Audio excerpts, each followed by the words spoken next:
All right.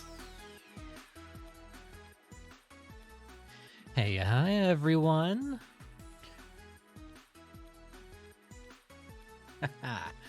Here we go.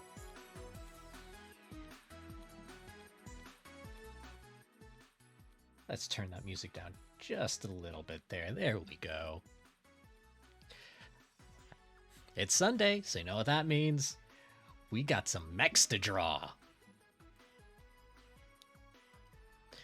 So today we're going to be doing something a little bit interesting when it comes to mecha. Going to be designing an organic bug mech as a commission by our very own unicorn here in chat. So yeah, let's just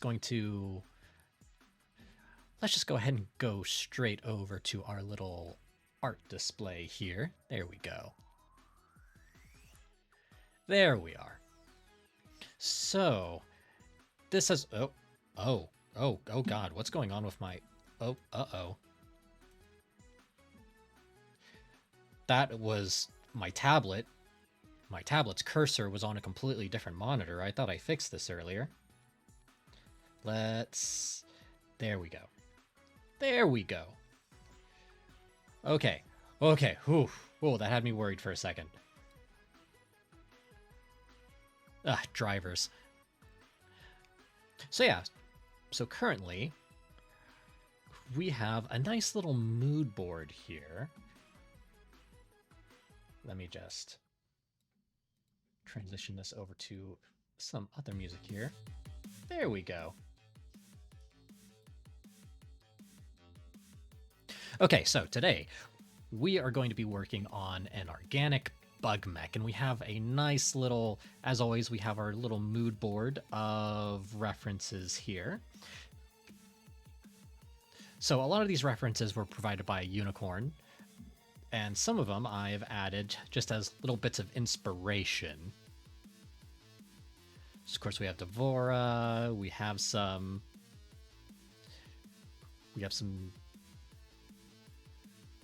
I swear I think she's from the Aliens franchise, because this is giving me some heavy Xenomorph vibes. And of course, 2 iconic mechs from 2 iconic franchises.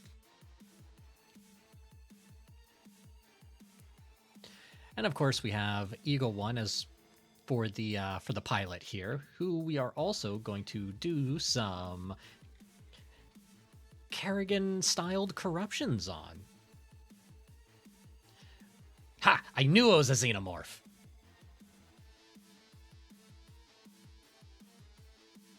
So, yeah.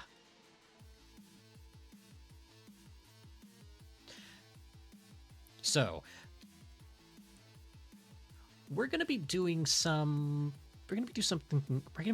a little different than what we normally do. Because normally I would already have sort of like a design in mind and kind of like figure it out from there. But here, I'm going to take you guys through the design process here in the early sketching and thumbnailing phase.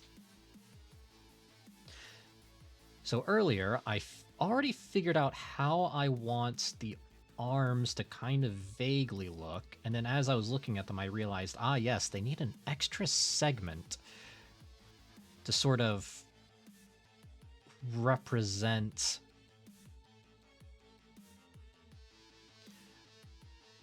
this little area where the elbow is. Like so. Okay, so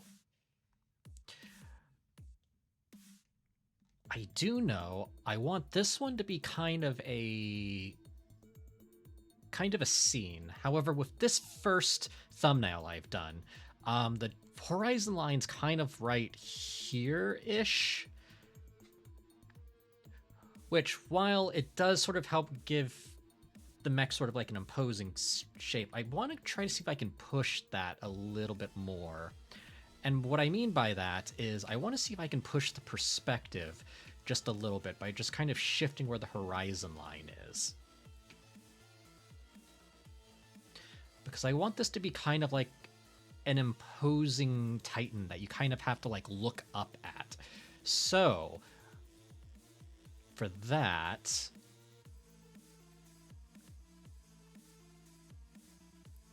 still kind of keeping the same kind of like scene idea with like the building and all of that, but I want to do something a little interesting here where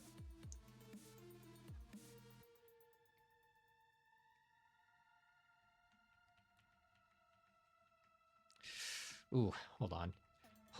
I'm trying to like kind of figure out, I'm trying to like work how I'm going to do this particular thumbnail here. So, no, why is VC Face opening? No, don't open VC Face. There we go. So, what I'm planning on potentially doing is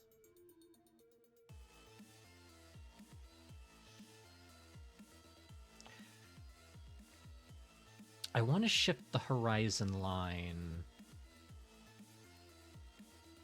in a sense, because like, all right, so for context, the horizon line is normally where all the lines kind of converge to at some point. So when it comes to drawing in perspective, everything has, you have a horizon line and you have vanishing points. So, and these points are what the different perspectives are named after. 1 point perspective, where everything kind of just sort of like crops out from a single point. And then you have 2 point perspective, where everything kind of like vanishes into these 2 points, which allows for more 3-dimensional shapes and such. And of course you have 3 point perspective, which, if I remember correctly,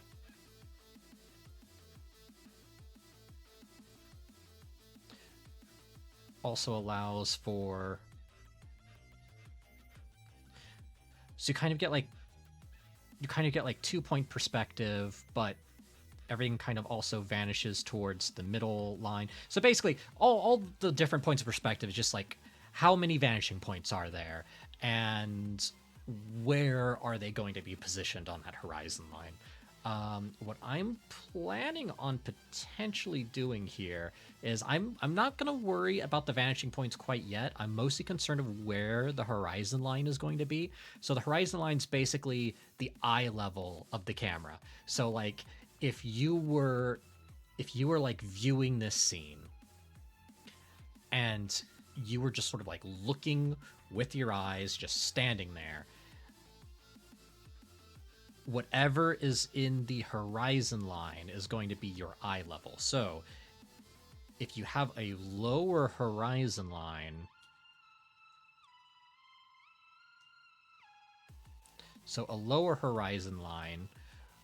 will kind of show,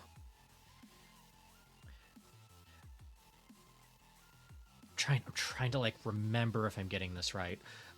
So a lower horizon line would basically mean that you would have all of this from up here sort of converging downward. So you're kind of looking up at the thing. Whereas a higher horizon line would mean that you are looking down at a thing. So like, say for example, if I put like 2 horizon, or if I put 2 vanishing points right here, and we have like a nice, let's start with like this as a top of a box here. Be looking down at the thing.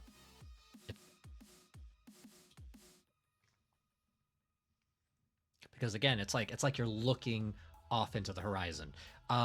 So for that, I want the horizon line to be a little bit lower.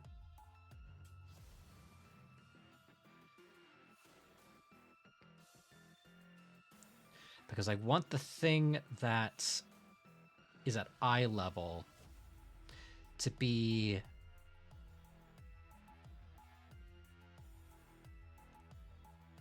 probably this thing's like foot here.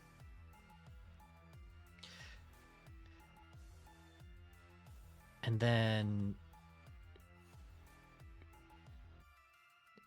just with like that perspective, we'll do some like wild foreshortening.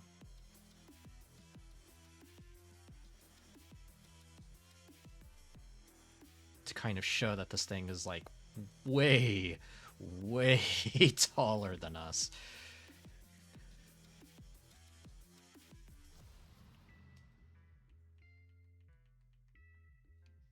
Though that's actually gonna take some doing here. I'm trying to go for something like kind of dynamic for this piece.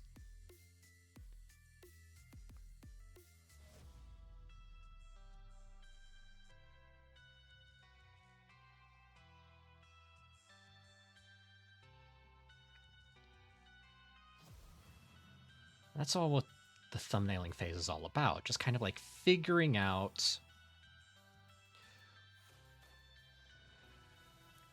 how things are going to look before we actually commit to it.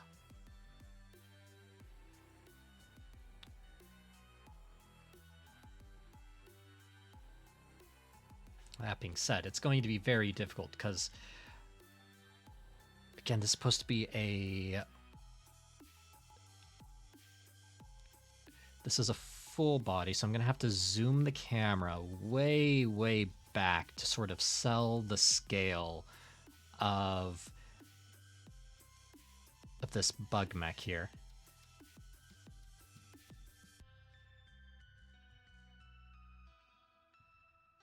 Yeah, so we'll do something like that.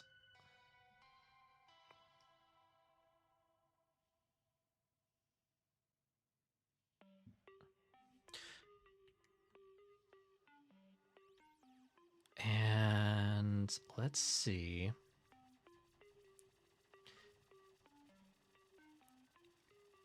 Let's see how we're going to position the arms here.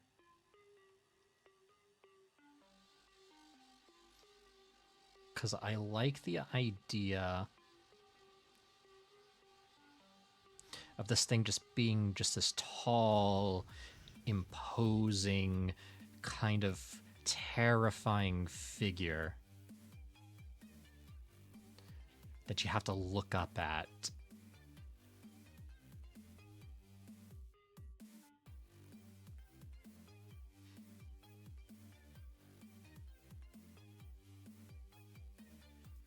So kind of like...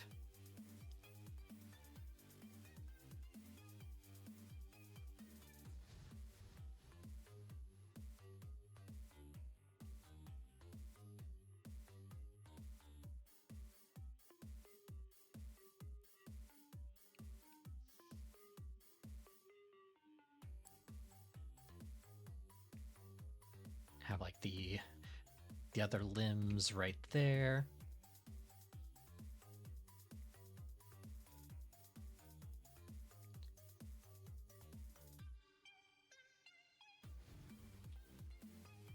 There we go.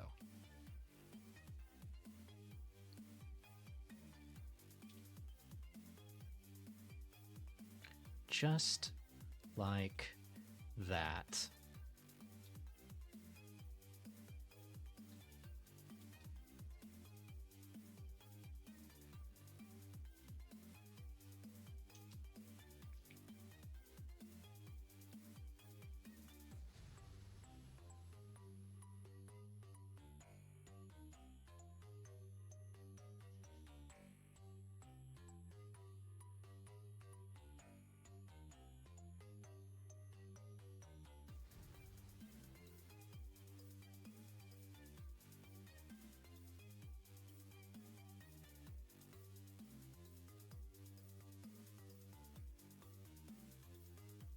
Right? Right?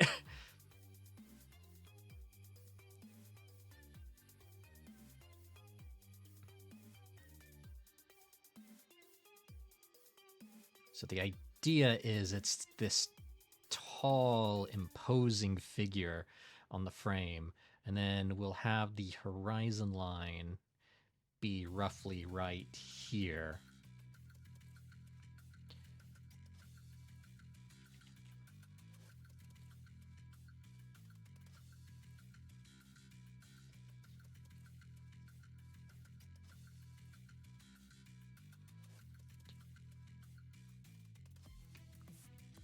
Yeah, something like this. And then what I'll probably do is just have this be a 1-point perspective.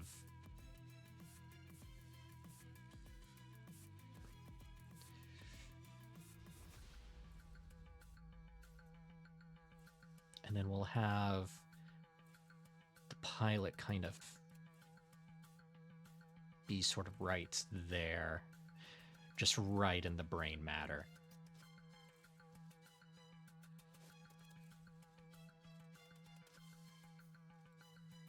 So the pilot will be like this section of the screen here. What we will do is just to sort of, I'm gonna do something a little different here. I'm gonna shift this over just to change up the composition just a little bit. And then from here,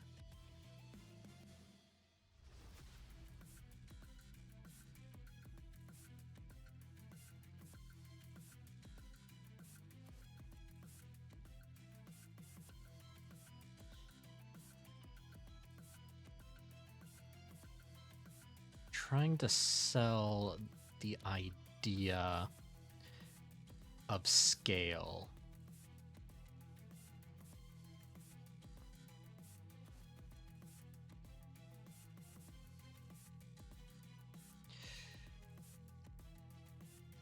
That being said, trying to figure out an urban kind of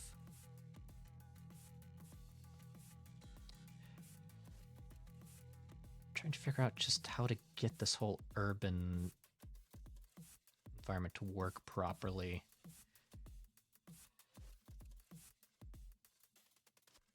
I might have to nix that idea.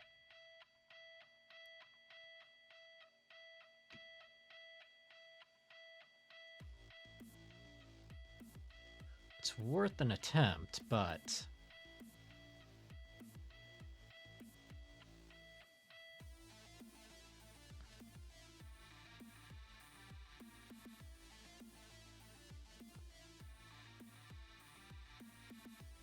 this whole idea is supposed to be like this intense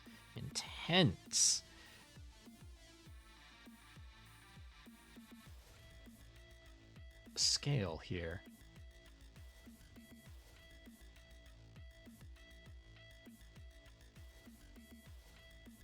But I'm just gonna try to see if I can block in what I want the scene to kind of look like here. And if anything, that sign kind of ruins the scale, so let's actually make the sign a bit smaller.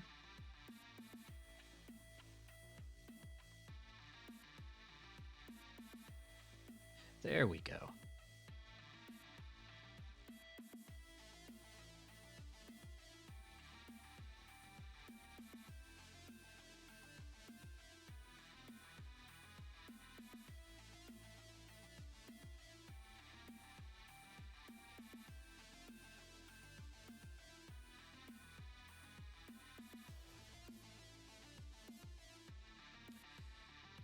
Maybe I'm overcomplicating this scene idea. I don't need to have this massive structure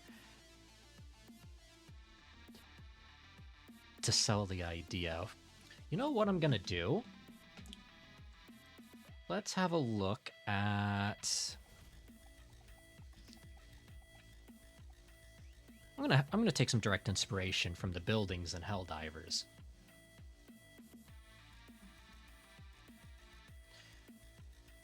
namely the prefab buildings they kind of have on outposts.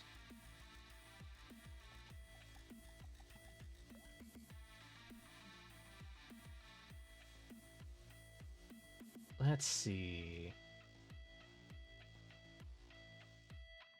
Yeah, so something... We'll do something small. So we'll play around with this kind of idea right here, where it's just kind of like a simple... It's just a simple prefab in the scene.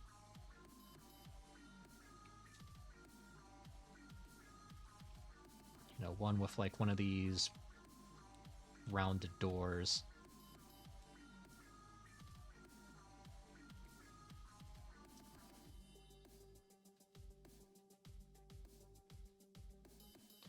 Little stairway up to it.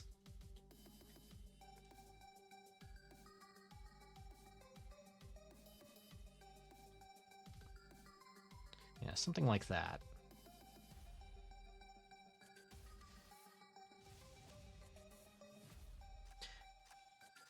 And of course it's paneled.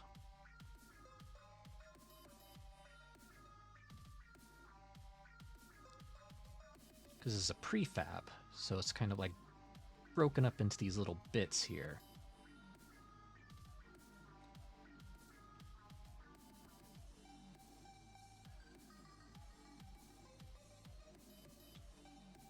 This will lead to just better composition for the piece overall.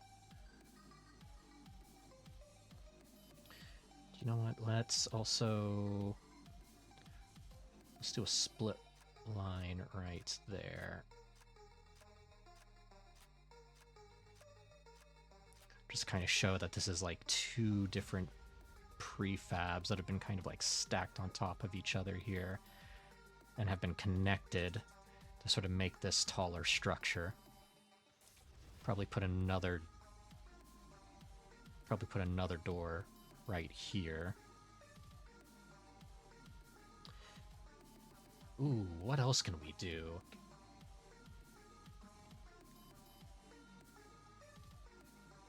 Let's see, what else? What other design elements can we take inspiration from here? Ah, right, so they tend to have these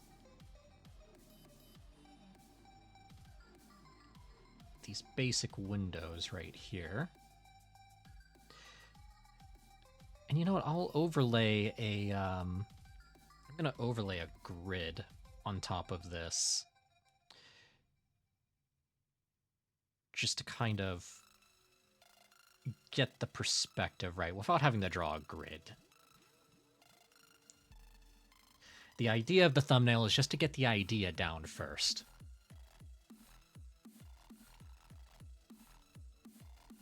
So something like that. And we'll probably put like a little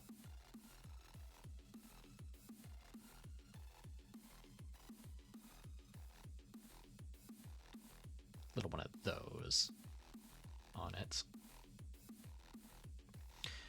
Now, of course, this entire side is going to be in shadow here.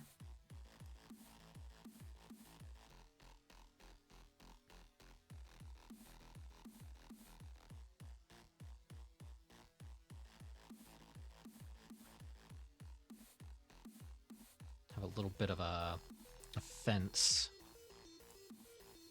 right here. All right.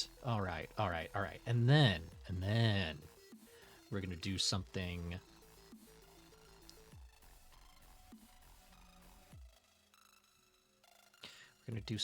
a little cool here. So just to sort of add to this, because ideally I want it sort of like bow inwards.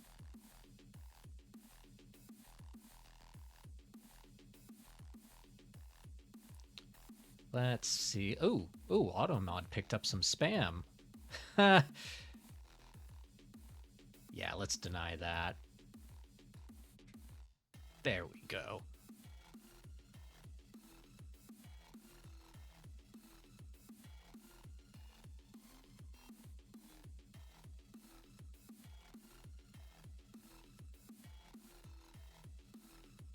And let's see. I'm not putting a lot of detail on this little structure, but the environments are very important. They're sort of a way to kind of ground things. It could be easier just to do this all in a void, right? But I feel like something like this needs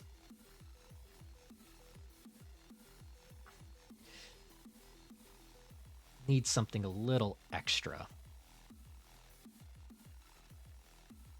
Plus, this would make a really good portfolio piece.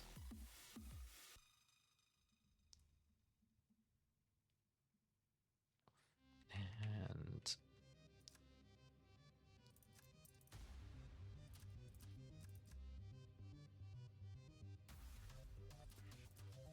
there we go. There we go. All right. So we have this little structure right here. Gonna kind of block in some more of the terrain here.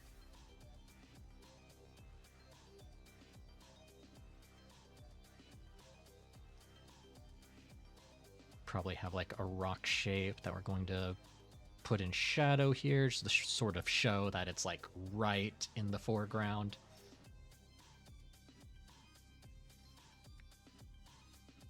Yeah. Not like this. And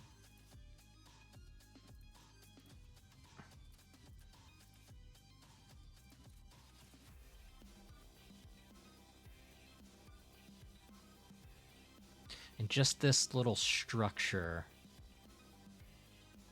will kind of sell the idea of scale. So we figured out what we want the arms to look like. I'm still trying to figure out how I'm going to get the legs to kind of attach to the mech, you know?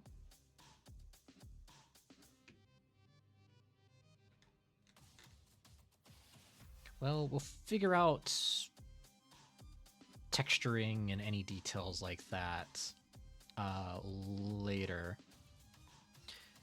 We're also kind of using this terrain to kind of frame the piece. Hey, what's up, Kazerkin? Yeah, no worries. We're just working on a bug mech. It's another commission by Unicorn, and this one is going to be a pretty sick one.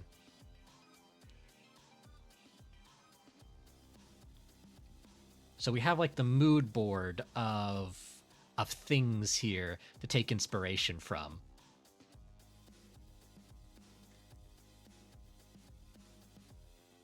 So right now we're just kind of nailing down some designs, and then we're gonna kind of pin them all together and see if we can figure out a nice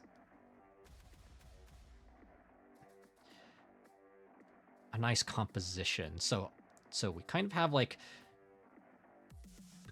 a composition to go with.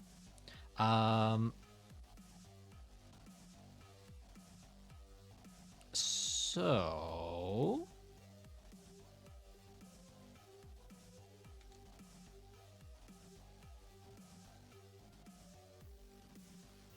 here we are.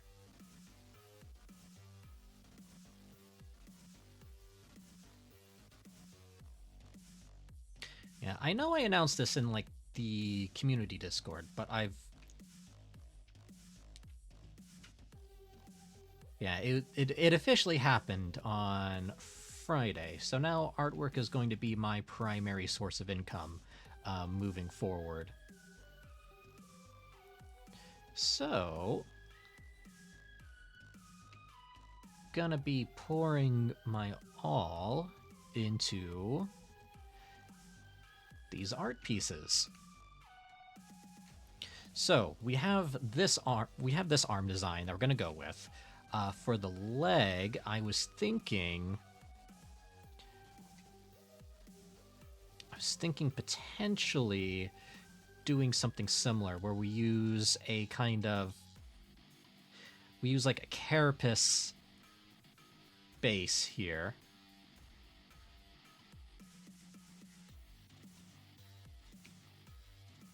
And then we just sort of connect them to different segments.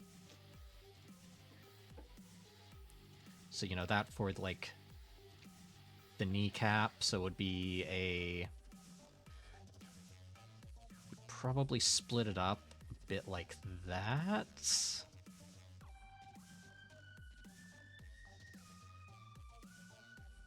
Kind of like that. And then for the volume of the leg,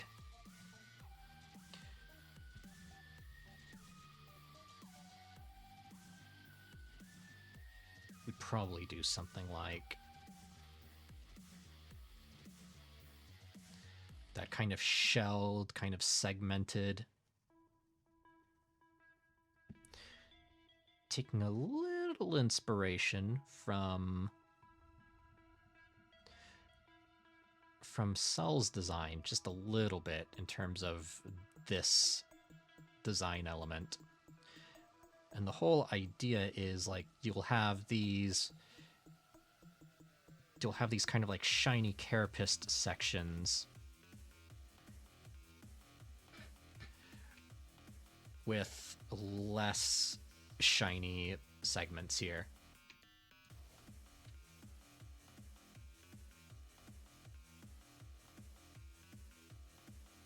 I feel a bit of Lovecraft in a good way. Yeah. Basically,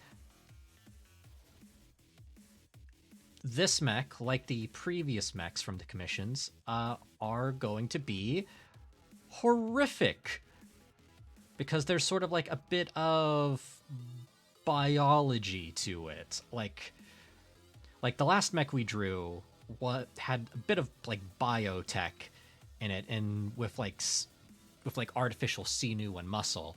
But this one is going to be more, how can I put this?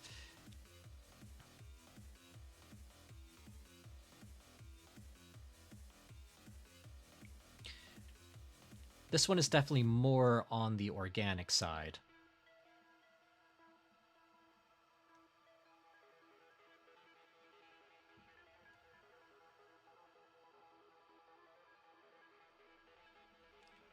It's just figuring out how to segment these. In fact, I think I'm getting a little too granular of how these are separated.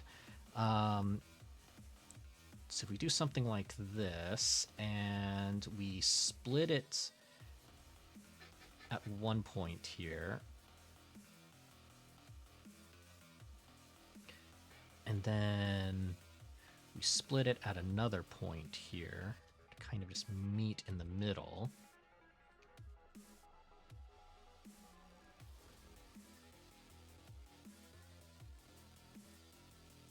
It's been a lot of fun working on these horror-themed mechs.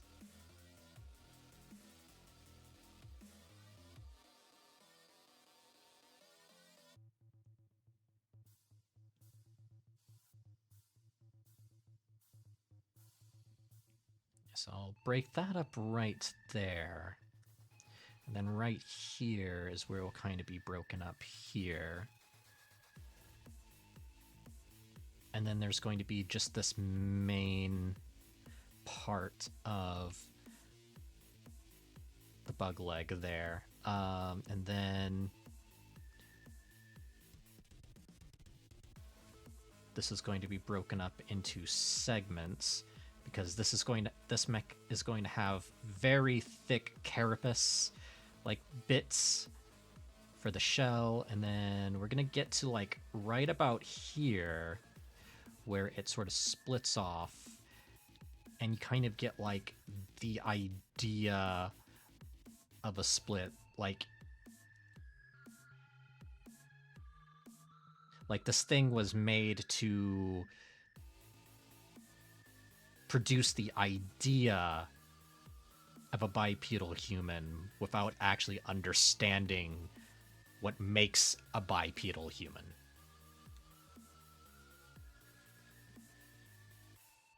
And then, of course,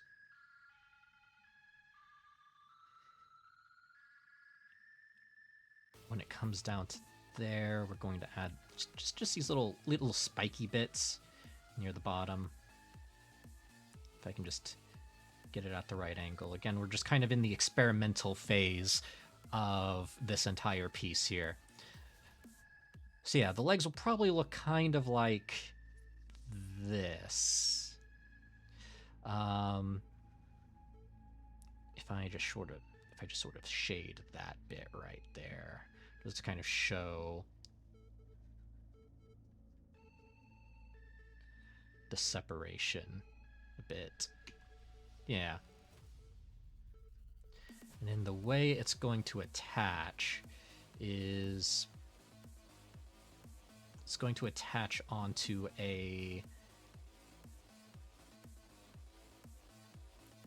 bit of hips here. So one of the most difficult parts about designing anything like this is just like figuring out how you're going to segment it so it's because like it's not fully organic, or rather it's not fully fleshy. That's the word I'm looking for. It's not fully fleshy. It's like it's still segmented into these hard shells. It's got an exoskeleton rather than an endoskeleton. Let's see. Let's draw some inspiration from how this is sort of like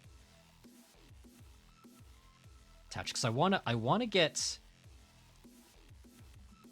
Hold on, let me put this above the refs layer. So I want to get this kind of shape here. Let's do this in red. I want to get like this kind of shape here, where it's upper body thins out, and then it sort of comes out like so. But I want this to sort of read as more organic.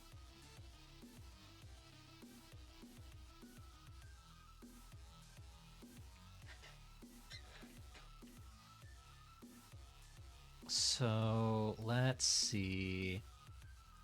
I do like how these kind of like, I do like these bits right here. Just these little protruding bits kind of sell the idea that this thing is like supposed to be a little bit sharper, a little bit more dangerous, a little bit more. Let's see if we can get a little bit of that back in here. So for example, we can do something with the kneecap where it's kind of heavily, it draws heavy inspirations from like, say, beetles. Same with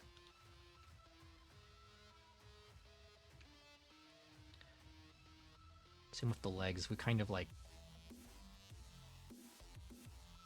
bring this out like so.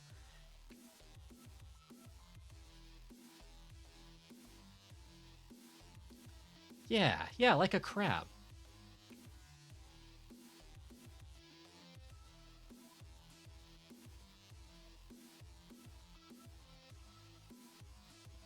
Because the idea is the shell is also, it's both defensive and offensive.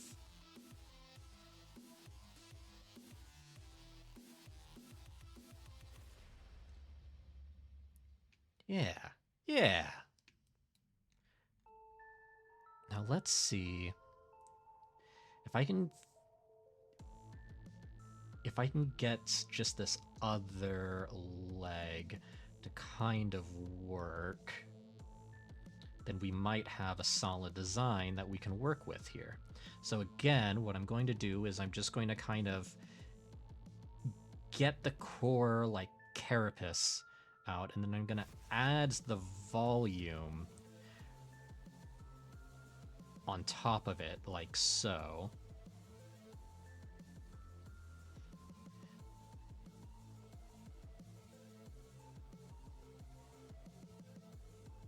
It's like these things have grown what is supposed to be a human shape without understanding why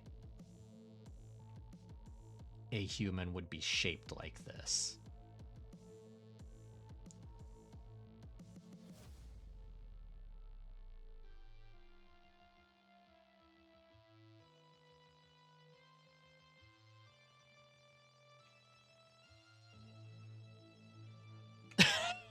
That mech has one hole. One hole for a model walk. Yeah.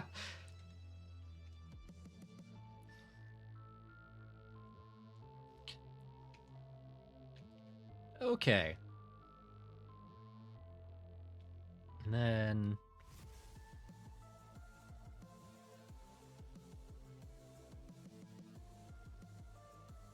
instead of actually having this be, instead of having those lines there, let's just completely get rid of that. Because again, the whole idea is these are actually supposed to be like little, these aren't like supposed to be volumes of like muscle or sinew. They're supposed to be interlocking. Well, I say interlocking. They're supposed to be shells. So you'll have this shape right here, and then you'll have this shape just underneath it.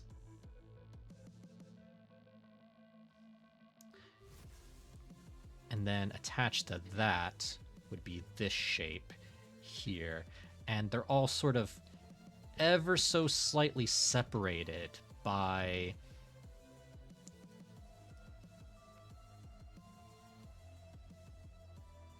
kind of like cartilage layer that's supposed to soften the blow when these things like move around. So it's supposed to like expand and contract in a way.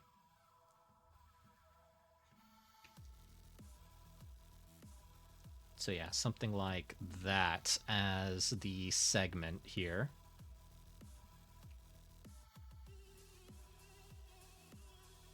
And again, with the knee plate,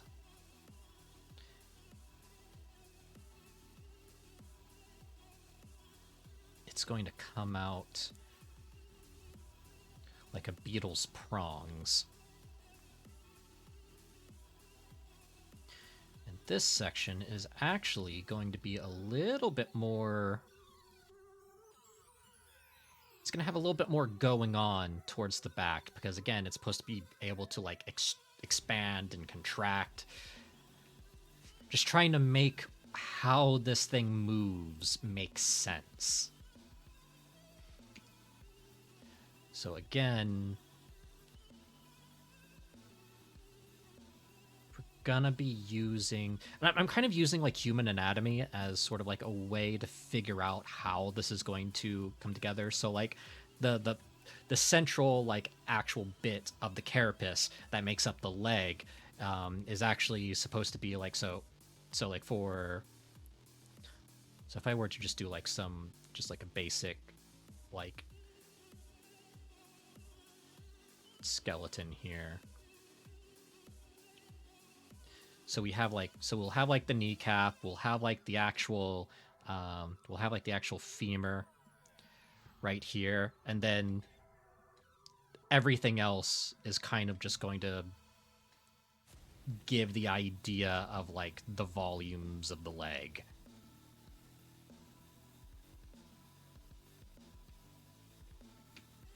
But we're just kind of twisting that knowledge and trying to figure out how to bugify it, essentially.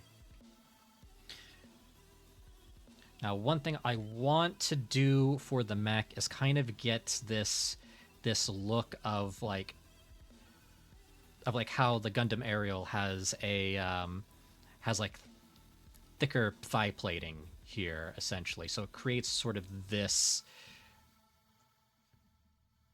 it kind of creates this big protective shape right here, and then you have the knee segment underneath it, followed by like the rest of the leg. In fact, with the Gundam Aerial, it has like the knee right down here, and then again, if you look right here, they actually do the thing that I'm trying to recreate with the human leg. Well, where they will have this shape near the front to sort of invoke the idea of like the bone of your leg near the front, and then they add the volumes on top of that.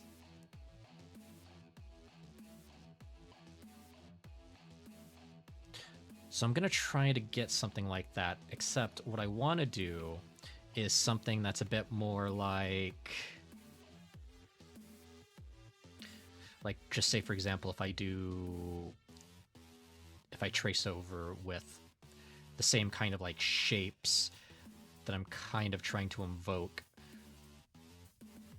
with the design. So like these bits of like carapace right here, and then have that split off, and then we will do a kind of the sort of like beetle knee plate, and then just have this sort of be like segmented to sort of show that it's able to sort of like bend.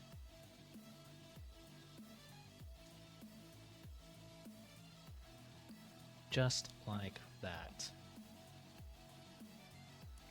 And then again, because I'm trying to keep the forms simple and readable, since this is going to be a bit more on the organic side, I'm not too worried about the greebly bits.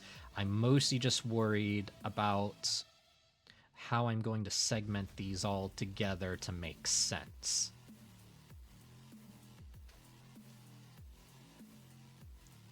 So I should probably try to settle on a hip design,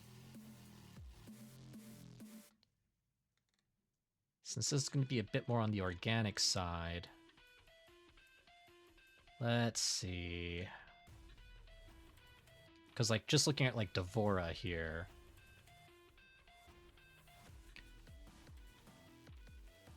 with how it's sort of set up, it's like this shape is one plane of plate, and then you have like these other planes that kind of like split off. So like there's more protection near the front, a little less protection near the side where it needs to sort of like split off. Beetleborgs? Hold on. Beetleborgs. Oh my god, these guys! Yeah!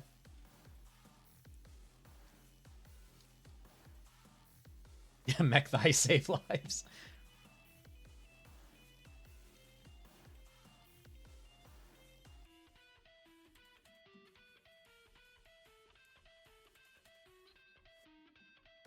Yeah, I remember seeing these like way back in the day.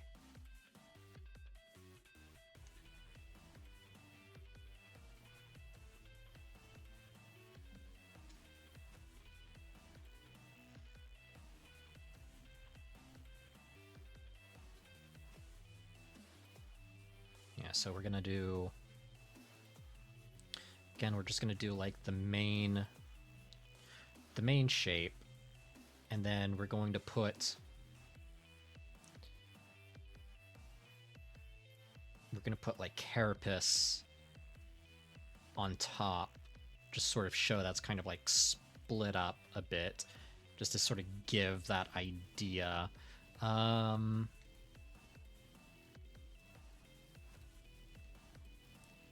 But again, just to sort of sell that whole buggishness. And then what I'll probably do is I'll probably... Because I do like the idea of, like... I do like the idea of, like... segments and, like, curves to produce, like... more organic-looking shapes. It's kind of what I did with here. So... what I was going to do was something like...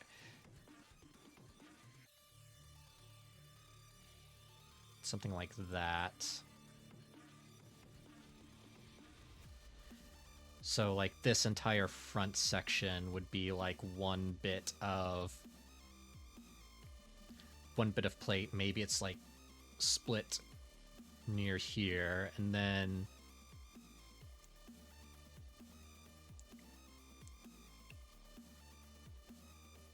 the chest portion would actually be it would be made up of smaller plates. Something kind of like... so it kind of looks like a scarab with its wings put away.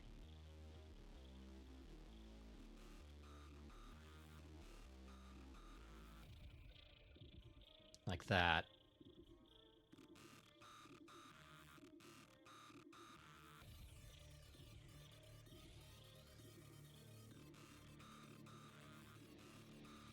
Yeah. Yeah, so with the scarabs set up like that.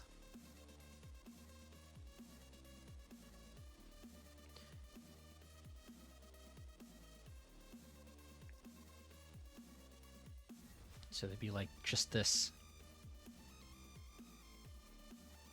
bit of darkness that kind of just like goes around. Again, still trying to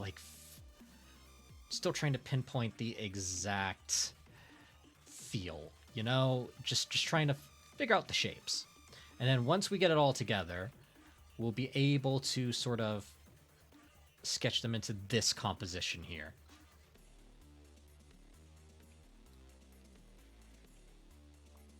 So, another thing I need to figure out is the shape of the head.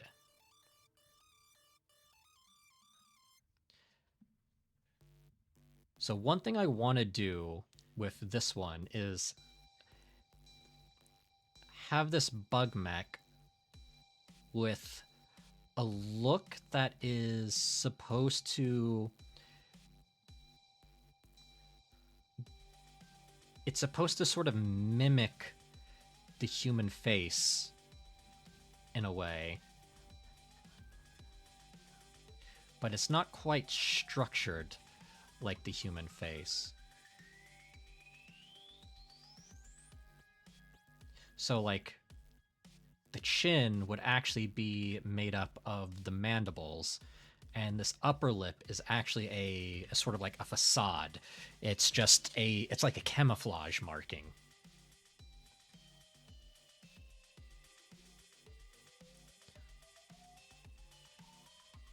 So it'd probably come up like so. So like one plane would be...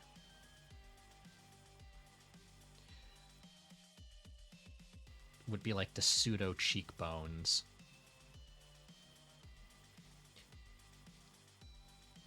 And we would angle the eyes to sort of invoke and kind of like ant-like look to it. But we would just change the shape ever so slightly to sort of produce a kind of sad, kind of kind-eyed look.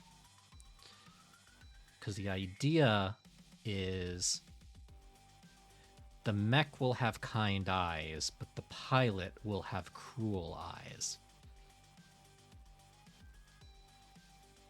So just gonna do this to sort of like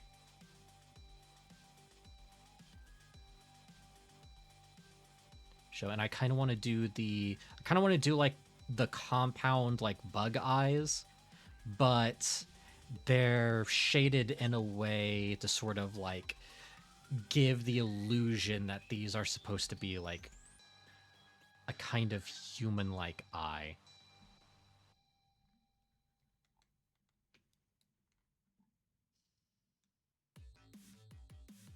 And like this thing would be incapable of actual expression. It just has this one face.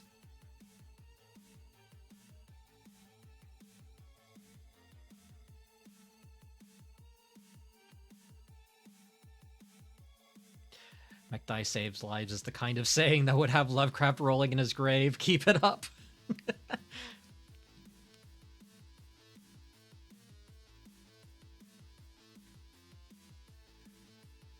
Everything scared that man.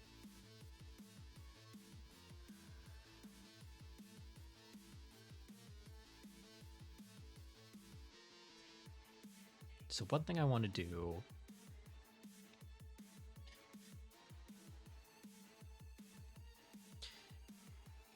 is kind of try to figure out how I'm going to do the head crest, because I want the head crest to kind of be like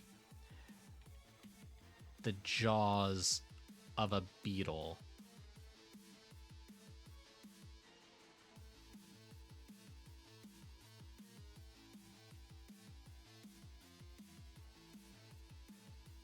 So kind of like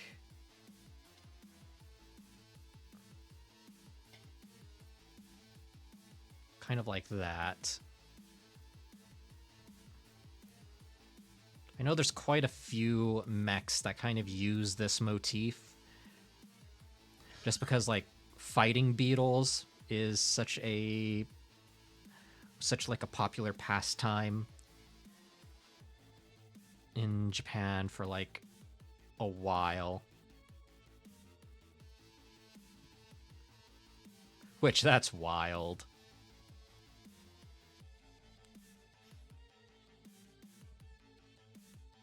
Alright, then what I want to do is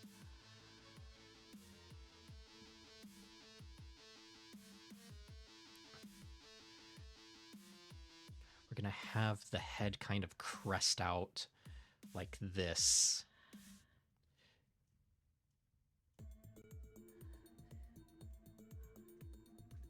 Like so.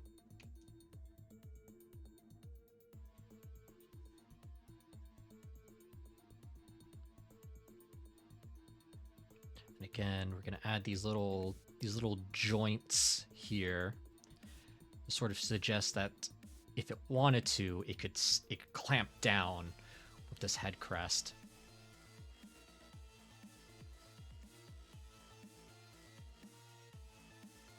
Now what I'm planning on doing here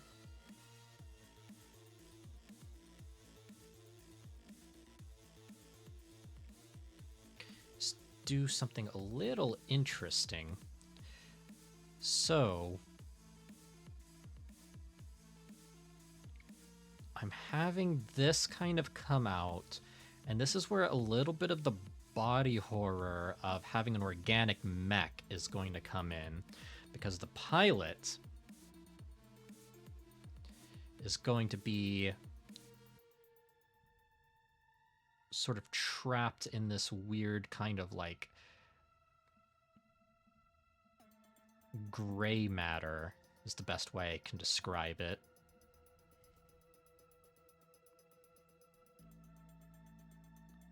Again, we're just kind of like just getting the idea. I'll figure out how to actually texture this the closer we get to the final product here. But the idea is going to be fairly simple.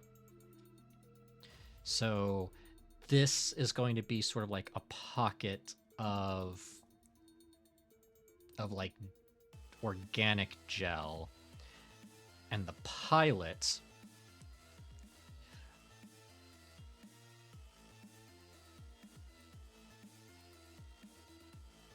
is going to be right here.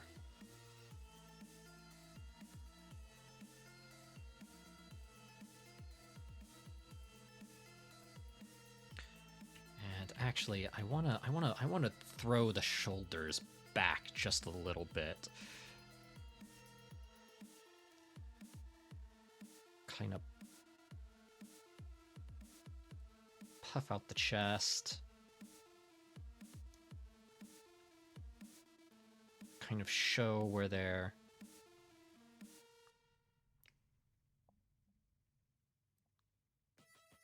kind of stuck.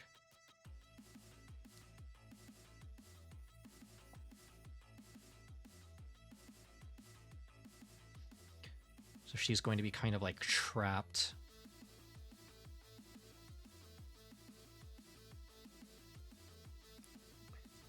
Inside the organic matter here.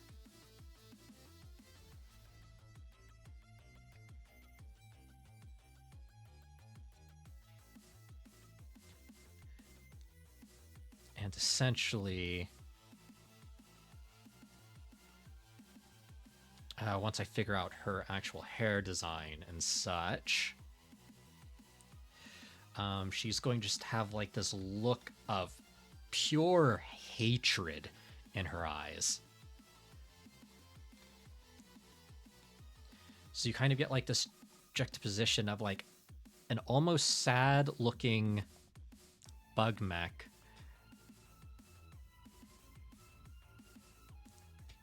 with kind eyes being forced to do just the most heinous actions against its will by its pilot.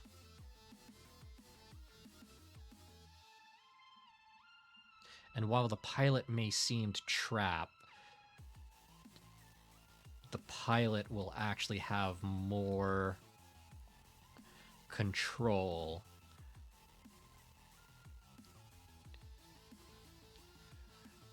So she's not here against her will. She's here out of an act of calculated malice.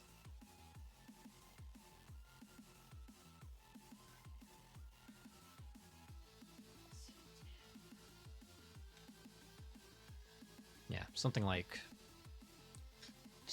that, with the collarbone out like that. And again, we'll figure out the details, but that's kind of like, this is kind of like the vague idea I had for the head of this mech. Just a very kind of like organic, like bug shape.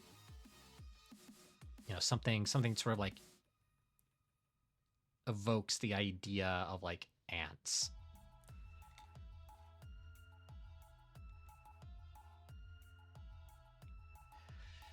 So, with these ideas in mind, let's see what we can do in terms of a sketch.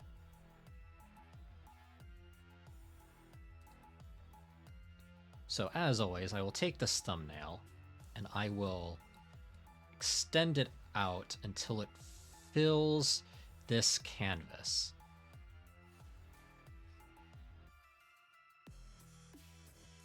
And just from the looks of it, looks like we don't even need to do much.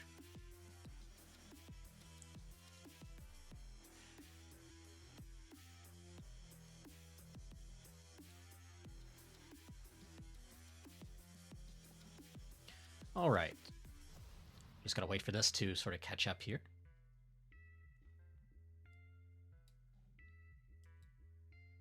It's really having a moment to sort of like catch up and load.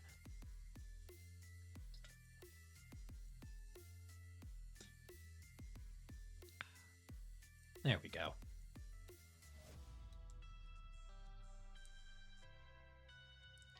Alright, I'm going to hide these for the time being, and I'm going to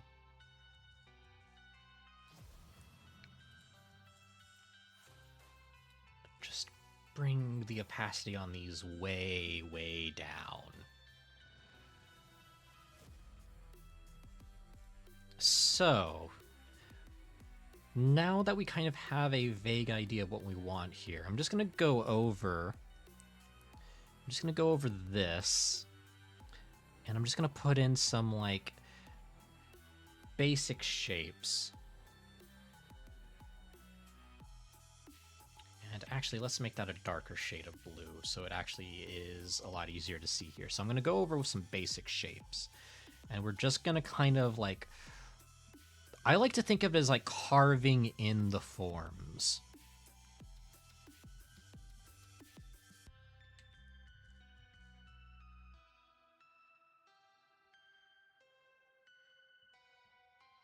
So we're going to have the head right there. And the head is actually just going to kind of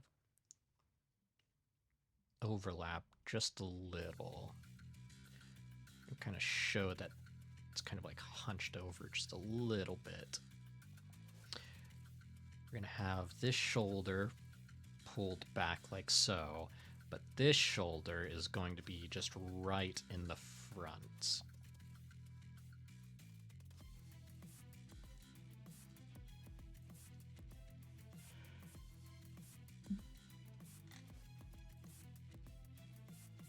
Then we're going to attach that to what we have underneath. Emily here now. Hey, welcome in, Zach. We're making a bug mech at the moment.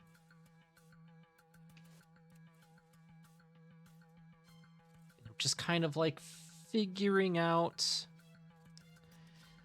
things. One thing I really love about doing commission work is a lot of it tends to take me out of my comfort zone just a little bit. So it kind of like forces me to try new things and like learn on the fly while also like striving for that really good result. So what I'm going to do is I'm going to kind of like segment this out because I want the kind of like spinal column to remain consistent in size and have the volume or like the curves actually be intersecting plates that gives the illusion of the curves, you know?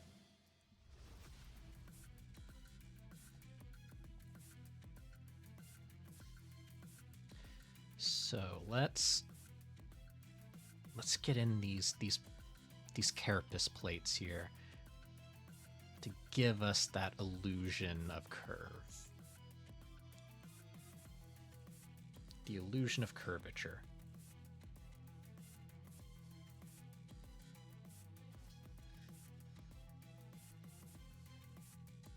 Again, we'll just kind of like carve out a good shape there. And then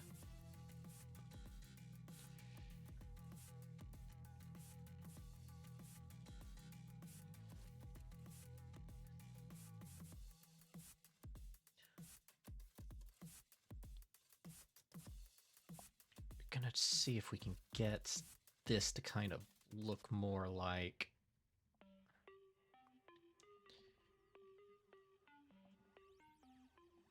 it's kind of like organic vertebrae. Yeah, like that.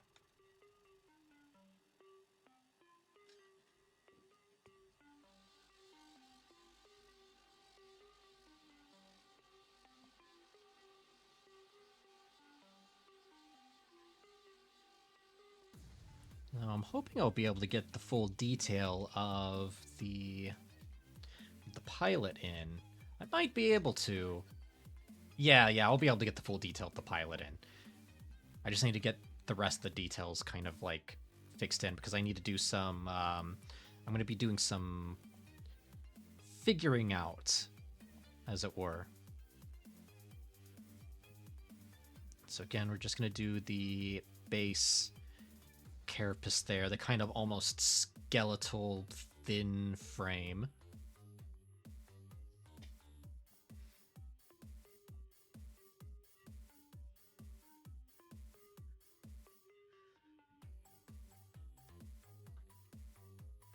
And I like the idea of this kind of having like that little segment there.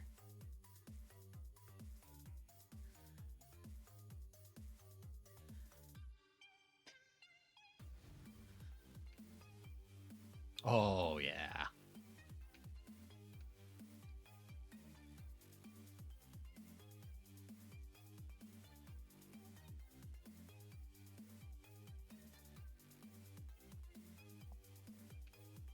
Just like that.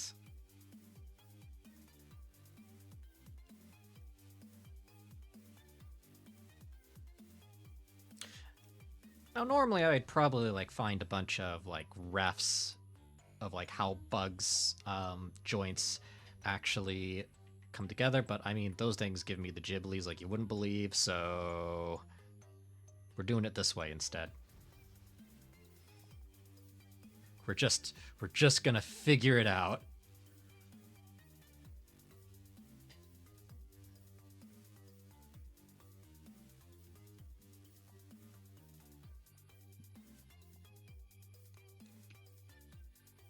There we go.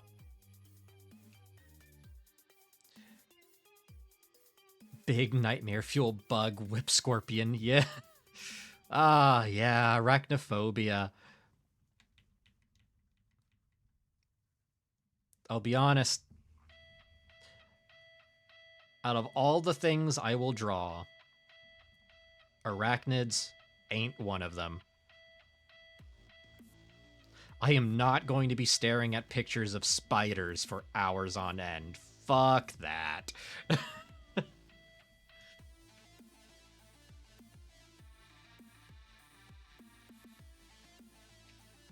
we go.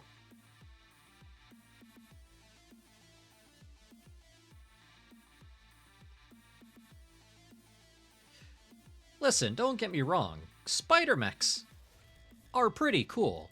I'm not going to look at pictures of spiders just to draw them.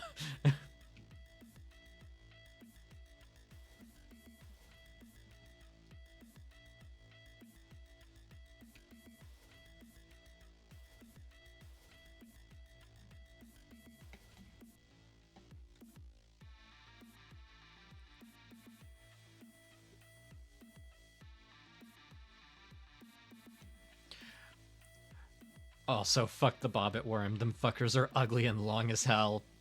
Valid.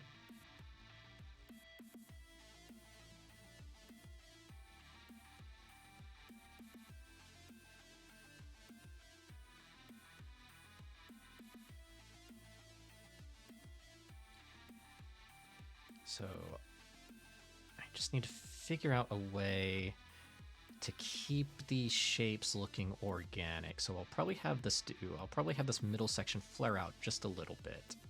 And I'll have it come in sharply like so.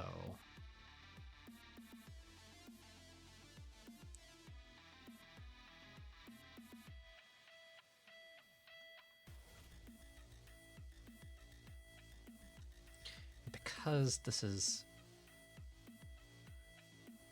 a big organic thing,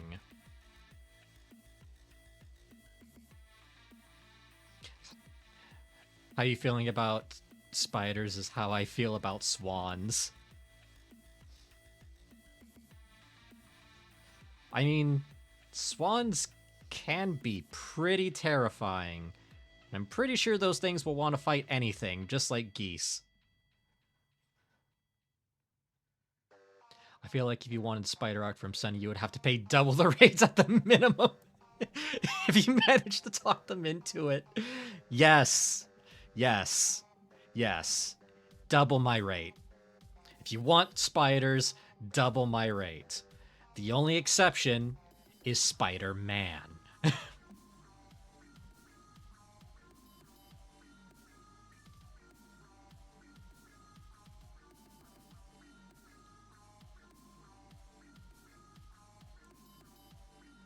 Okay, and then...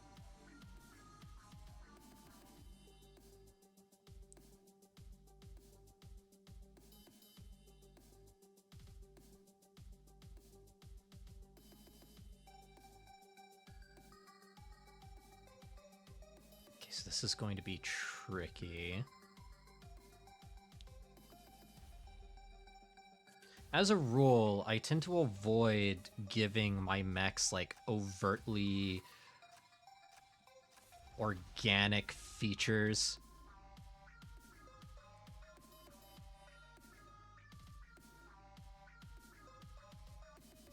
And by overtly organic features, I mean, I try not to give mechs tits. Let's be real.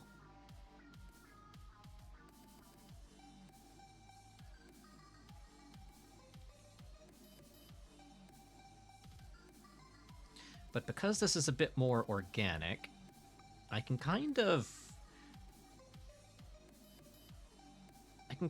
see it working. Let's see. The Spider Slayer bots from 90s Spider-Man were cool as hell from a visual standpoint. Ooh, let's have a look at that. Hold on.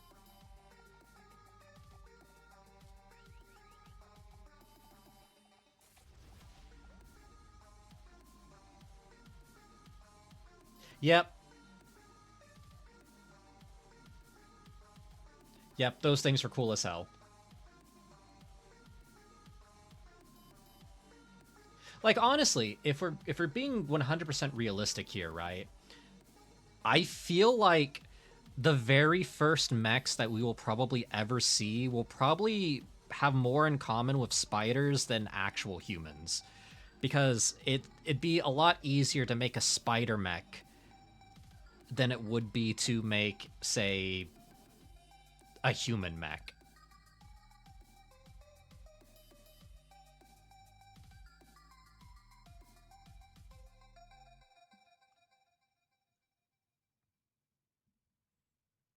Spider mechs just make sense, you know? Less balancing issues.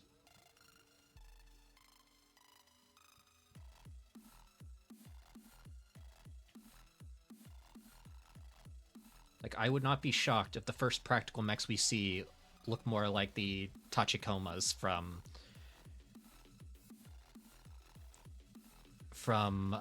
Ghost in the Shell.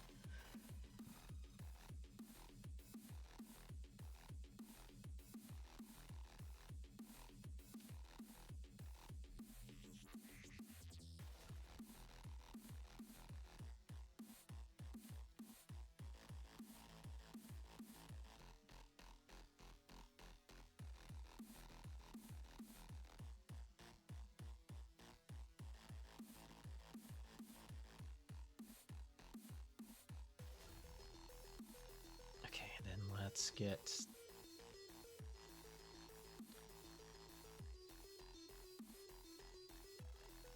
Let's get this shape here.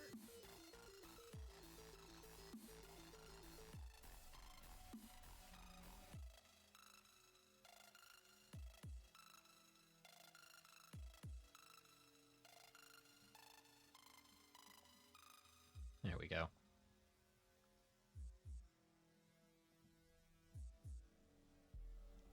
Get the scarab chest in there.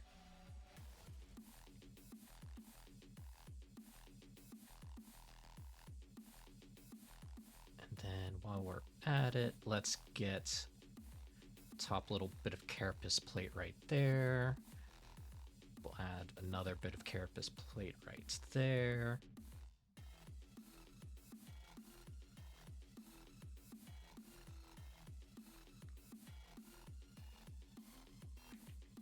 So something like this.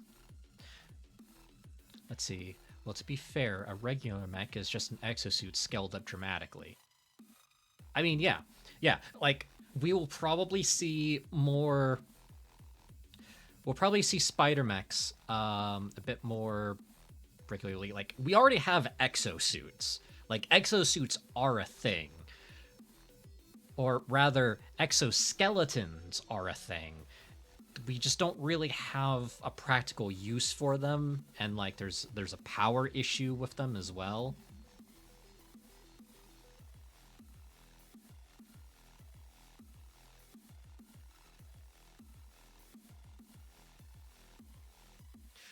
Like there's like one real mech that is in production right now, and it has 4 legs.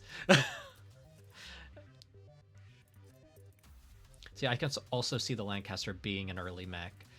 It's just those drones. Yes, a Lancaster would also be a good early mech design, especially since a lot of the technology already exists. It's just figuring out how to scale it up.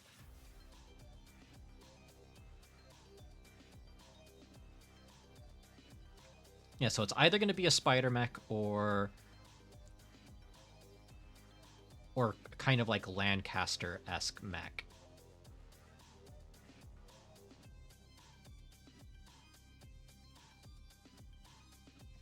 Just kind of like eyeballing the shape as I go along here.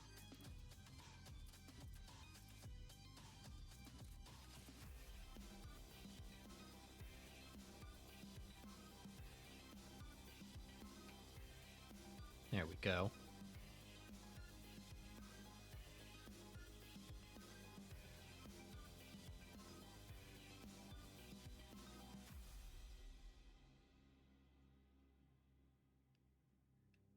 Just get like these little organic shapes here, and I don't have to make this like perfectly symmetrical. In fact, I'm going to do something interesting here. I'm going to have one of these actually be broken off.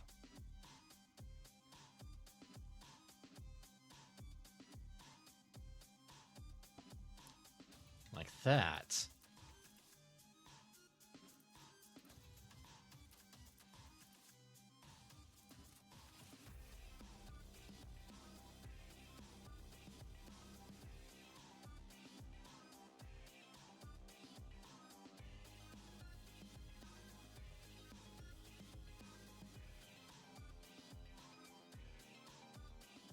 Here we go.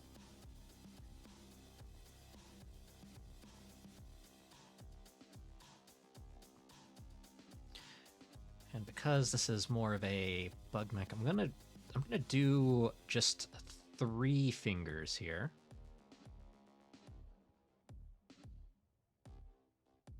Just because I think 3 fingers for this will kind of push it in the uncanny valley just a little bit. Because that's what I'm kind of like playing around with here. I'm also playing around with like the uncanny valley.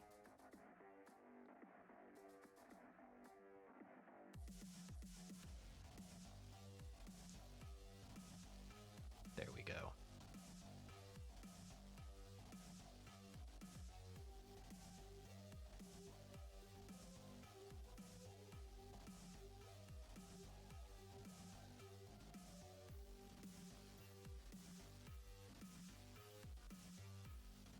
Just like that.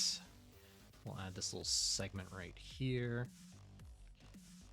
Digit, and then another digit right there.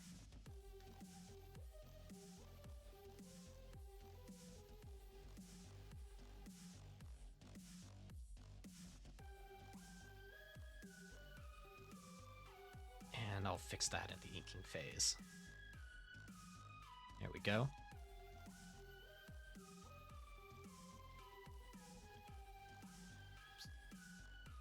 Bugs make for notorious strutters. If we get anything from Gundam, it would probably be a ball. Yeah. Yeah, the ball mech.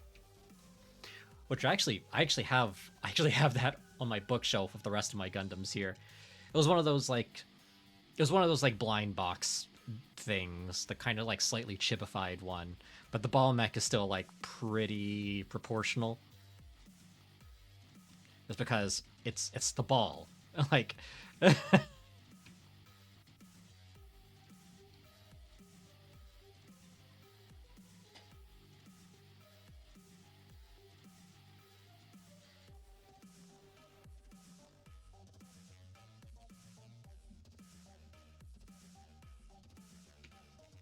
Now, let's be real. Whatever mechs end up, like, existing in real life, they're gonna be kind of disappointing. Let's be real.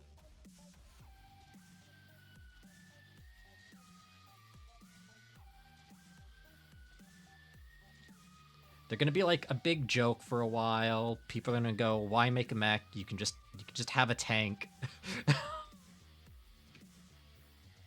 It's like, but what niche do mechs really fill? That's why a lot of times when mechs are involved in the real robot genre, it's normally after like there's been colonies and such, because you can kind of like skew your imagination to justify like mechs existing for like that kind of purpose. You know, when you need like something that has multiple uses. I'm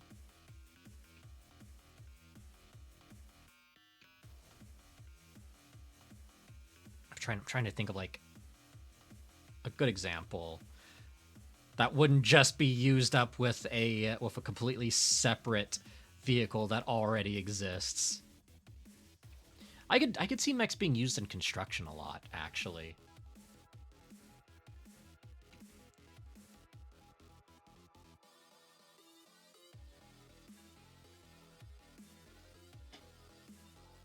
But again,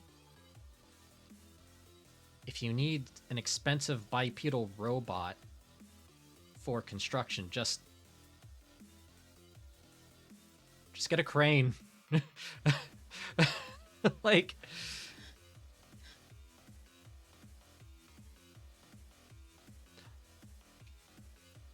I can only see mechs really being a thing if like one company decides, fuck it, we're just going to make it happen.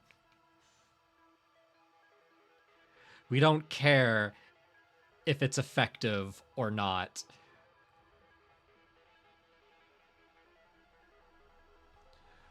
We have more money than God and we want bipedal robots. That's the only way I can see mechs actually becoming a thing. True, cranes are a pain to move. Yeah, so that could be... Yeah, actually.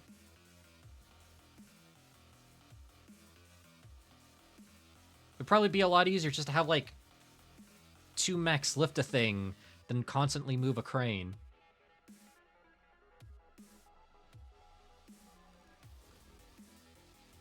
Let's see. If mech ended up like a guy but bigger, then replace a lot of other machines in building and farming. Yeah.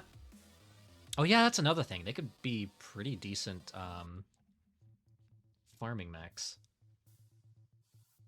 That's a good point, actually.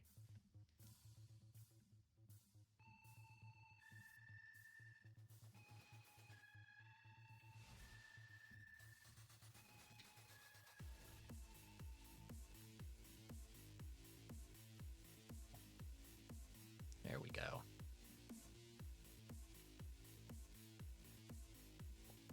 Again, we're just starting with the basis of the leg here.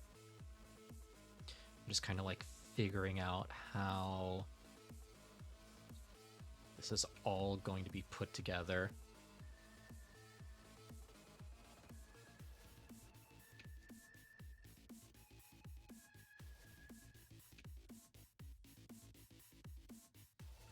Yeah, something like that.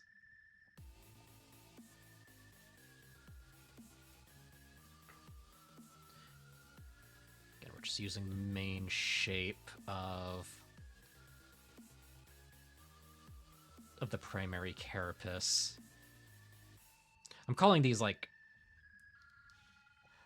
So I'm calling like this core bit here the primary carapace, and then like these second bits like secondary carapae.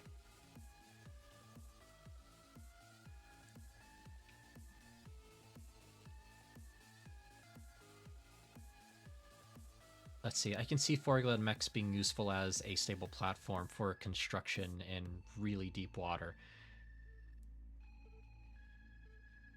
I can see it, actually.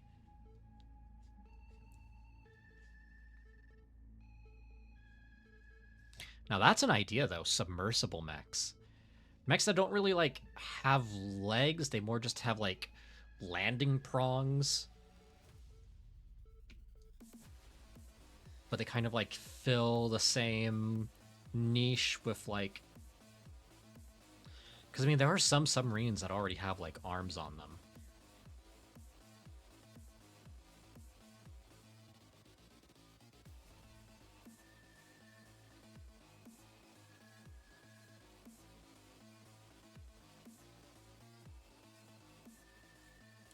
I'm just now realizing that this leg needs to be a little bit longer.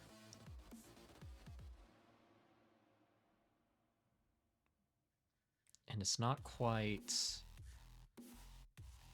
jumping out in perspective. So let's widen that just a little bit.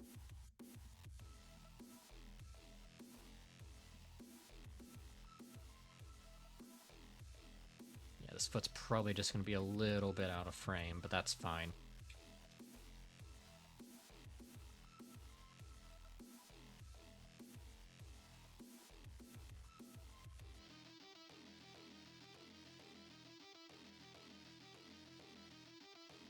So we'll segment it like so.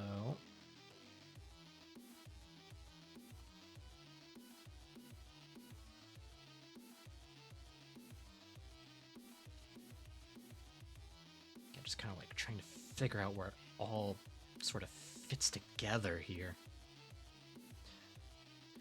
Now I just imagine a mailman mech busting through your wall to hand you a package.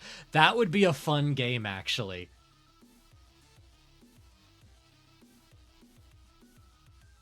Just a game where you pilot a mail mech. Like, why would you need a mail mech? Doesn't matter. Doesn't fucking matter.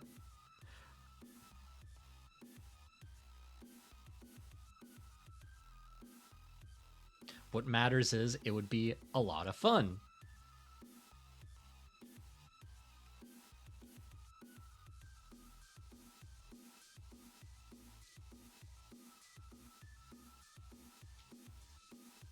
Mail Mecha now in early access.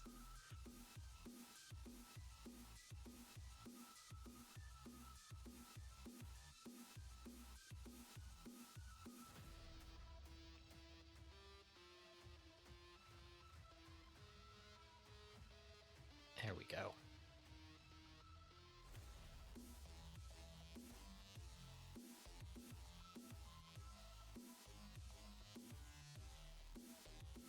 Because the idea is that's supposed to be like rounded like so. Mecha Mail sounds like a good name. Oh, we might be cooking with that one actually.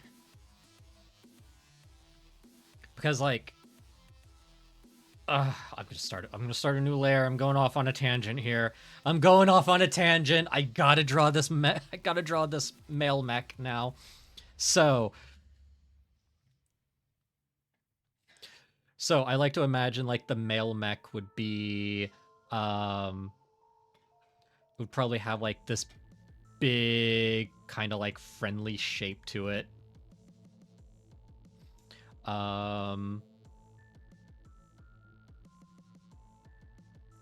it'd be like one of those mechs that doesn't like have a head, if that makes sense. It's more of like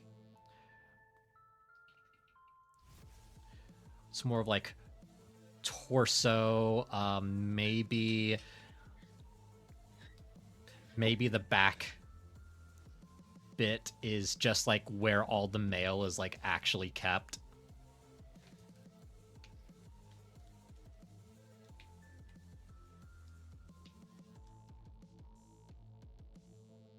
And then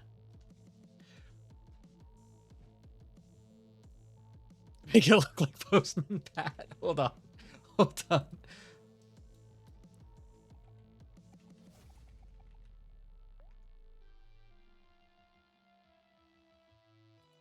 Oh my god. With the little okay. Hold on. The mail truck did give me an idea. It did give me an idea. So...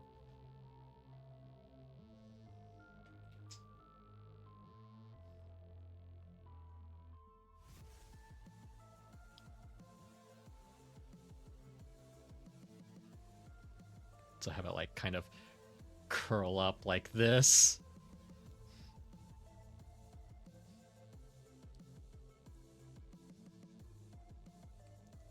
I bet Milmec would be 3 days late.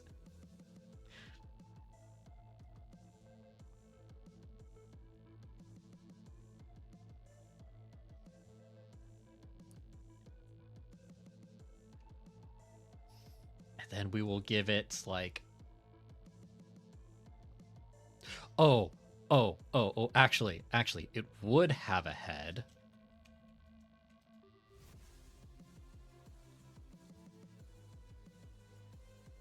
Hold on, I'm just trying to like block out its main body. Because like I'm imagining like the side door.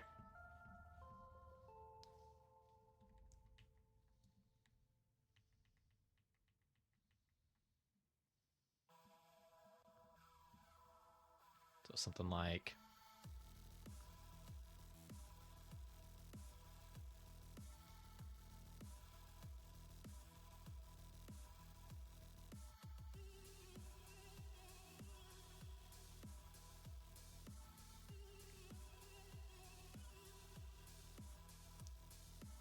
So something like this. Maybe they have like a little eye visor or something. Or better yet, the pilot has like a little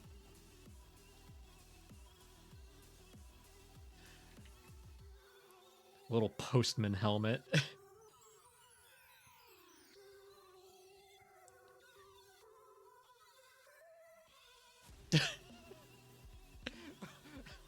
Railgun to launch packages through your window.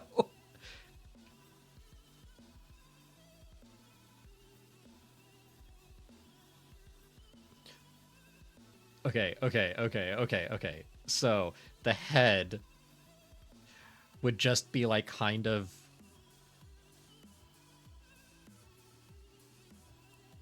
Would kind of just be like jutting out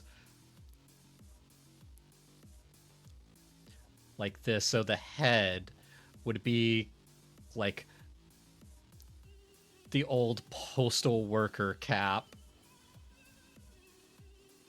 And the crest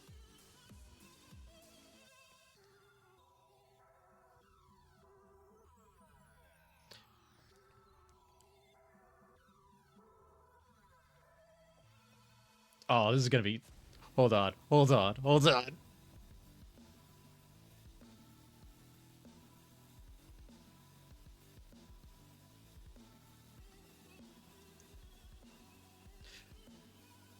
So yeah, it would be this.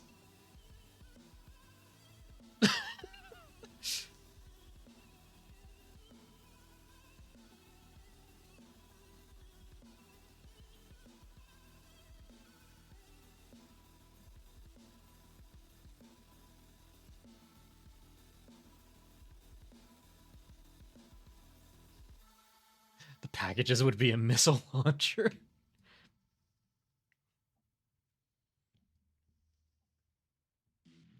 It would just have like it'd just be made out of like these big friendly shapes, essentially. It would just be like...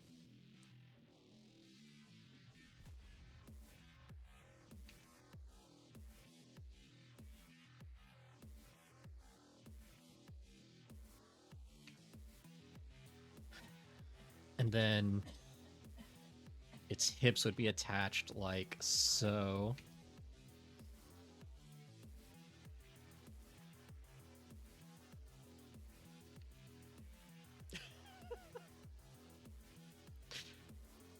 Imagine how cool it would be to have a mailman as your dad now.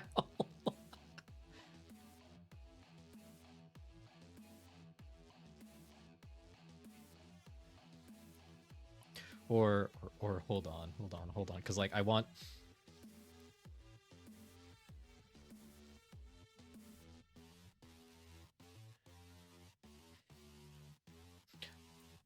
I'm trying to like think of, because I think it'd be so funny if it was just like the old like post office vehicle. Okay. Mail van. Let's see what other mail vans we can use as inspiration here.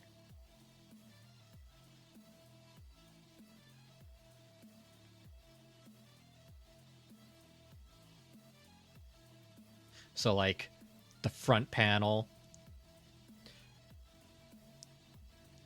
right there.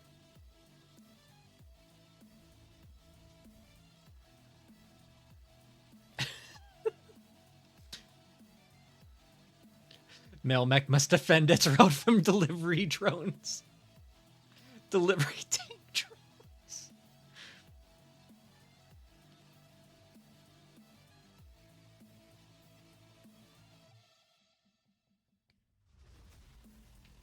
Okay. And then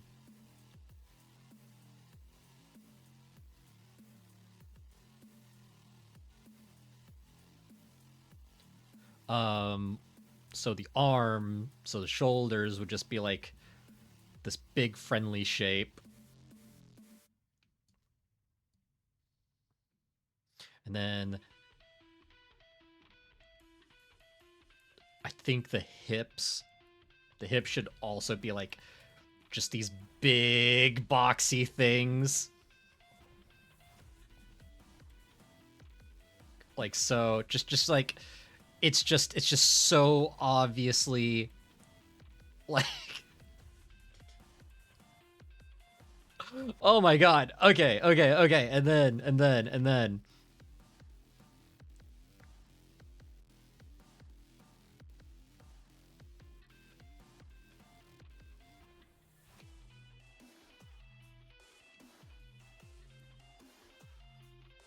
okay. So again, just gonna be doing like these big old friendly shapes.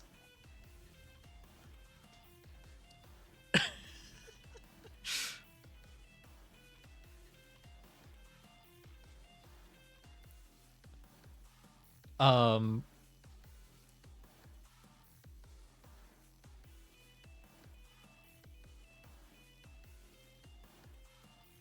and then one of the arms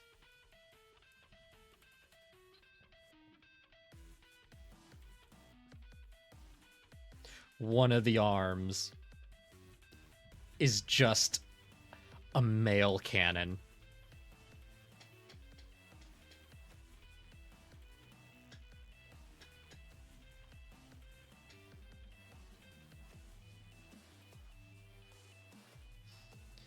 Yeah. Oh, what is going on with my tracking? What? Oh, I may need to reset my tracking. Ah, there we go.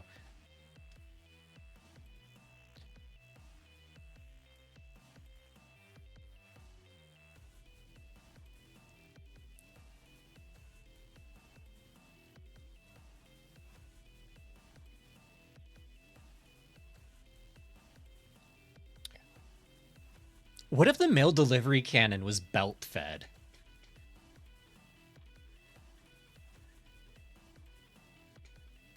Just belt fed letters.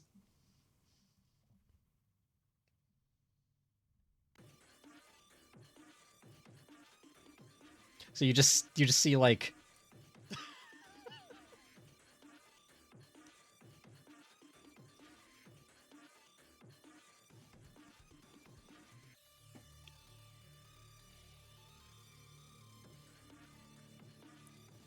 and like maybe a point defense stamp cannon.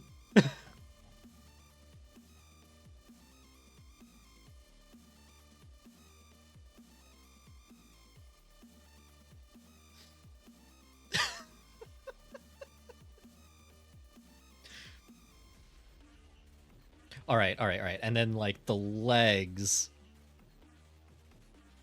would just be like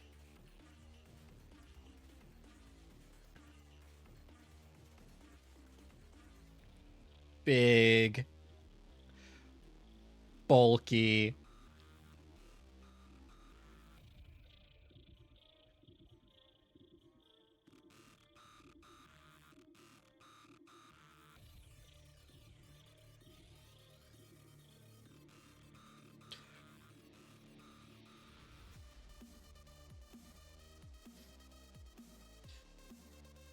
They'll have like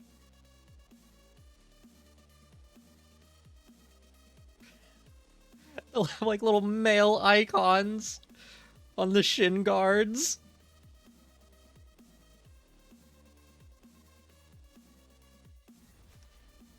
We started today drawing a bug mech. This is a very important tangent to have, though.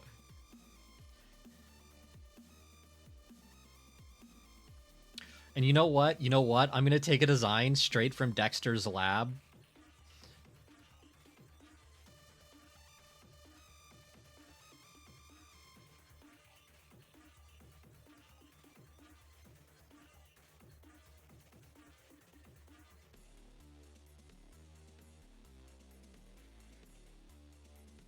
Just gonna rip that straight from Dexter's lab. Why not? It's such a good design element. And Dexter's lab has been off the air for God, years now.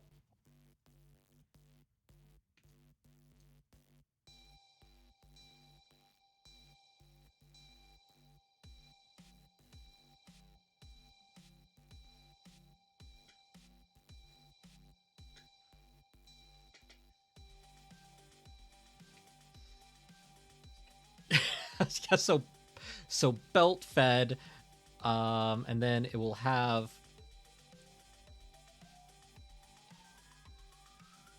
In fact, it'd be so funny. It'd be so funny if, for weight purposes, they couldn't actually have a full-on like.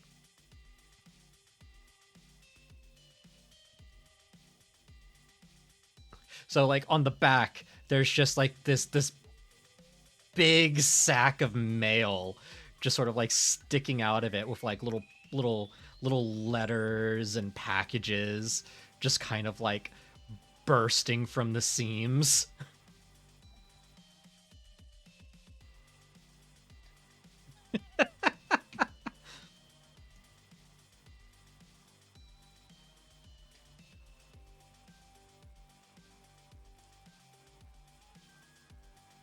And of course, there's got to be the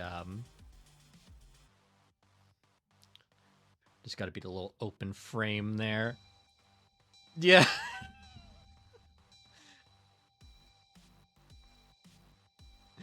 Heavy arms Ingle, but it's postman patch.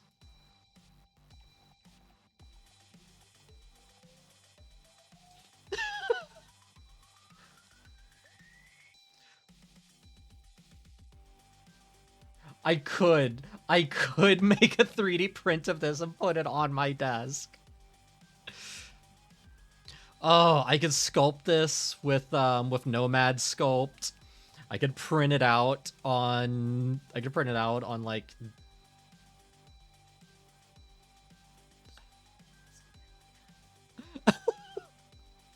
I might do that actually.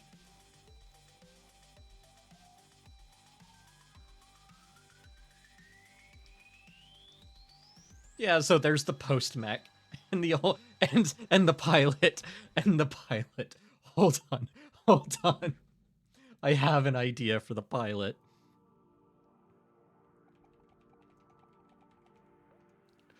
Oh, okay, okay.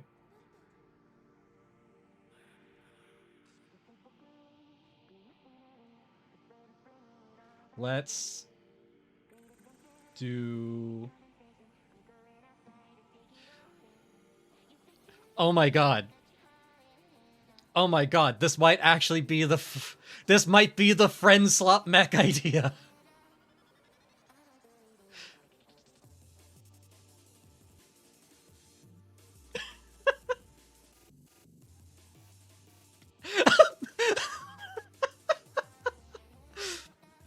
Oh, why is my tracking spinning so much? Oh, I don't understand. Why is it doing this? Ah. Oh, what is going on? Whoa, okay.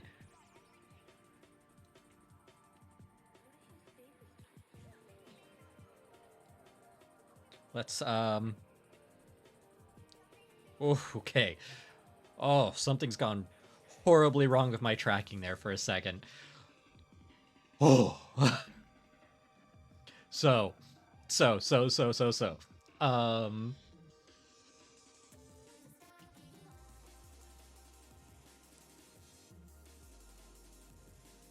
So, the pilot uniform.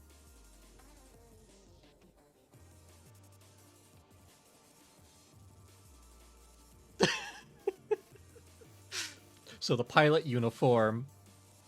Sorry, Unicorn, we've gone on a completely different tangent here. I will get back to I'll get back to working on your commission in just a moment. I need to get this out of my system.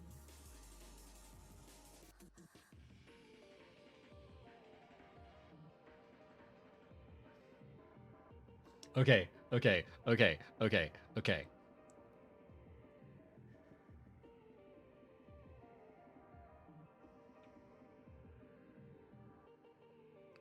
I have no idea what I'm doing for the pose here. I'm just kind of like making it up as I go along.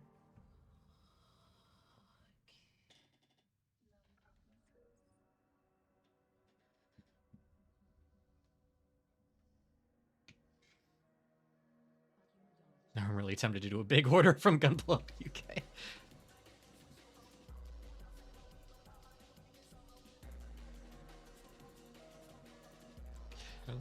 Unfortunately, I'm unable to afford Gunplas for a good while now. Art has become my primary form of income for the time being.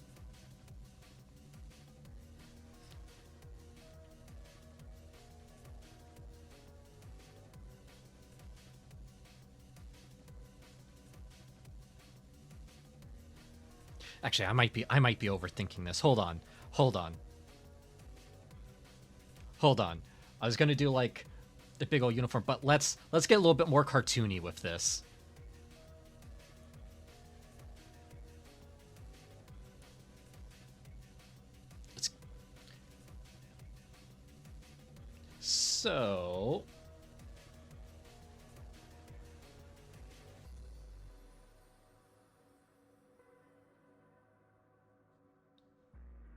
So here's my idea.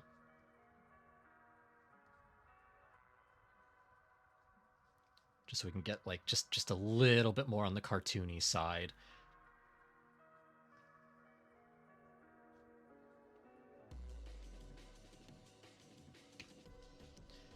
And just so we can get this idea out a bit quicker than if I were to actually sit down and do a full-on design.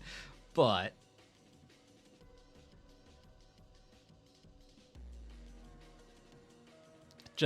we're just gonna quickly block this in.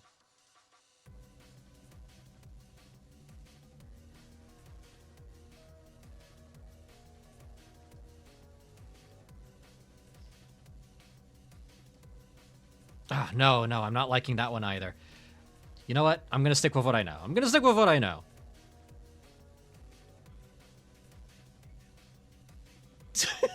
Helldiver cape.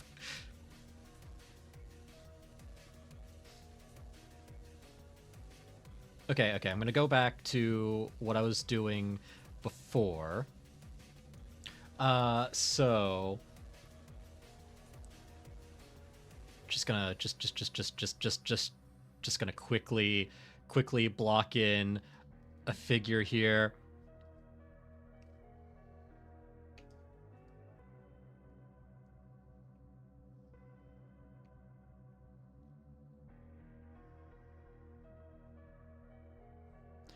Hold on. The vision. You'll see the vision. You'll see the vision as soon as I get started here.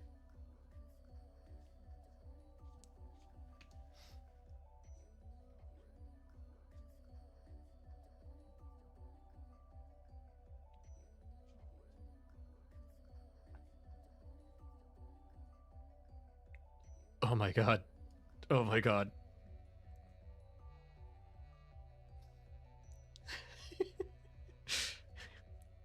The cape made from letters.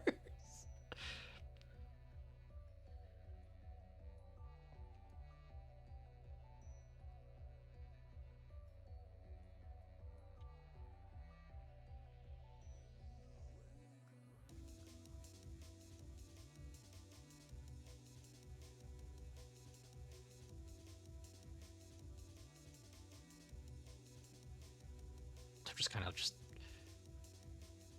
I'm not really being too precious about how I have this set up. I'm just kind of like just getting the idea down on paper.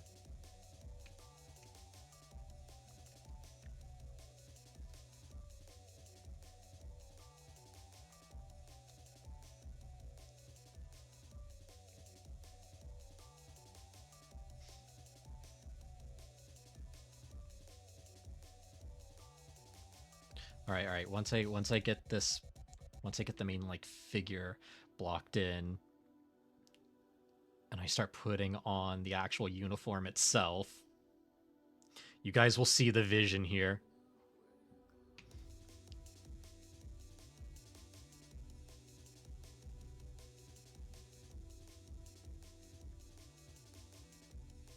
So,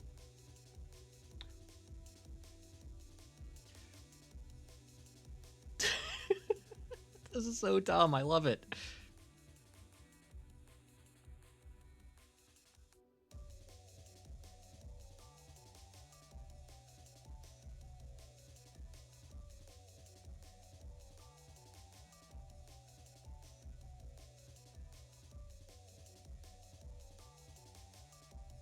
All right. So then,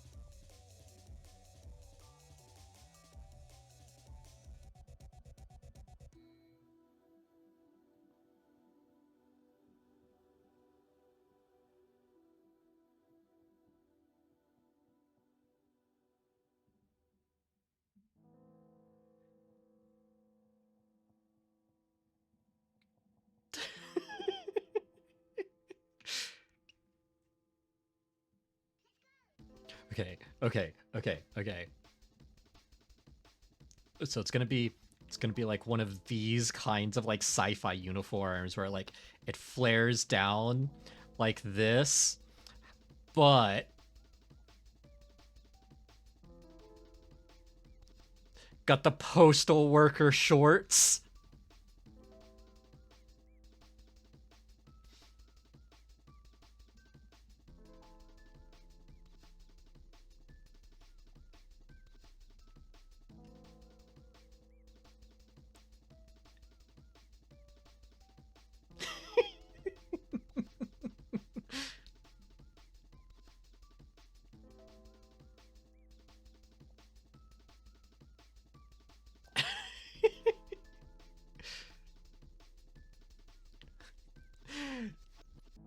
Do multiple combine to form Postron? Oh, cape made from letters, cape made from a McDonald's wrapper, a bubble wrap cape that slightly negates fall damage.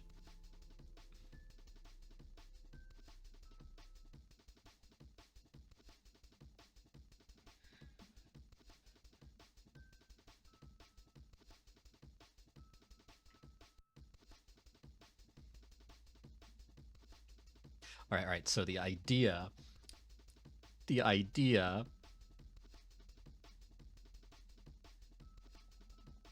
I had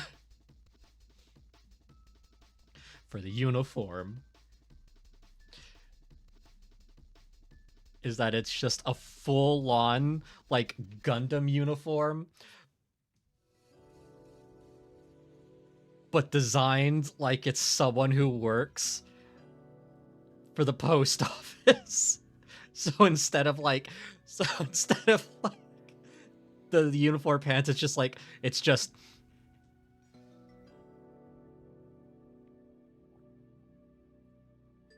male shorts.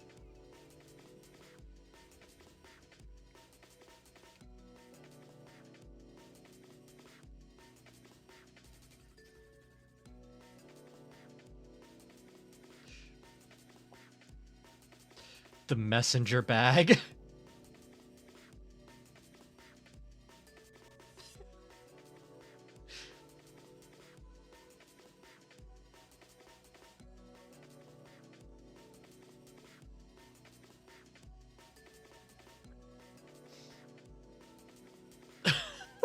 Oh my god. The anatomy on this is all sorts of wonkadoo, but man, I don't care. This idea is so dumb. I love it. Okay, okay, and then just big ol' like just a big ol' helmet with a tiny little postal worker hat on top.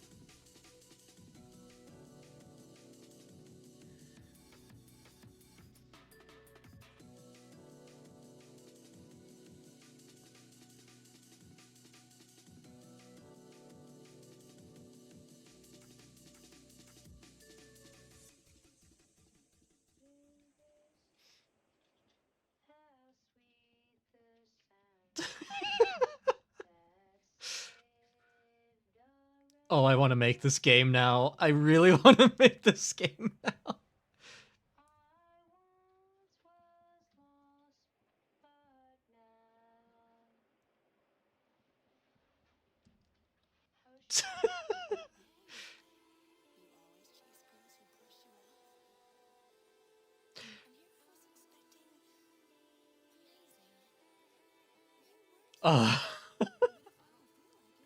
Iron-blooded orphans, but it's male.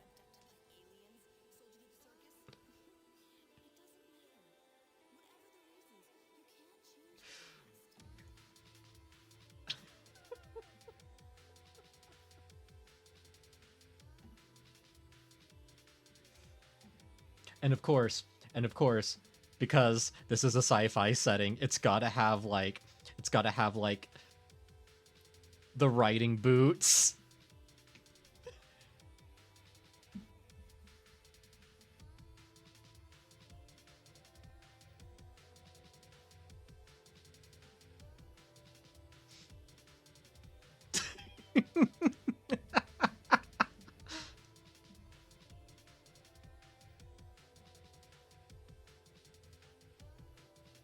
Lancers, we have made history today. We have coined the idea for a stupid mecha male game.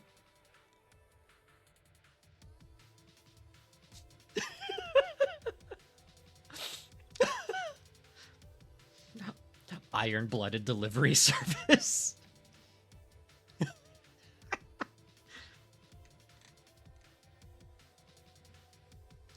And then, of course...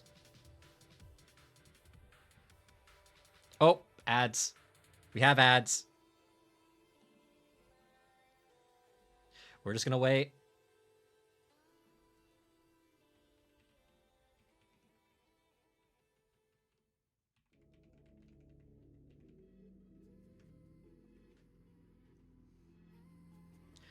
We'll just wait until the ads are done before we continue on.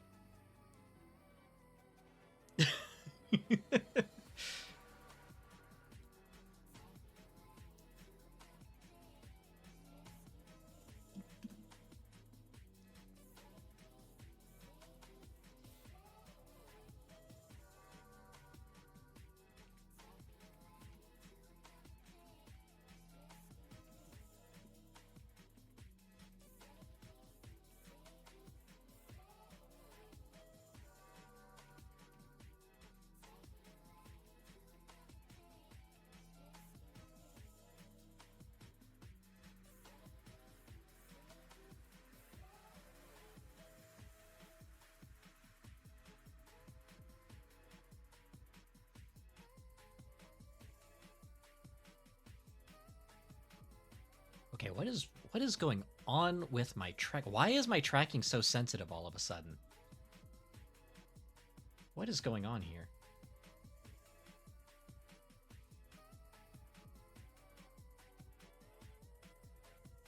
Ooh, this is probably gonna break my setup, but let's. I'm just gonna restart this while we're in the middle of ads.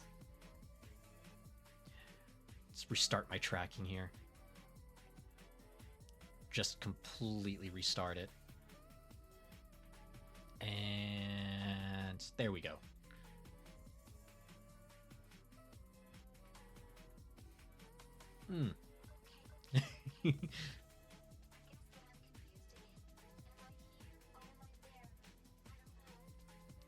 All right.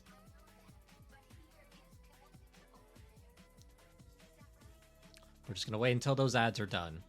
I really wish it would tell me.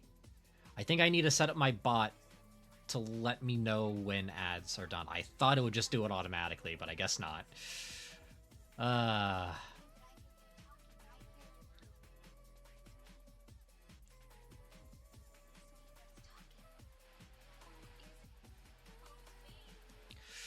One of these days, I will unlock the feature that will give me full control of when I can actually, like, have the ads happen. So then I can just go, look, I need to use the toilet. Ad break. Boom. One day. Someday. Potentially.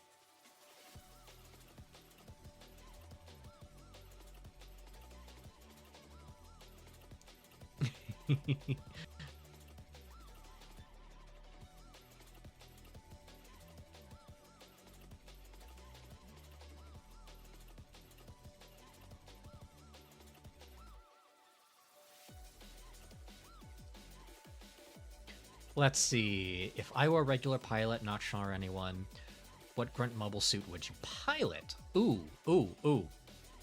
So, I would probably... I'm gonna be honest. I love the design of the Zaku 2.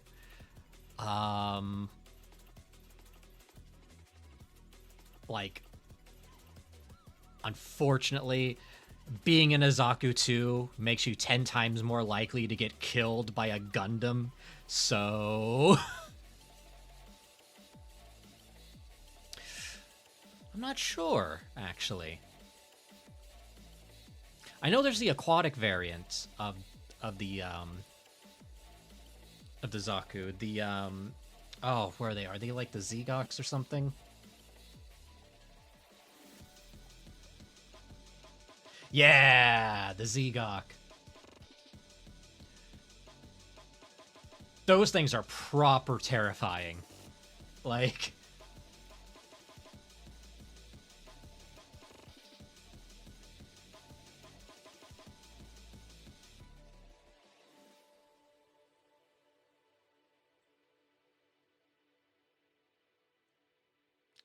it's a really good question.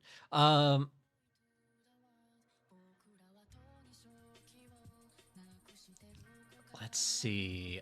The gyms are also a pretty good choice as well. Just the mass-produced Gundams. I actually have both. Like, I love the grunt mechs so much.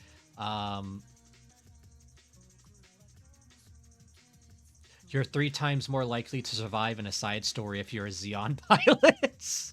I mean, true. Very true. Unless you're in an OVA. If you know, you know. I'm just caught with the idea of a war zone between mecha going on, and this mailman mech just sprinting down the middle of the war zone suddenly.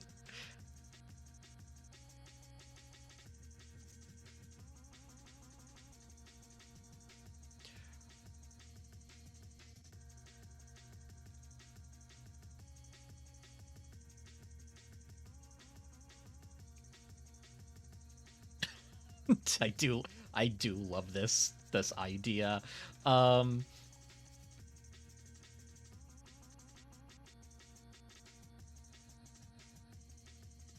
Just the mail cannon, the point defense stamp launcher, which the point defense stamp launcher must also be belt fed.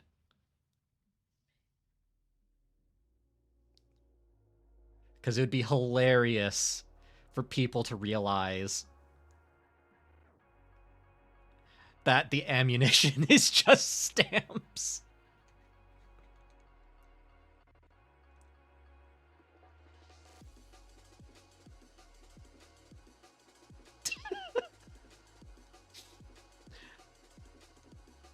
I love this dumb idea.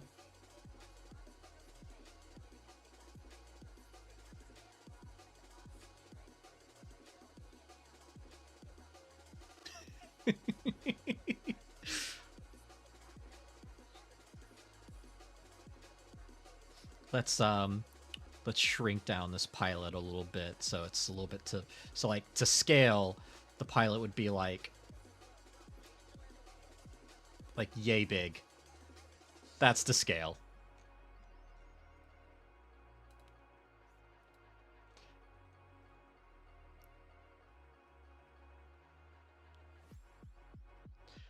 Let's see, make the feet wheels. Ooh. Oh.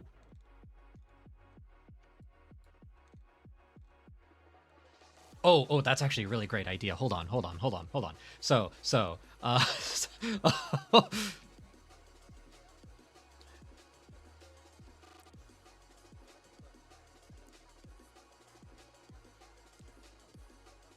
just as a kind of like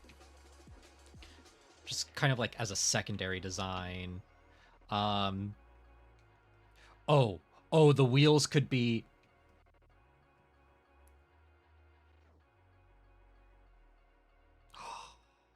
Wait. No. Think of it like this. All right. So we already have like this might actually work out perfectly. Hold on. So with the mecha legs, with the mecha feet, we have it like this currently. But what if, all right, hear me out. What if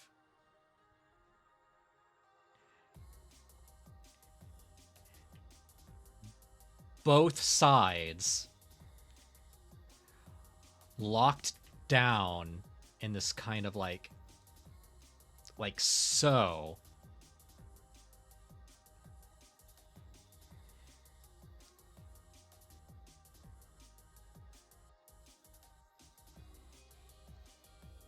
And it turned into a wheel configuration on the fly. So like they clamp down. So like that, and they meet in the middle.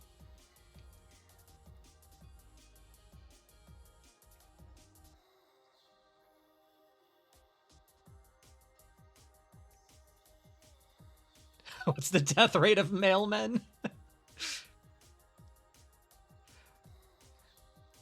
Concerningly high in the colonies.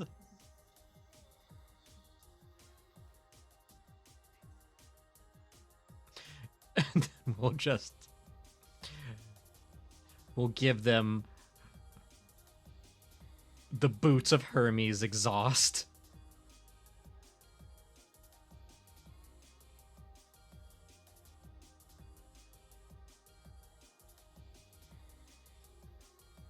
There we go.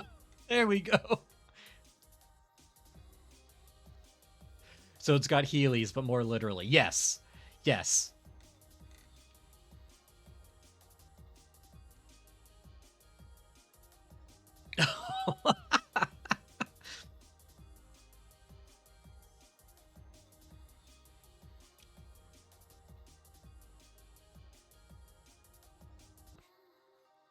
One in 7 mailmen make it home.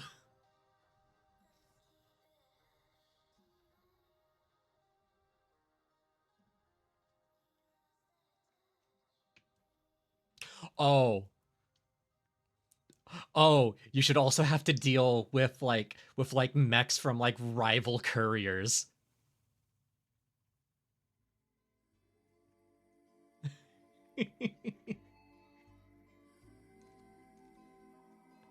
Oh, this is so dumb. I love it so much.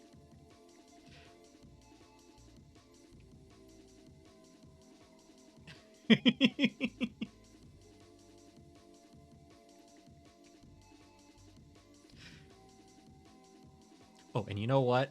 You know what? The cannon, instead of it just being like an open cannon like that, it should be segmented like a howitzer.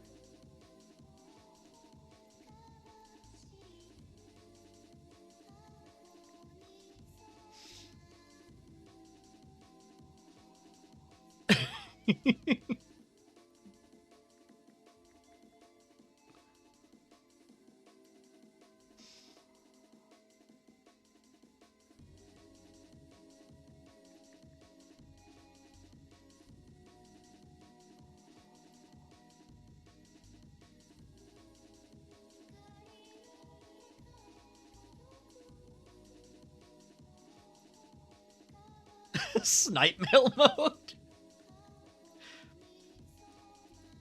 Oh. Yeah. And then we'll do the we'll put like a little scope on it.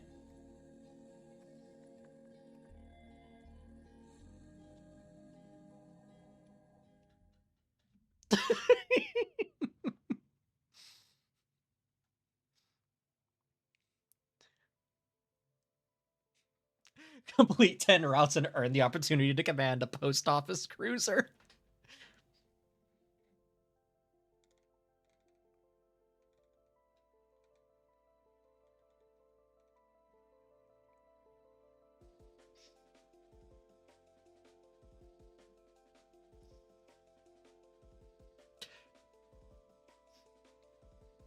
The big offensive missions have you delivering a payload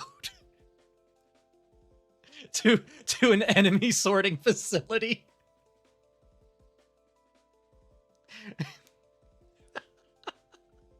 Oh, I could just like imagine the trailer too, where like you see two rival like courier mechs with two completely different color schemes just like on opposite ends of the same street, and they're both like delivering to the same house, and you just see them just start like opening fire on each other. One of them like does like a judo slam of the other.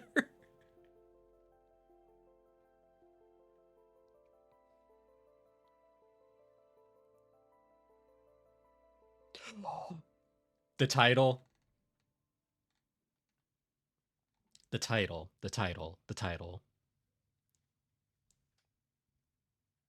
would be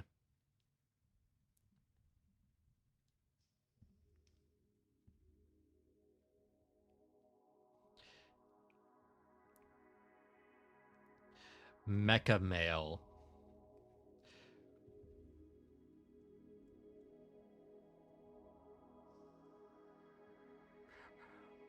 Priority.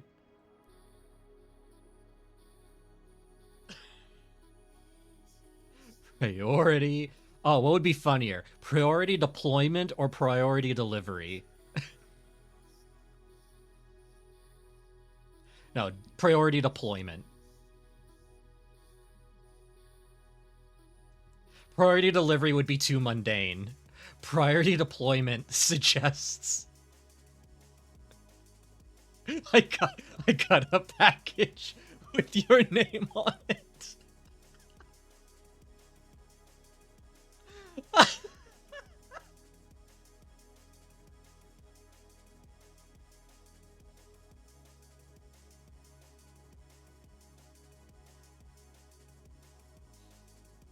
Oh, and it should be tech where like because these are male mechs, the side panels are wide open. So you're kind of like if you flank a mech, you're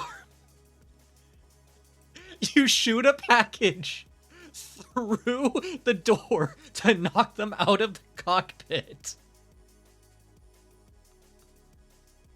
Just imagine mecha mailmen being ragdolled out of their mech, and then they have to scramble to climb back in.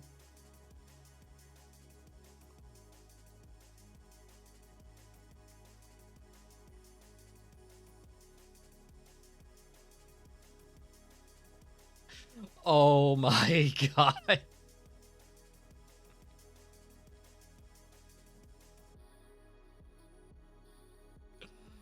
Okay.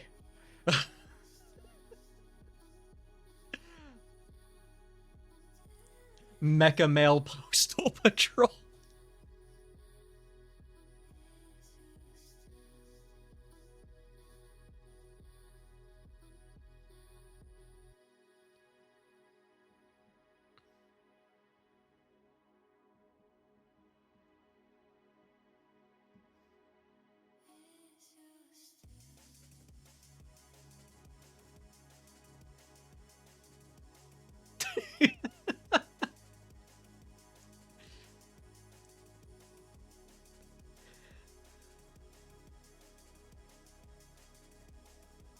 Royal Mail are the snipers. Amazon are the up close and in your face. Oh. Okay.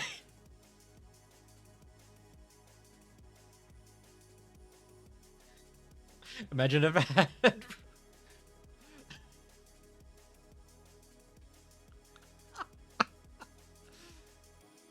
Oh, okay.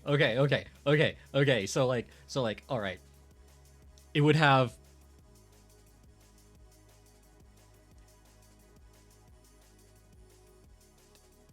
It would have like a stamp. It would have like a stamp machine gun. It would have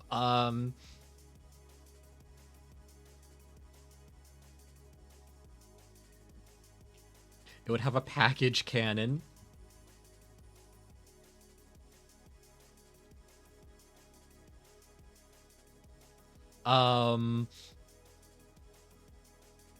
Fragile package order.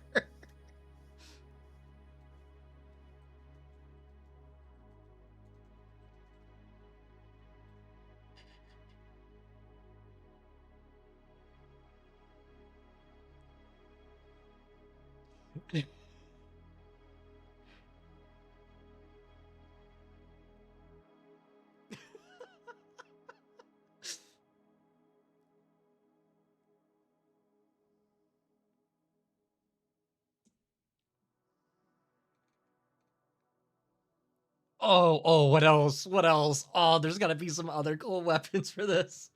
Um,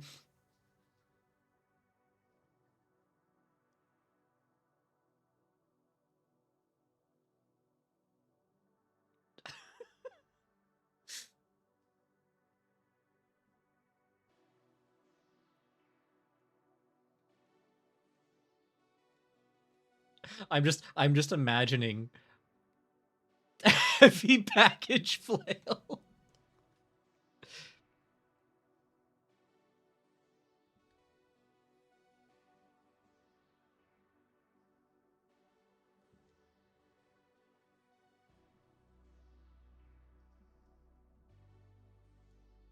Heavy package flail. Okay. Oh, oh. I'm just imagining what that would look like too. It would be... It would just be like a massive box.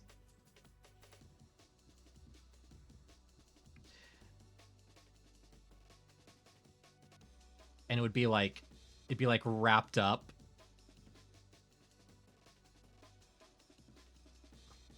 It'd be like wrapped up in like little chains.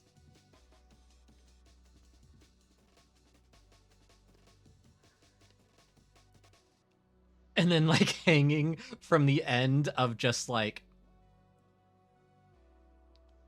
Whoa, oh, it would be hanging from the end of like a mailbox.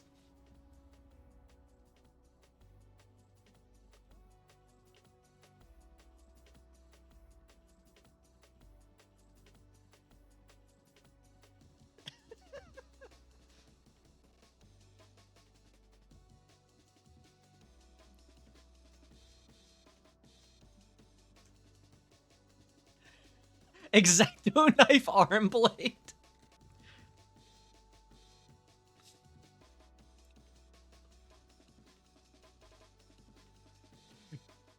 Yeah, so so so the offhand arm would have like one of those, like it would obviously be like you'd see like the black dial, the little cutaway there, and then the segmented X-Acto knife.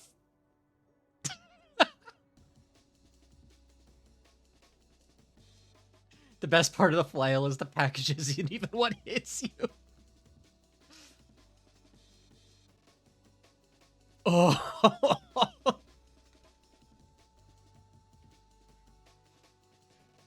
I'm gonna make this a little bit more clear that this is the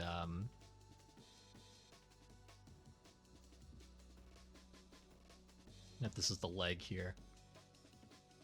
I can imagine this like rocking a low poly art style too.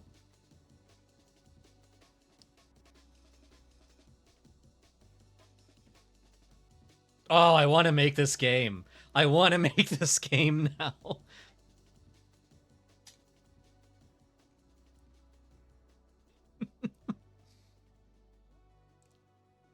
Oh, maybe there's like a priority package that you have to like defend. Return to sender repulsion field.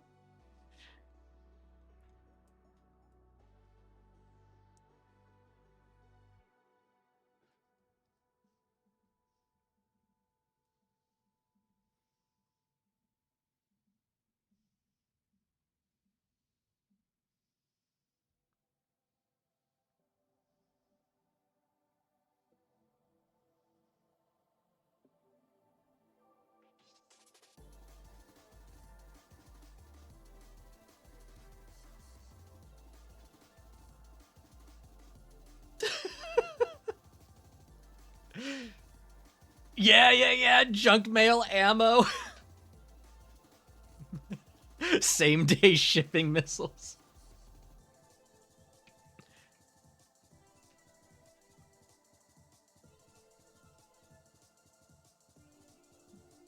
Hold on.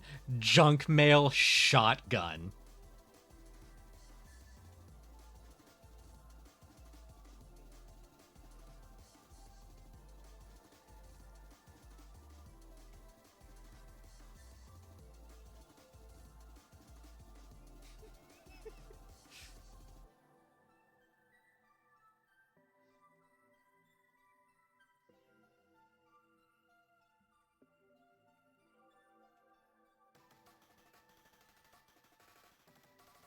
Same day shipping missile.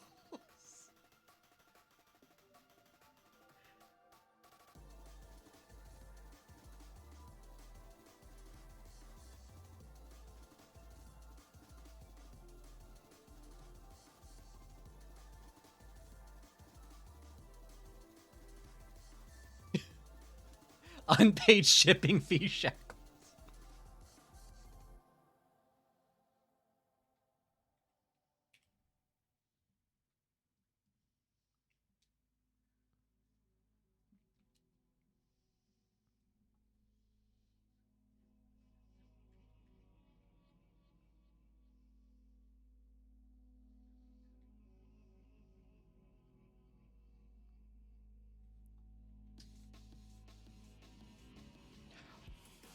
Roger dress grenades.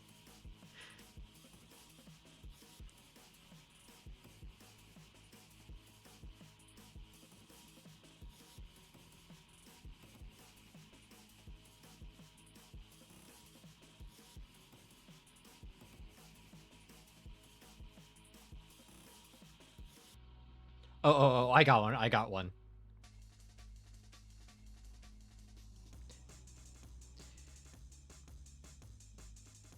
Care of mines.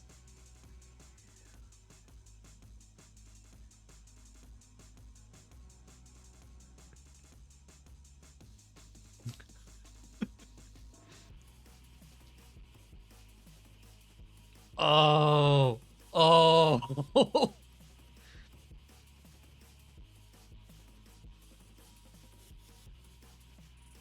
Okay.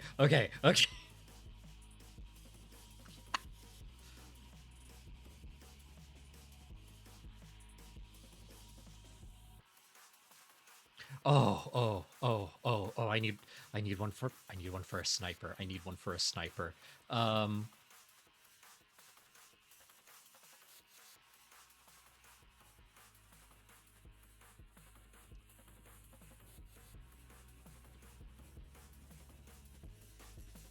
Ooh. What about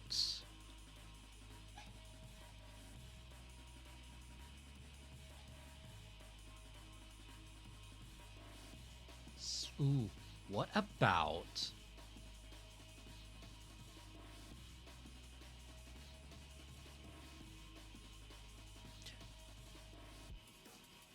deployable porch pirates? I can imagine those being like little drones that steals like packages from other couriers. Newspaper sniper, there it is.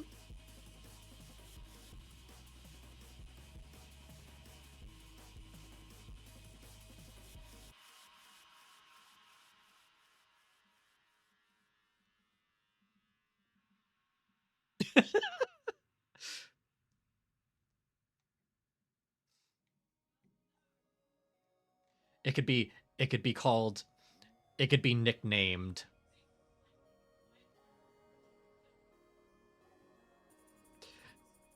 the headliner.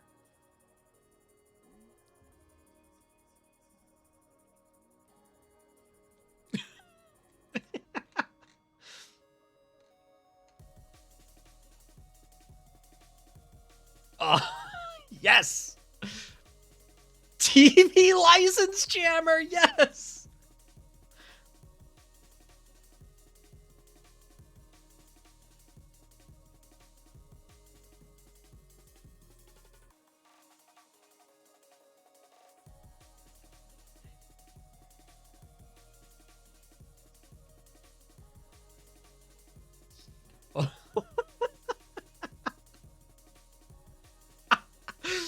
Oh,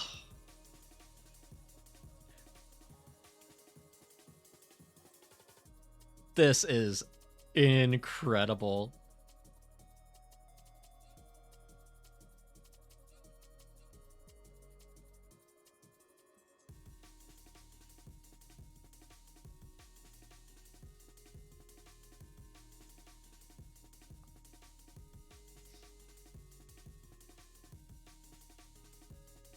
Oh,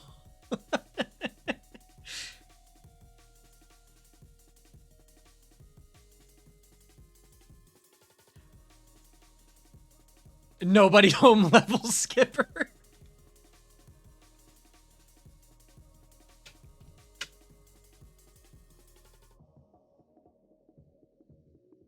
Yeah, the sorry we missed you slip.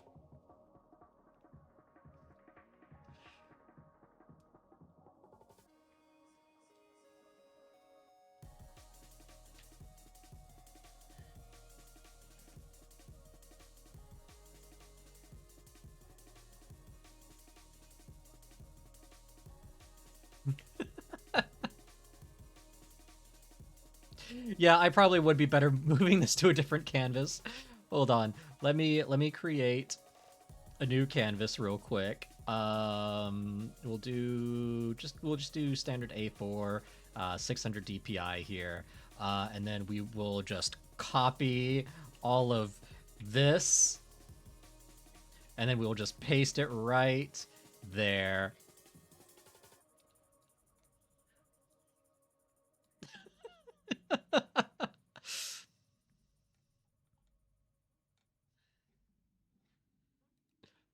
I love this. I love this so much. This is so dumb. This has like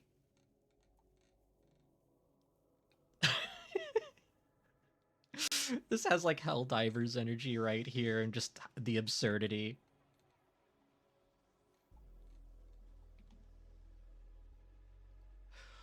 Ooh, I could totally make this in Blender too.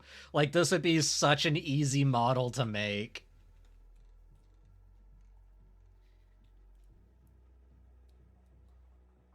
All right. All right. Okay.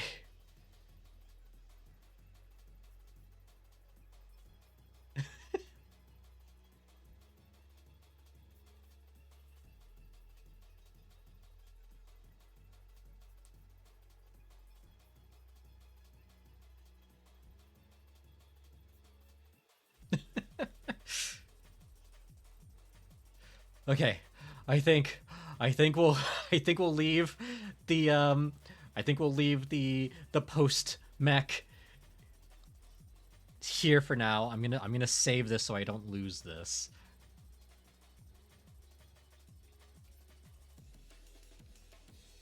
I'll just name this file Mecha Mail. There we go.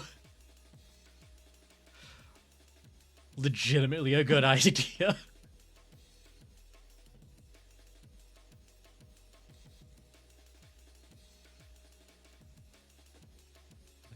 Oh. Oh. All right. All right. Oh, I definitely needed to get that out of my system.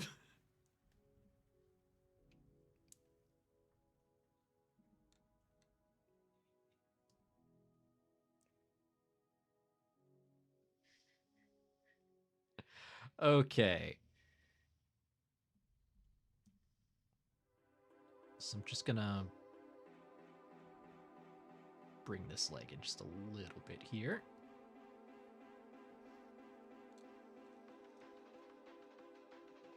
And then we're gonna kind of roughen. So I'm still thinking about those moves.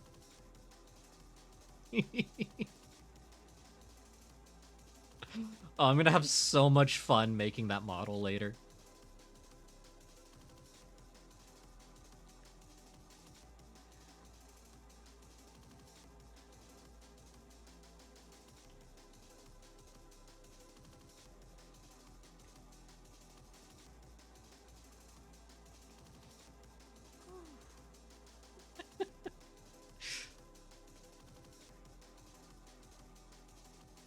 This is why I love being an artist. I could just write down and draw all of the cursed ideas when they pop in my head.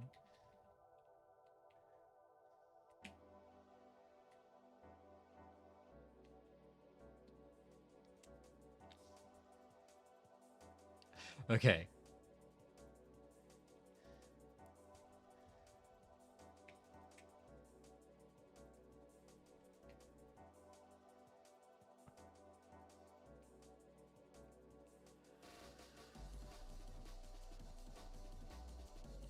Ooh, and actually that hand is a little bit too big. Just trying to make it a little bit more proportional to that other hand right there. I'm just trying to like think what the gameplay loop of that game would be now.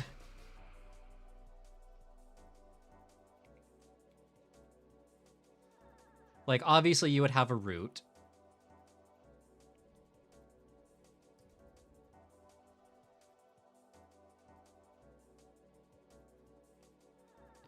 Wouldn't be so much like doing it in a time limit, but it would be more like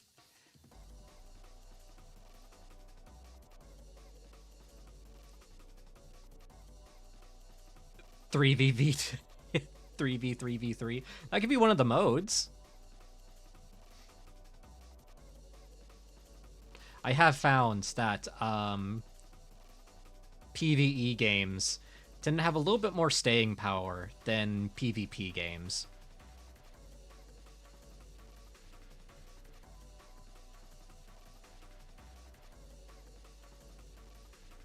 Plus, I'm a PvE player.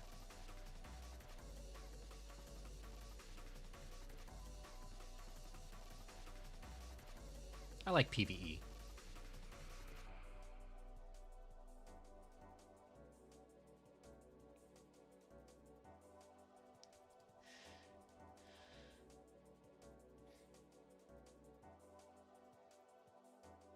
I feel like it would be balancing delivering mail to house or face.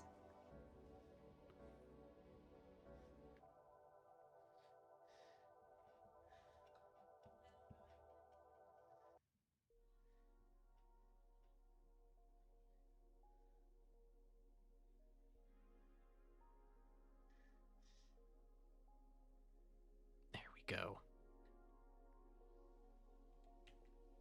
And then we're just gonna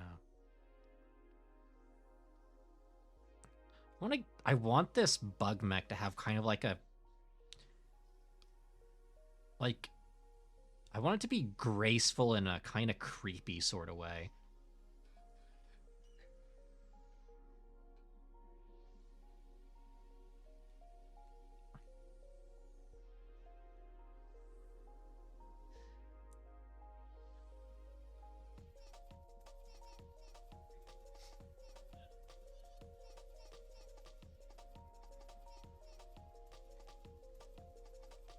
Oh, my brain's stuck on Mel Mech.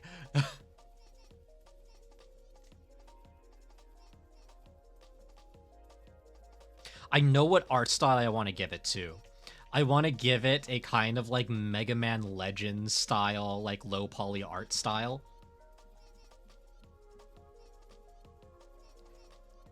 Because one, it'd be really easy to animate.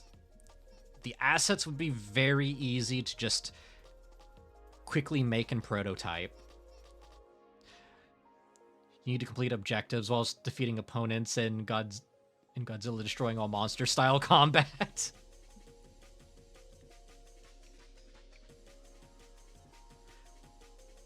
I definitely see it as being a kind of like it's definitely going to be third person. Definitely kind of like a third person shooter kind of vibe. But heavy on like physics shenanigans.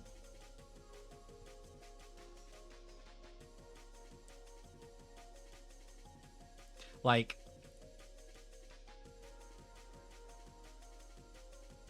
the the boss fight is not amazing.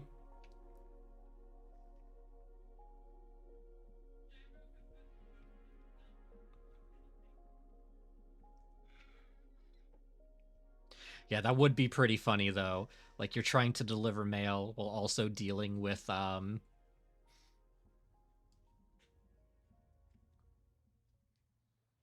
NPCs you could be fighting could be porch pirates. Like literal porch pirates. All of this will be gone soon. Is your leg okay? Does it hurt? It does a little bit. I'm fine.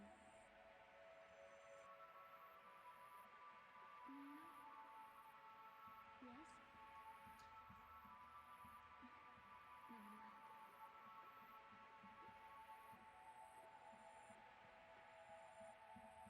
There we go. Kind of almost there in terms of this design here. Co-op pilot and gunner could also have enemies trying to board you. Yes! Yes!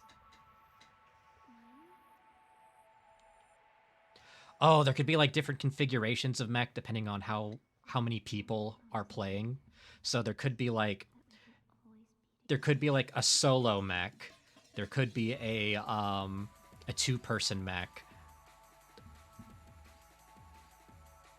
And then there could be one for like 3+ people.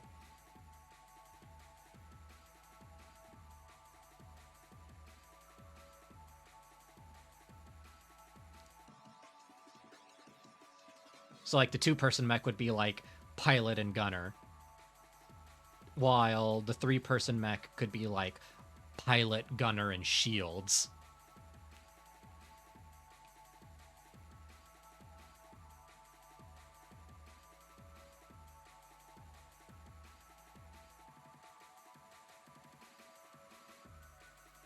Immortal Engines Post Edition.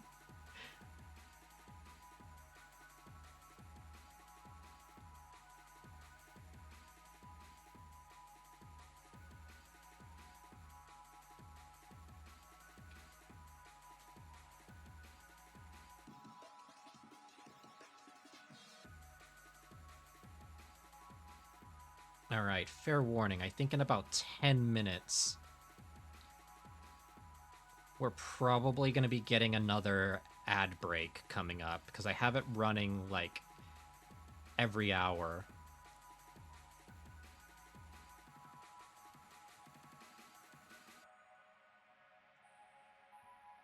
So just a fair warning to everyone.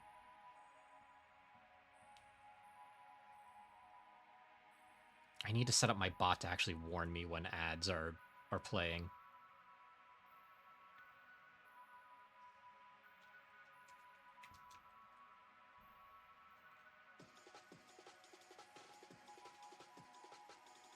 All right. Oh, and I forgot one little detail.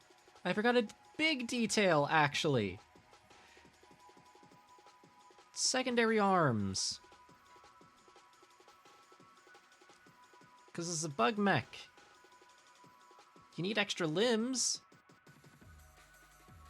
And actually, I'm going to have these limbs kind of like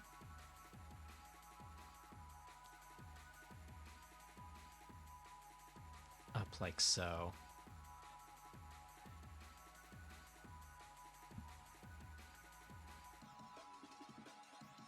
I often forget about ads.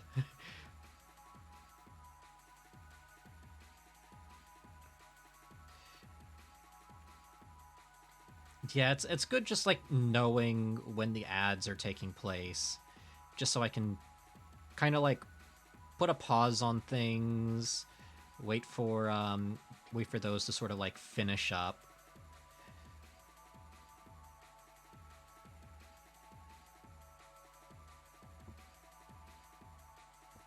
Like, yeah, it's only going to be like what, pennies in terms of like income stream, but like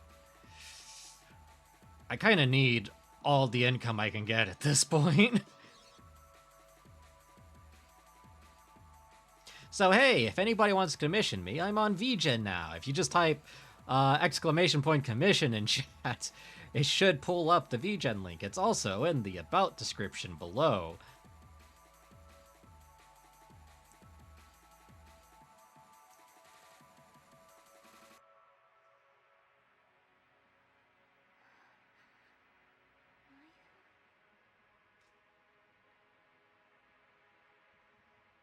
There we go. Actually having a big 25% off sale all throughout March, just as like sort of like a launch month sales offer.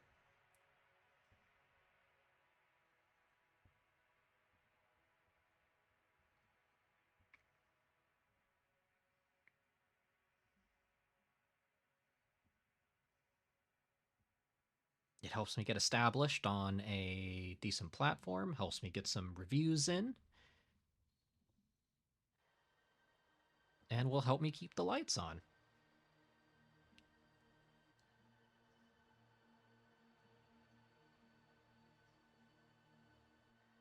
There we go.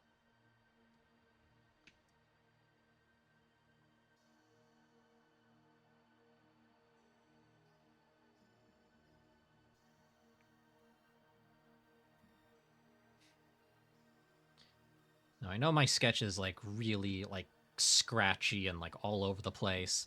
I'm working with like really absurd resolutions right now, and I'm having to like work with a tiny, tiny little brush at the moment. When I say tiny, I'm using a 10 pixel thick brush. Like, it's not insignificant.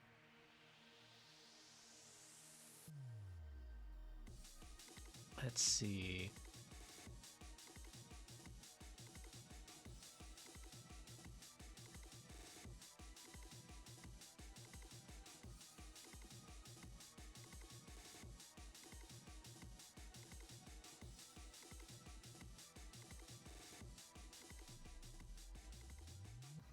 I'm gonna try to get some more, like,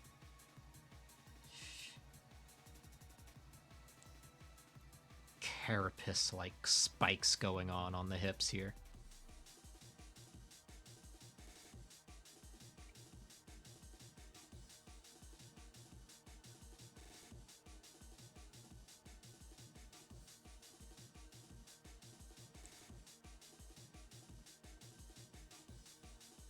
This is definitely going to be like a multiple day kind of commission here. I can already feel it just from how like how detailed it's going to be.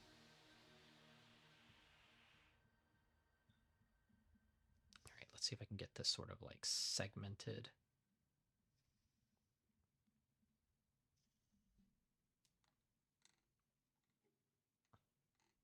Or you know what? Idea.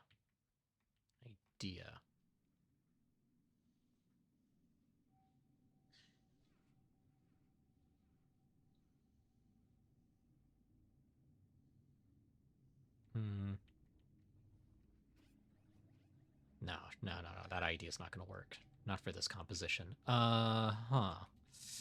So, if I instead can actually segment this middle bit here.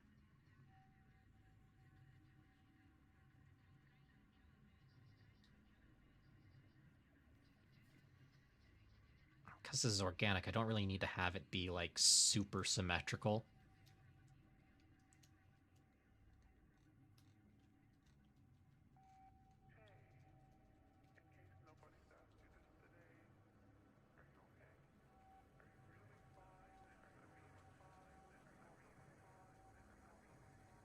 I just need to really like just kind of have it be. Just need to have it make sense at a glance. Not sure if this will be useful for the details, but I found an insect monster called. I don't call. Ooh. Let's have a look.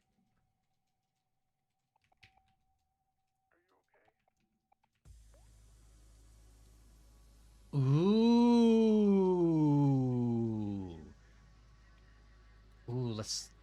Let's get a closer look at that. Oh, is there a bigger one? Oh, there's got to be a bigger one. Come on, surely there's got to be a bigger image of this. Yeah, close enough. Copy image. Gonna go down to the refs and paste.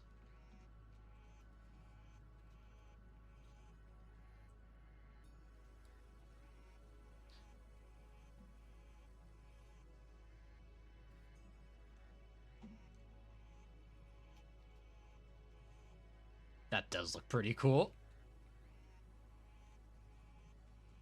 Let's have a look at how they're. Oh, it's so interesting because like they're just kind of.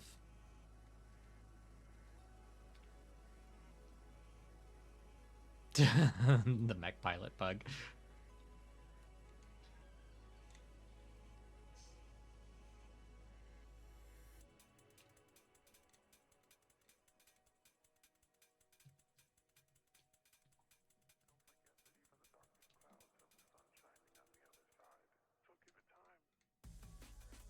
Yeah, because right now I have it set up like it's got these and such. It literally pulls a mech on you? Wait.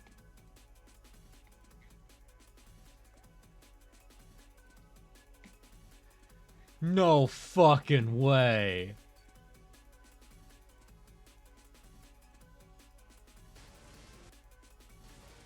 Hold on, I'm just looking at this real quick.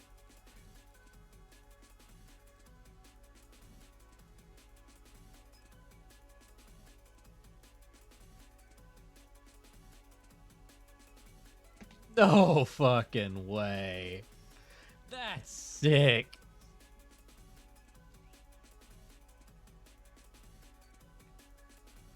That is so sick.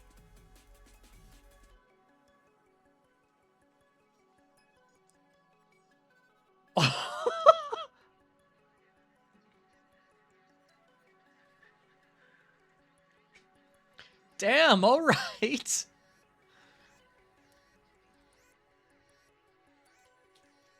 Oh, that's awesome. I love that.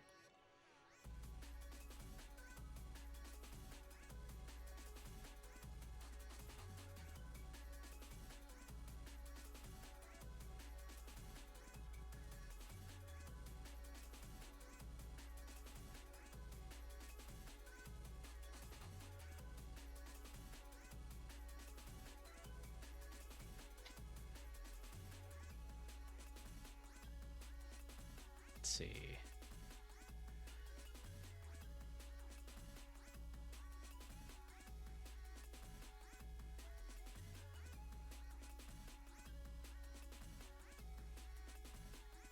Might be able to do something cool, actually.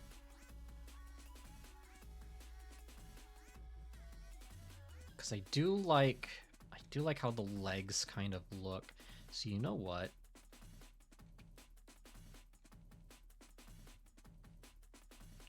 I'm gonna try something. I am going to try something. Now, this is either going to be good or it's going to be bad. Let's find out which. So again, we're going to just do that as the base, and then...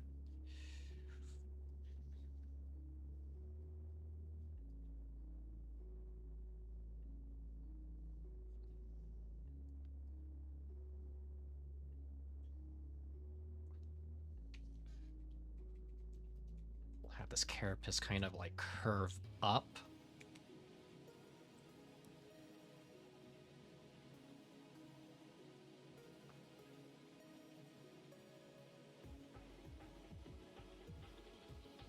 Kind of like so.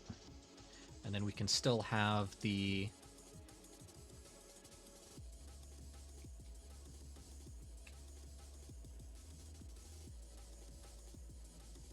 yeah, we can still do something like that.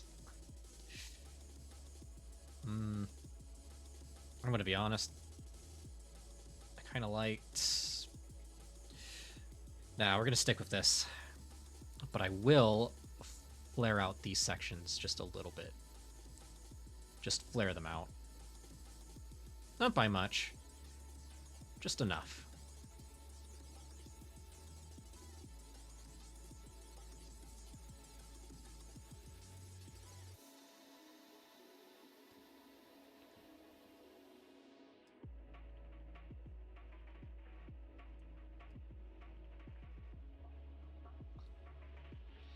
Kind of like that. And then we will take some inspiration from it here.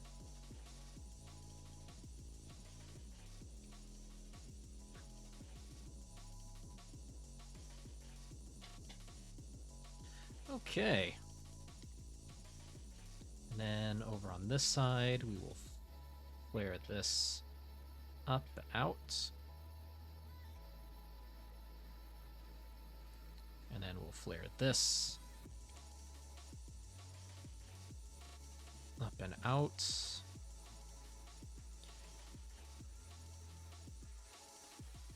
Yeah, I'll figure it out.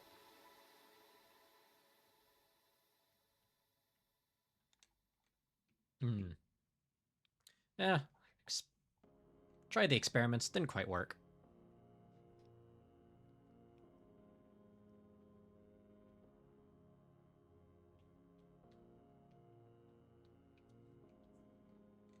Okay, so... let's get the oh, whoop. Ignore that.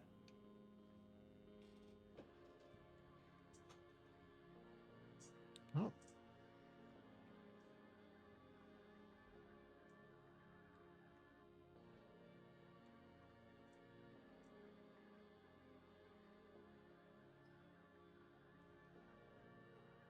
Ignore that other tab. That was just something I was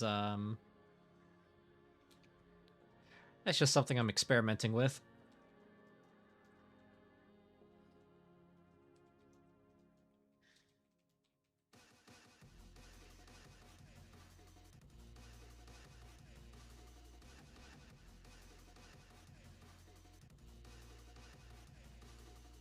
Oh yeah, I'm totally hopping on Helldivers later. I still have like 10 super credits I need to be able to afford the new War Bond.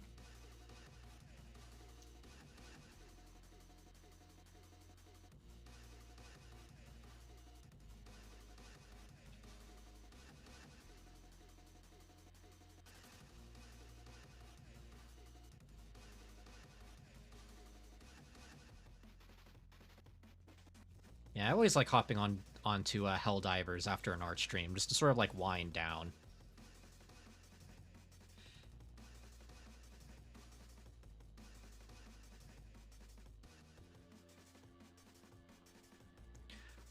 Art takes a lot of energy, and sometimes I need a little dose of managed democracy to perk me back up.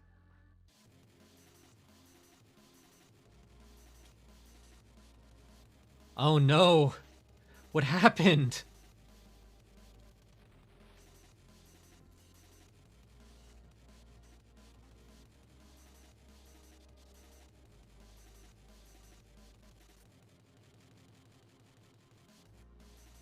Did like something on the PC finally give out, or?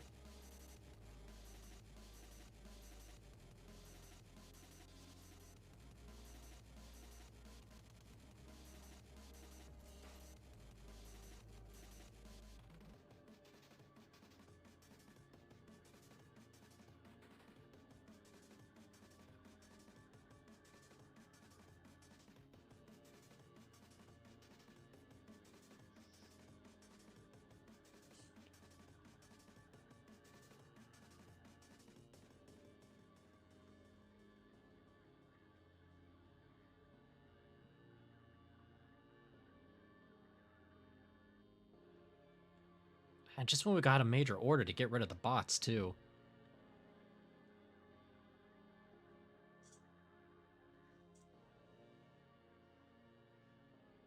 Oh.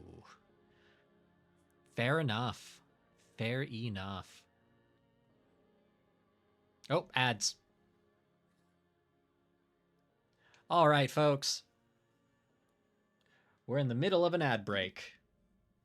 I'm gonna use this opportunity to I'm gonna go to the little mech pilot's room real quick.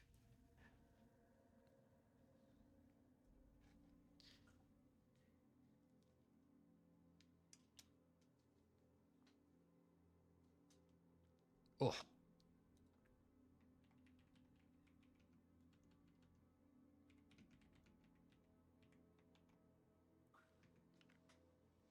Okay.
Oh, okay.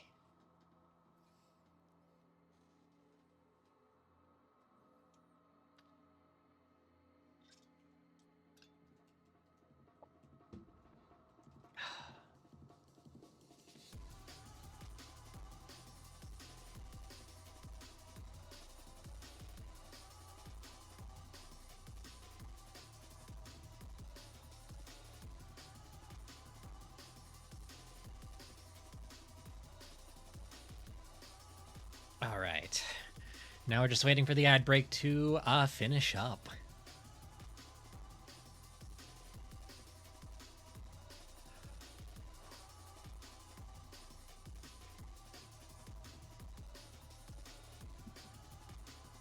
We'll get a little bit more progress done while we're waiting.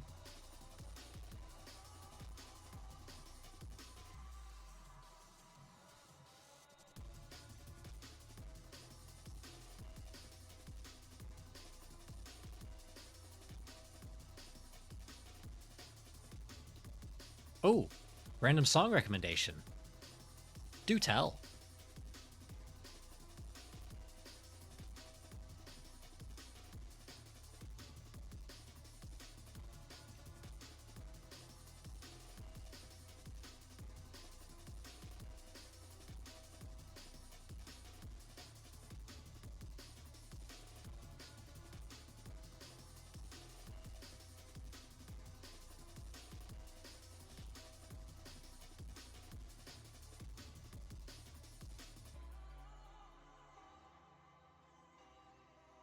Ooh, drooling from the mandibles. You know what? I'll also add this little a little bit of a sharp there as well.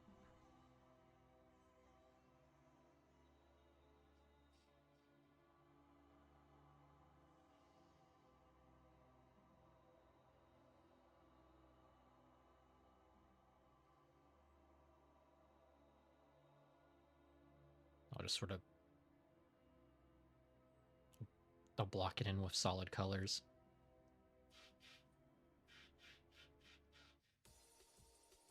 A stranger I remain.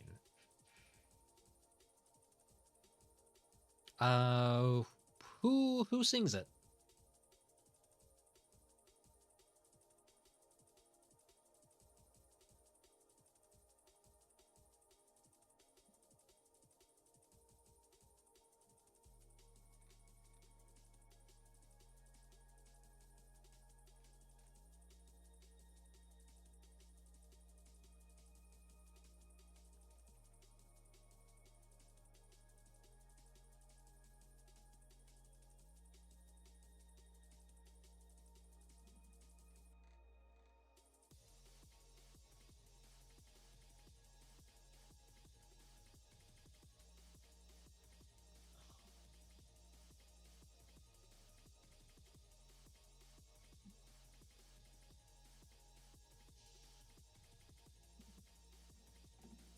Let's have a look here.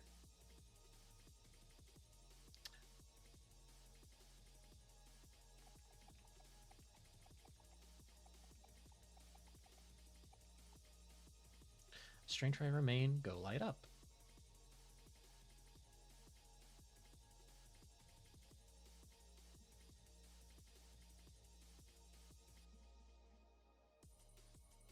Ah, I see.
Now I'm gonna go back in later with the inks, and I will make this into like, I'll actually get this more of like a hex pattern over the eyes when I'm doing the inking phase, because it's supposed to be like insectoid eyes, and I kind of want to have that. So the idea is they're insectoid eyes, but they're colored in a way to sort of look like, they're kind of colored in a way to look like human eyes, just for like added added horror.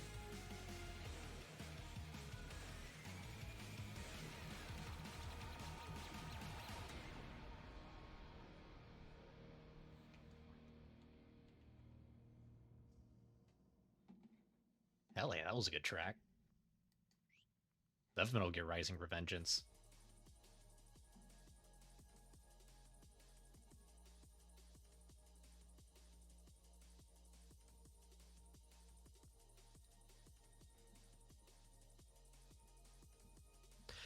I can vividly like imagine the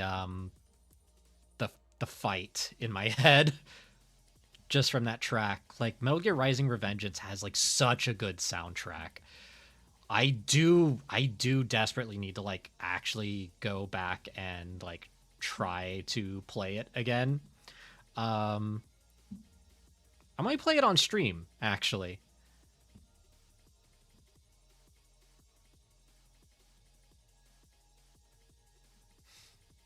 I'm just not too I'm not too great at I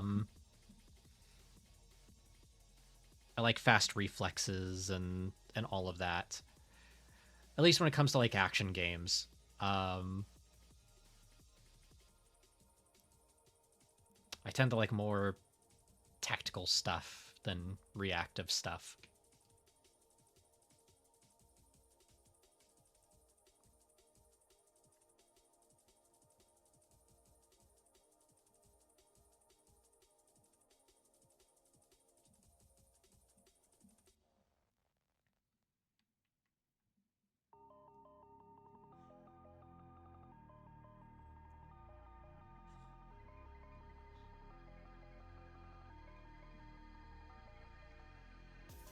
Like I know a lot of action games um have like special inputs for different combos, like for example Devil May Cry and all of that, but like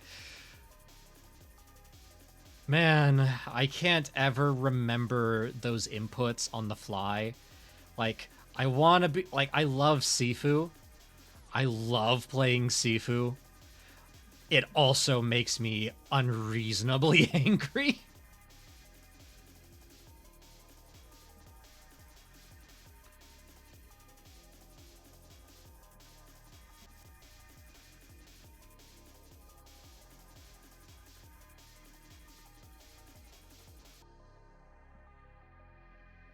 What gets me about like a lot of action games is like there comes a point when you go up to like a certain difficulty, you start to really feel how artificial some of the difficulty spikes are, and you get to feel like all of the bad things about a game's fighting engine. Um, when suddenly you're like in the middle of like combat like that.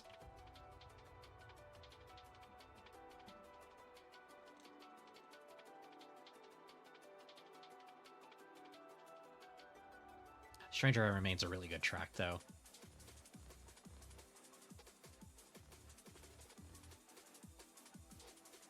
I still have a soft spot for Rules of Nature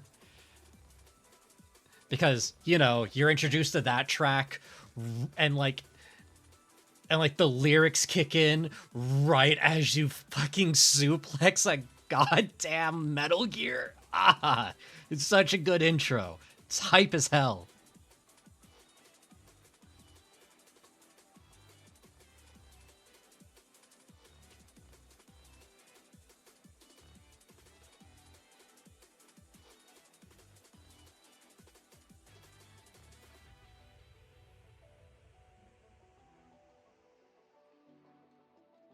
All right.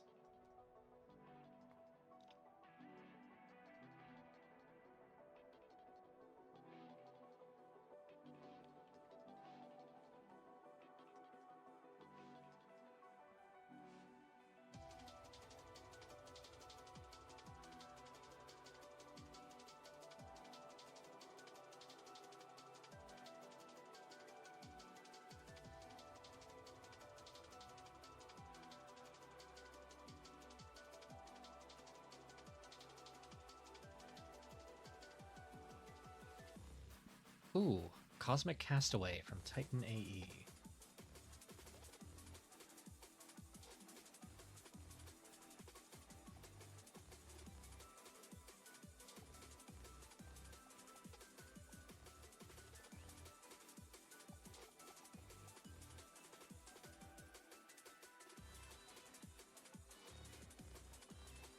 Oh, this movie! Oh!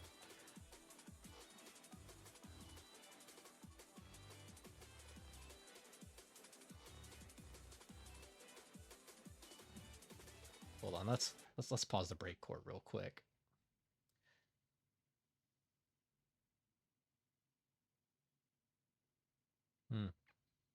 Actually, I probably shouldn't pull this up.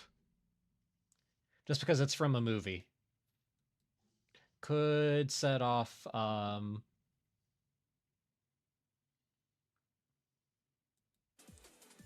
yeah, could set off stuff.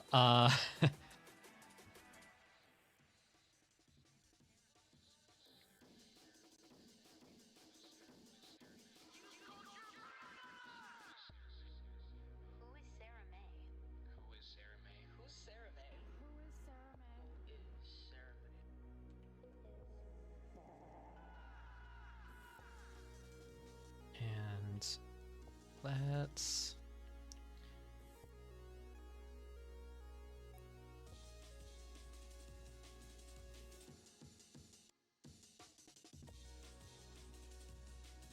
Let's get a finer brush there. We need lo-fi beats to draw to.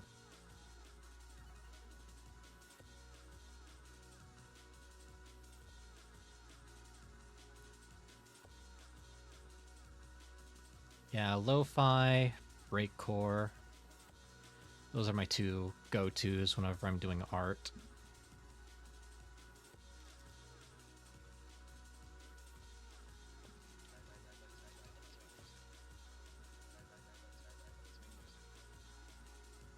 Oh! Zarnian Pizza Lover, hey, welcome on in. We are drawing a big big bug mech here. So you can kind of see like the whole angle we have going on here with like a little bit of foreshortening going on. Yeah, welcome on in. I'm Sunny Mecha, your friendly neighborhood mech pilot, and I love all things big stompy robots and mecha. So, oh yeah, earlier we drew a hold on, let me see if I can let me pull it up here real quick. Earlier we went on a little tangent and we made a silly idea for a robot that was a... Ah, here we go.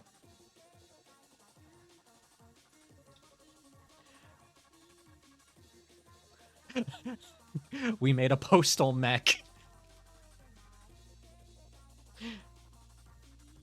with a package launcher, like box cutter, arm blade.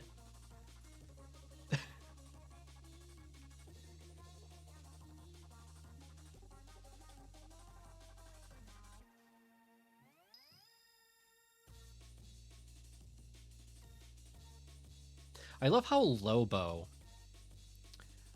uses guns because his hands are too efficient.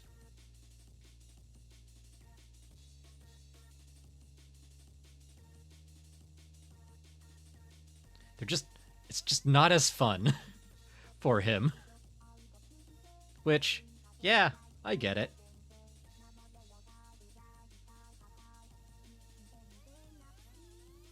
If he had enough strength to go toe-to-toe with Superman, you'd want to mix things up with more Daka as well.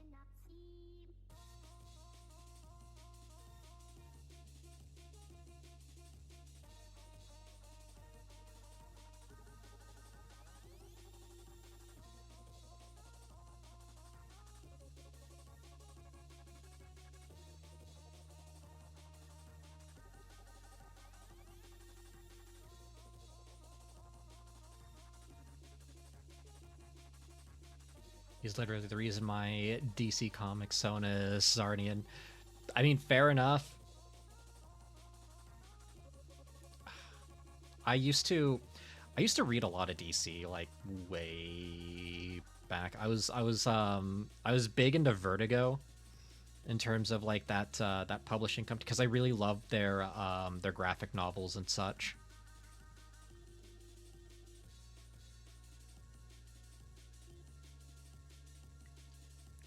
You know, I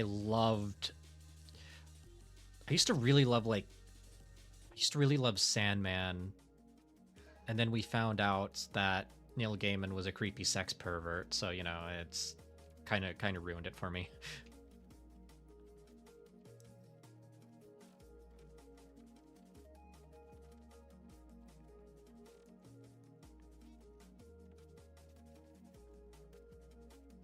Still, I did love that publishing arm of DC. It's one of my favorites.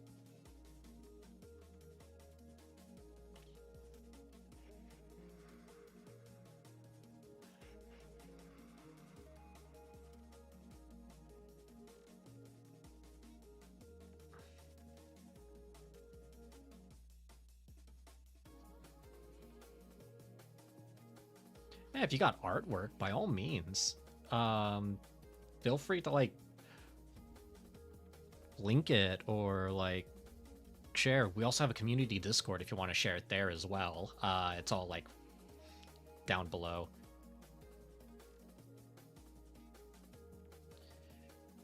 We're a chill community here. We like we're very normal about giant stompy robots, so.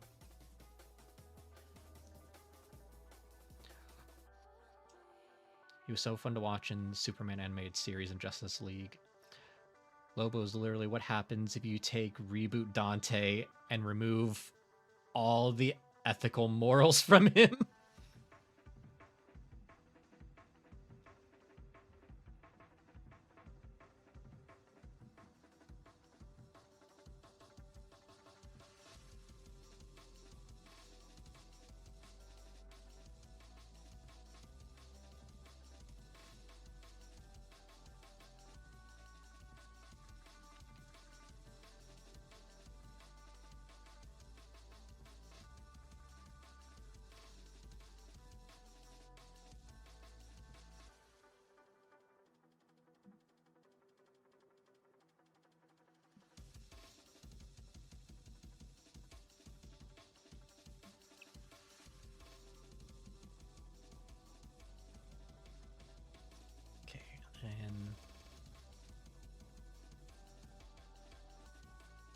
Alright, and this is how the mech pilot interfaces.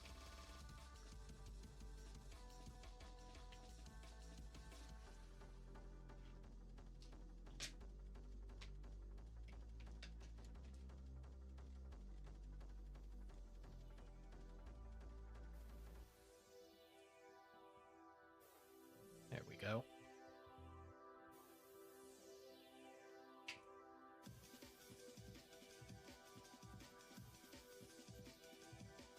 Hey, welcome back, Azukin. You didn't miss much.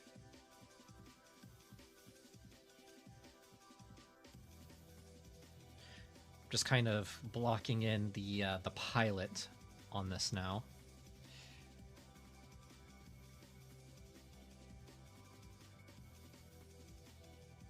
Even in the absurd resolution that I made this piece in, I don't think I'll be able to get full detail of the pilot in the piece.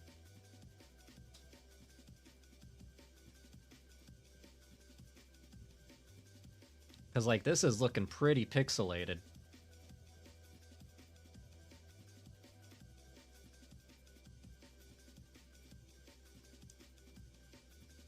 So I'm gonna have to just...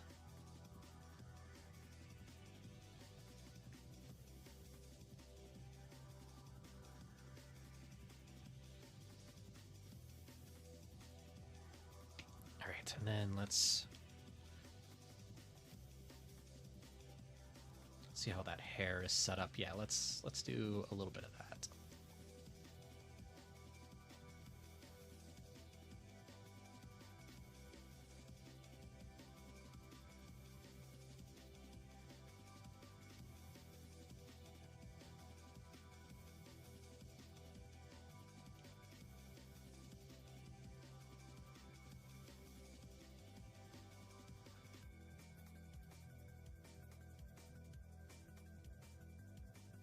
You know, I'll have the hair kind of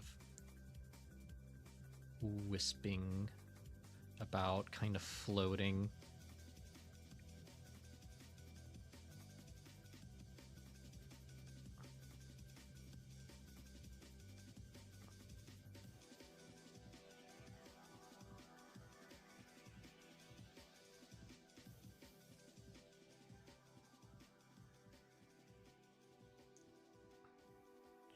Again, I will figure out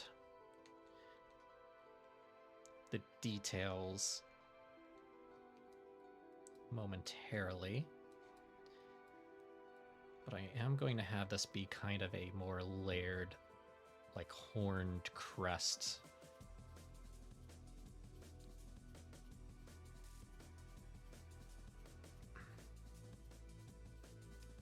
And then while we're at it,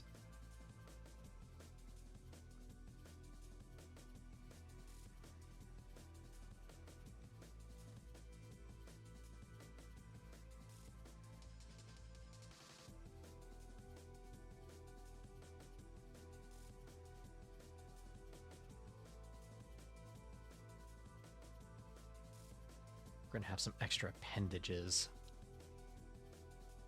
sticking out.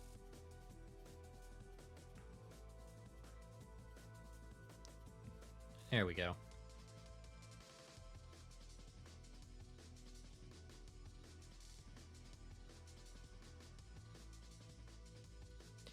Let's see. Why does the small pilot give me the vibes of it being piloted by an even smaller bug? So a bug piloting a person piloting a bug mech.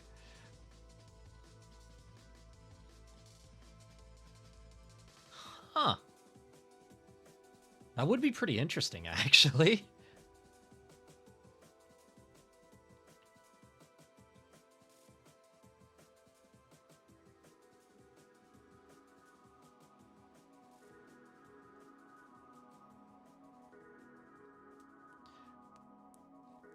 So, like, they used a bug to capture a pilot, and once they incorporated the pilot,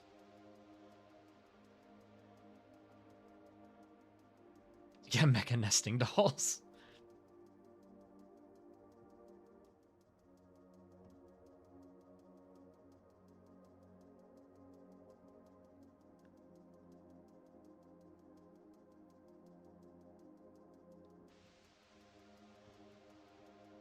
Just kind of quickly just roughing in the idea of, like, the brain matter here.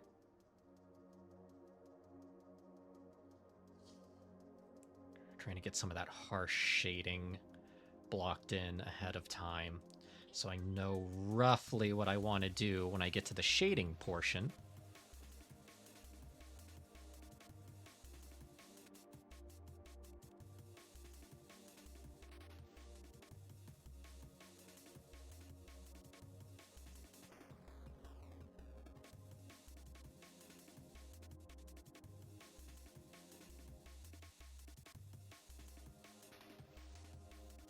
There we go.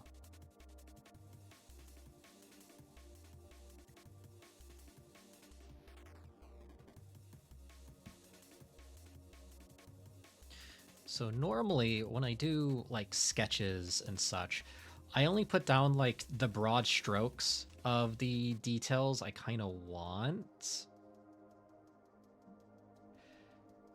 So that way, when I actually do go in and like add everything in the inking phase, I'm not just like redrawing the same thing 3 times. Like I'm adding a little bit more with each pass, so then it keeps the art process feeling fresh from beginning to end.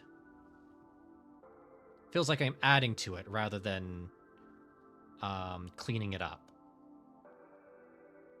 Oh, ads.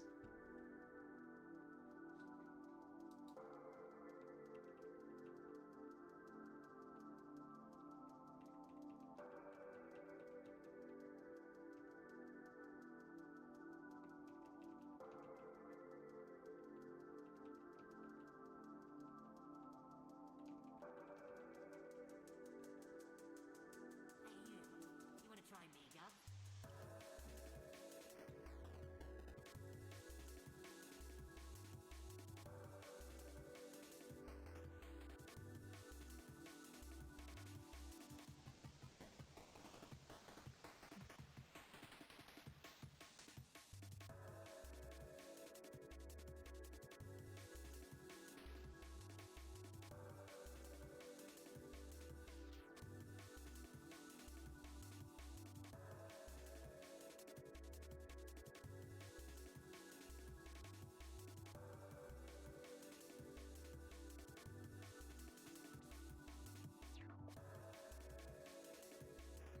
All right.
All right, let's get rid of that. Get rid of that.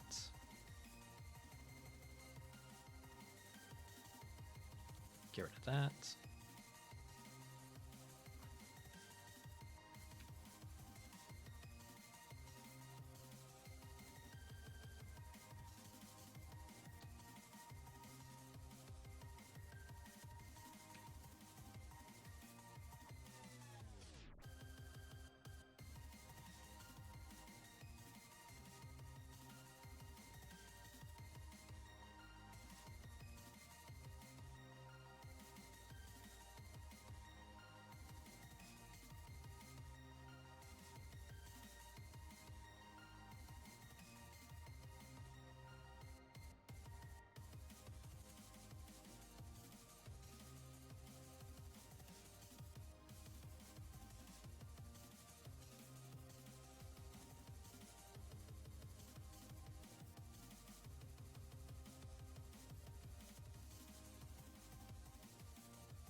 Ooh, I should find the little...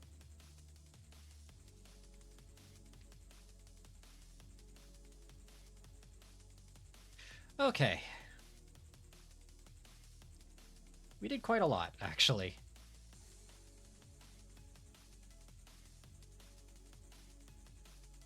When I get into like the actual inking phase of this, I will add a bunch of little details and such. But I think for the most part, we have the rough sketch down at the very least. I think this one's going to take me a little bit longer than my normal, than what my commissions normally will go.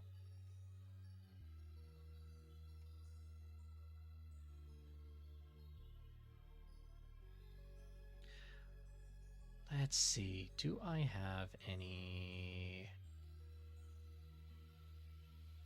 Ah, here we go. That's what I wanted.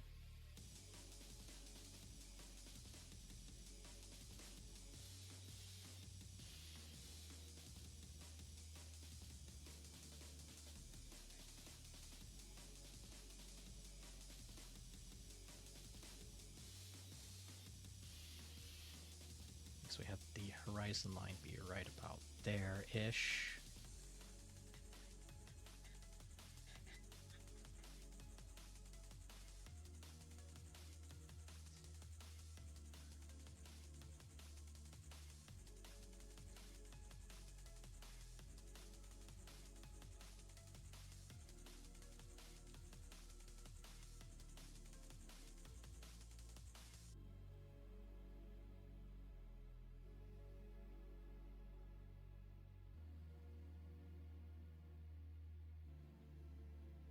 Okay.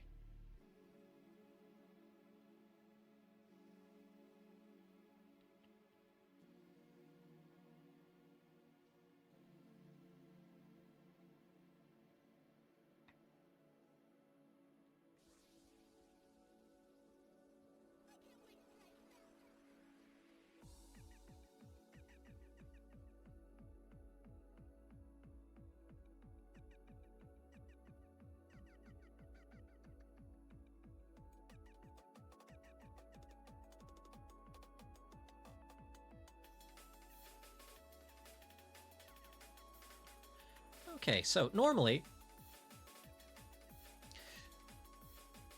I don't really worry about backgrounds, but because I decided to go for a more, oh, how do I put it? I went for a more intense piece here.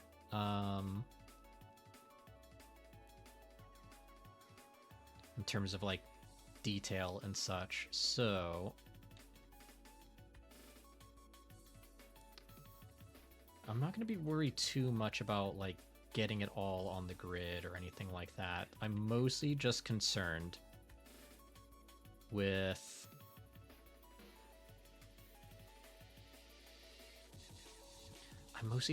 like getting everything just roughed in. Like, I'm kind of going off of the principle, like, does it look right? If so, we're good.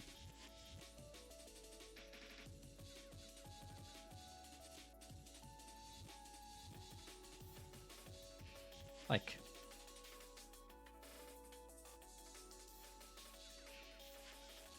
some people can get like really intense with the perspective.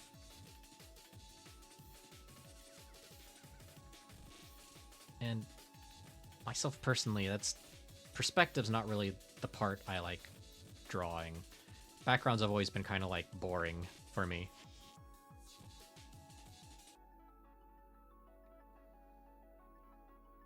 So I typically stick with a good enough principle when it comes to backgrounds.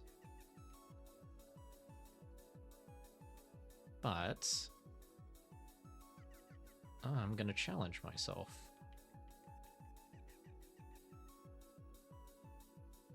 So I'm just gonna quickly just split this into halves.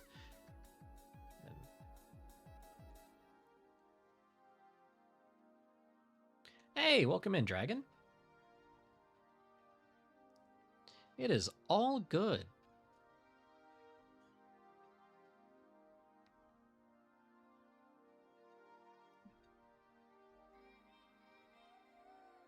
I'm just kind of quickly, I'll worry about the details later, actually. I'll just worry about, this main bit right here.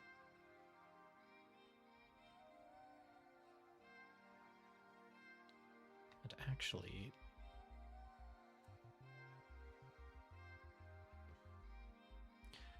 wow, it actually ended up being more intense in terms of the perspective than I thought it was going to be. Wild. Wow, my rough perspective was way off.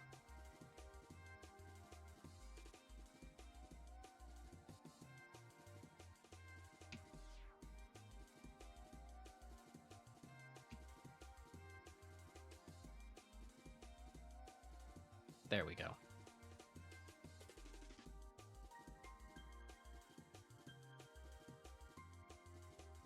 Let's see, was teaching a friend a TCG, then showing off Boost Vector's EX demos to them. Nice! Oh, which card game was it?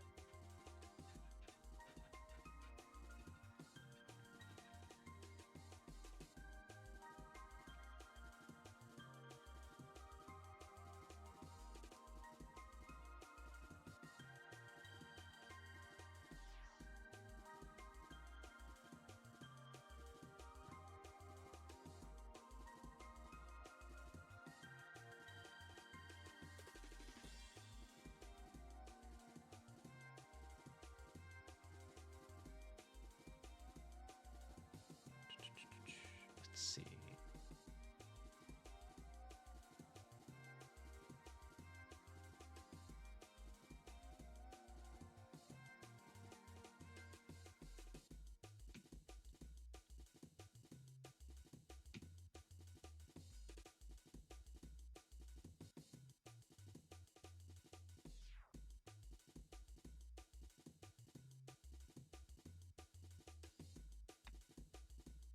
I want to get back into card games. There's this one board game or I guess it's a board game technically. There's this one called Aegis, which is a mecha, it's kind of like a mecha war game where the entire gimmick is everything, like all of the robots combine, and they have like their own cards and all of that. It's on Tabletop Simulator, and I really want to play that at some point. Oh, whoa, whoa, whoa, whoa, whoa! What is going on with my tracking? Ooh. Got the spins.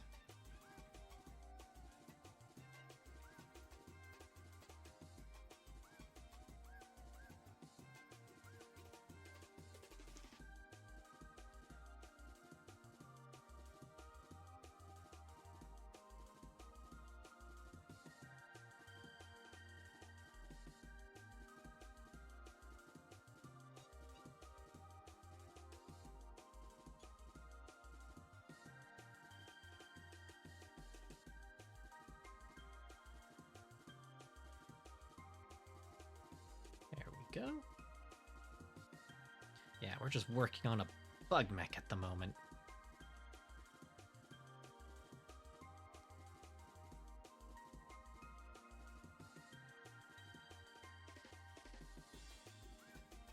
I was going to make this two-storied, but I think just having this be a raised... Okay, what is going... Oh, whoa. Don't know what's causing that.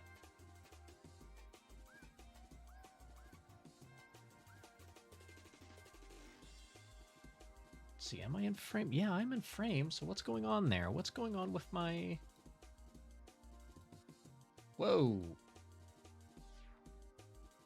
What is happening? Why am I spinning? Let's shut that off. Let's see if that helps. Why? What is happening?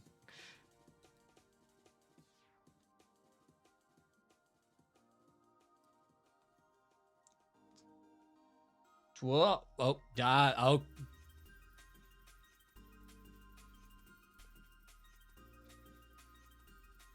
I'm not sure. Whoa. Um, um, uh-oh. Uh-oh. Okay. Are we good? Wait, no, we're not good. Okay, Shift R. Come on. Whoa. I don't know why it's doing this all of a sudden.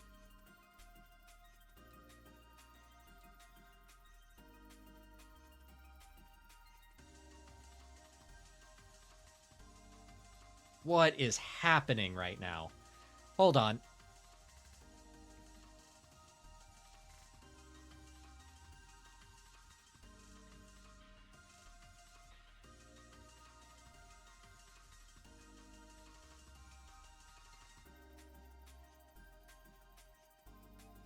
Are we good?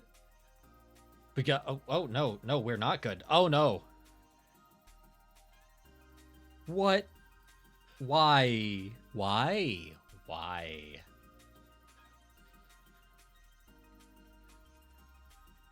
It has never done this before.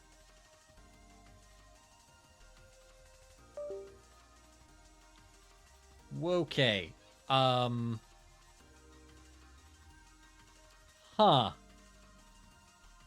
Let's see if we can troubleshoot this. What? Okay. To Google.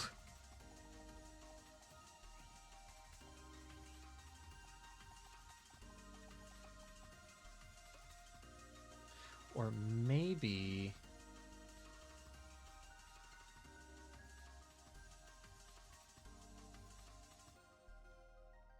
Okay.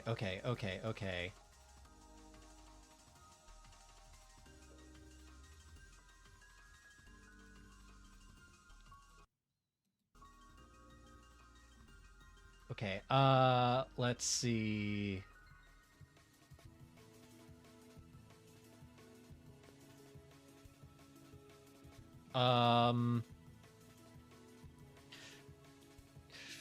Yeah, no, I'm getting hit by Horus so hard right now. I haven't changed any lighting. I think I'm gonna check something.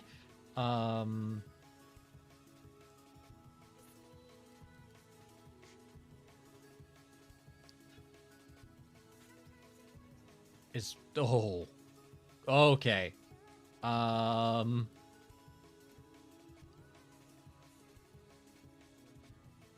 What if I turn? No, that's not doing anything. Oh no.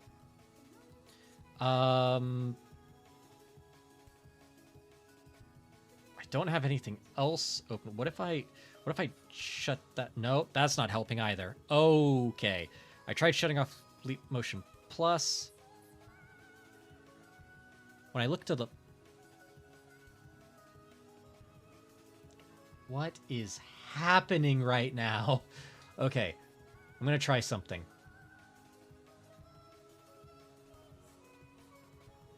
Just gonna do something real quick.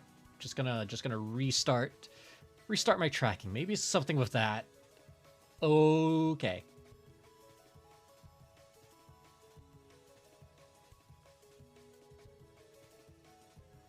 Why? What is... Let's see. There's nothing unusual with... Did that... Nope, that didn't fix it. Getting close, though.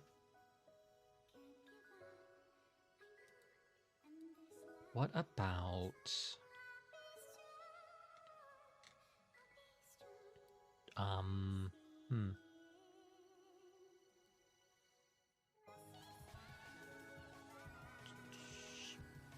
Plant feet?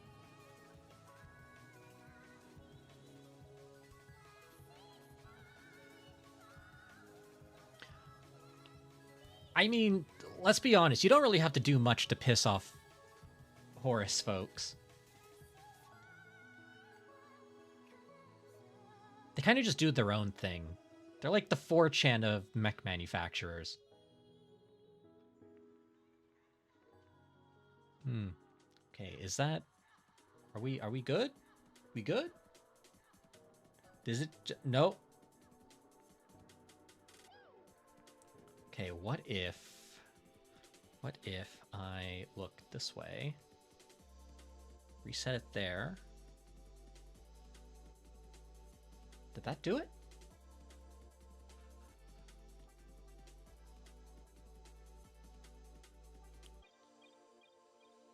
Okay. We're good. I mean, there's not really anything on my shirt. I think I may know what happened. I think my tracking drifted to the point where,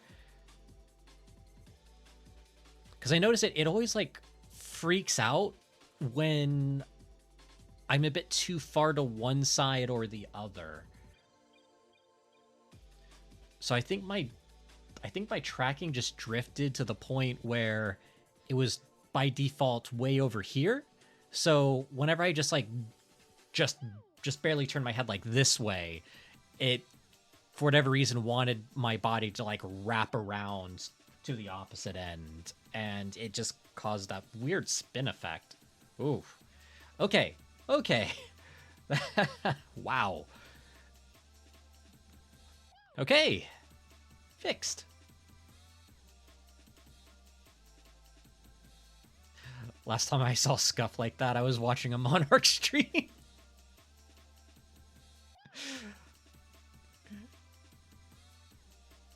It's all scuff. Always has been.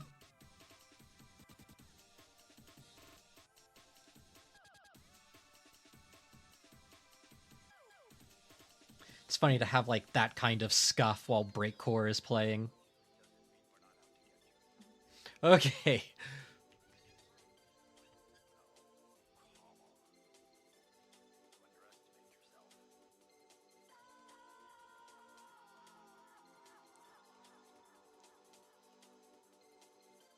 Let's bring that in. Let's bring...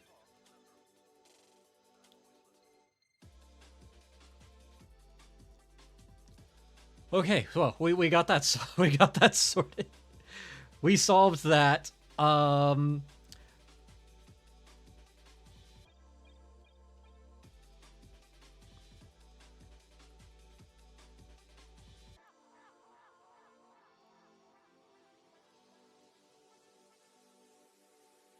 Oh, also reminds me, I need to update this model.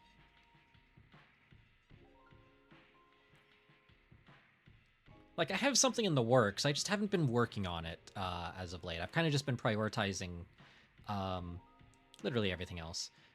Speaking of other streamers, who would your dream collab be with? Ooh, that's actually a really good question.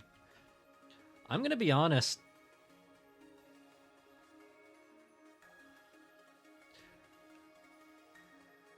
The streamers I would love to collab with, I don't think my particular style would, like, bounce off of them, if that makes sense. Like, this is gonna sound really strange, right? But, like, one of my favorite streamers is actually Vine Sauce. Fucking love Vinny. But he's a cryptid. Like, if anything, right? If I were to collab with Vinny in any capacity, it wouldn't be streaming. I desperately want him and Red Vox to, like, do a soundtrack for a project. There's this one comic project I've been, like, working on for, like, off and on for, like, months, called Cosmic Road Trip. And he would just, his music would just be perfect for it.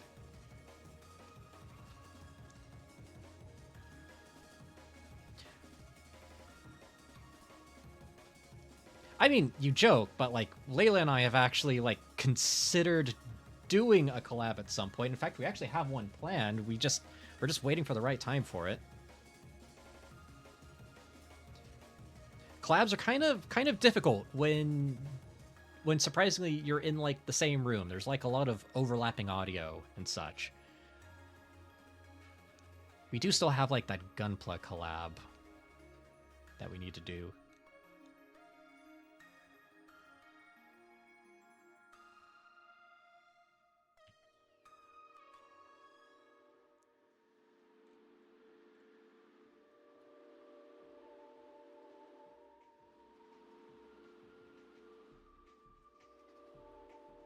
See, I'm trying to think of who else I would like to collab with. Jams Virtual would be a cool guy to collab with. He's a really chill streamer. He's actually one of my favorites. I just don't really get an opportunity to like tune into his streams. Well, I guess now I would have an opportunity to, because like he streams on Wednesdays, and I can actually tune into the streams now that now that I am a full-time artist. Not by choice, mind you, but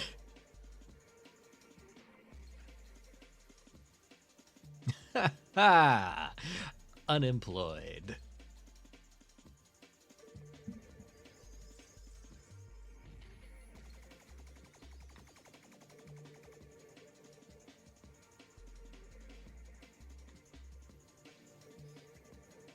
If you guys ever just want like a really chill streamer, Jams Virtual, he's chill as hell. He does he also does some like really cool videos where he like breaks down some like logo designs and such, and like how to like make them.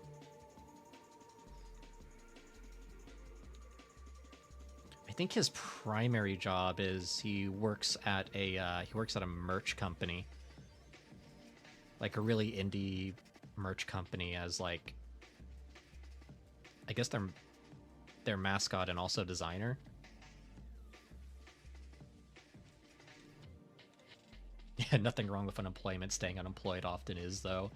Yeah, that's why I'm trying to like do a push on doing commissions and such. One thing I kind of want to do, I want to make a... At least you're going to have plenty of time for the War Bond drop on Tuesday. Yeah. Yeah, one thing I really want to do is... just because I think it would be, like, good practice. I want to make a bunch of, like, Sunny Mecha wallpapers.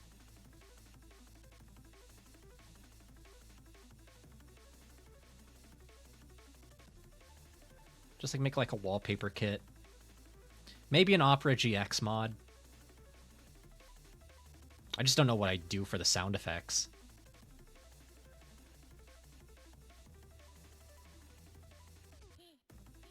Because like I want the sound effects to be tasteful, you know?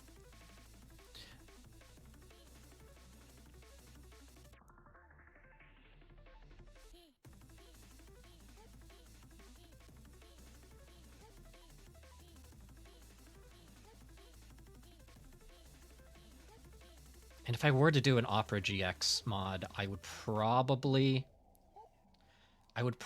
make custom music for it, because that's also a skill set I have.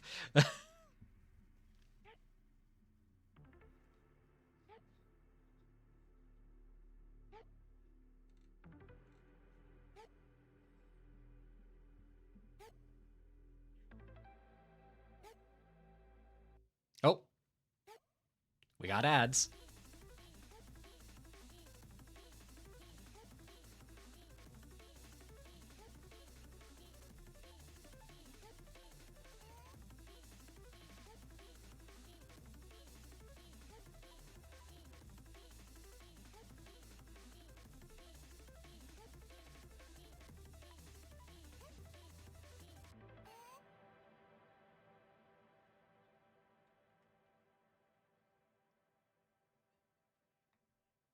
Advasion.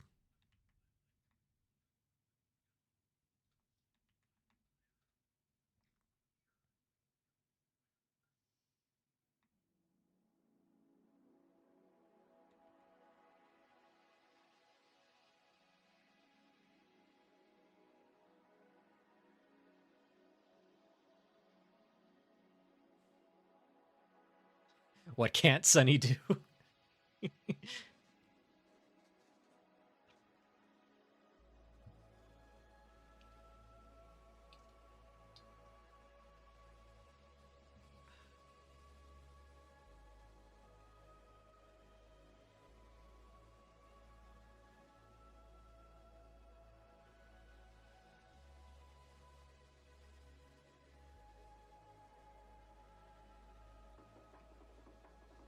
Yeah, I tend to know a little bit of like everything. Because when you can't afford to hire anybody, you just kind of just go, you know what, I'll do it myself. There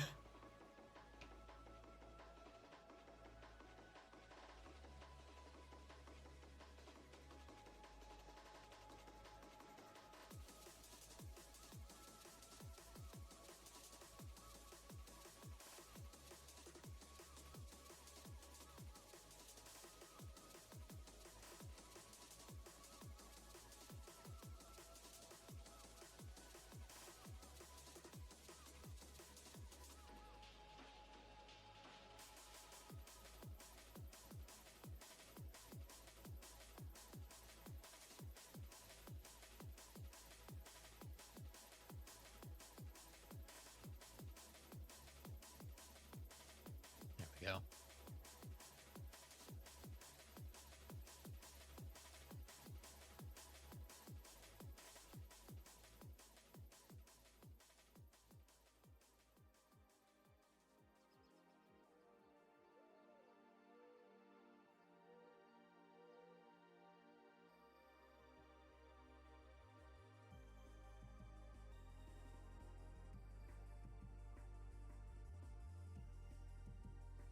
Oh yes, animated wallpapers.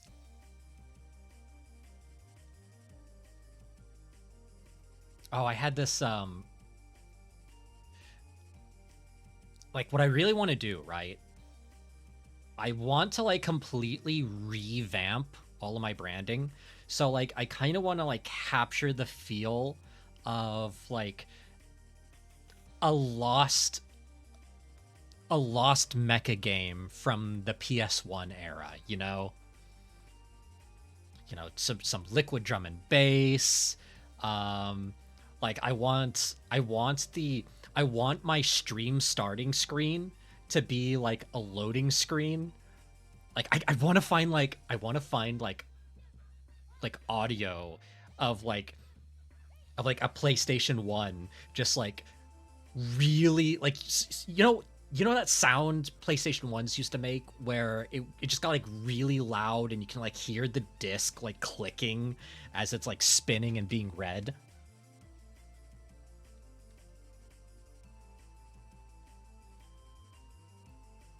Like I want to capture that vibe. Oh, hey, thanks for the follow, Epoch. Wow. Oh, that slap wakes me up every time.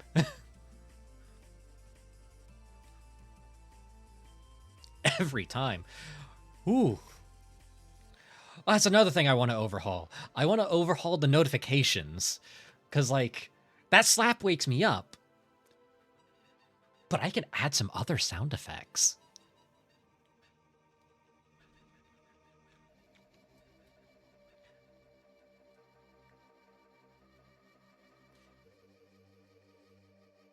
Hey, Ahaya, welcome on in.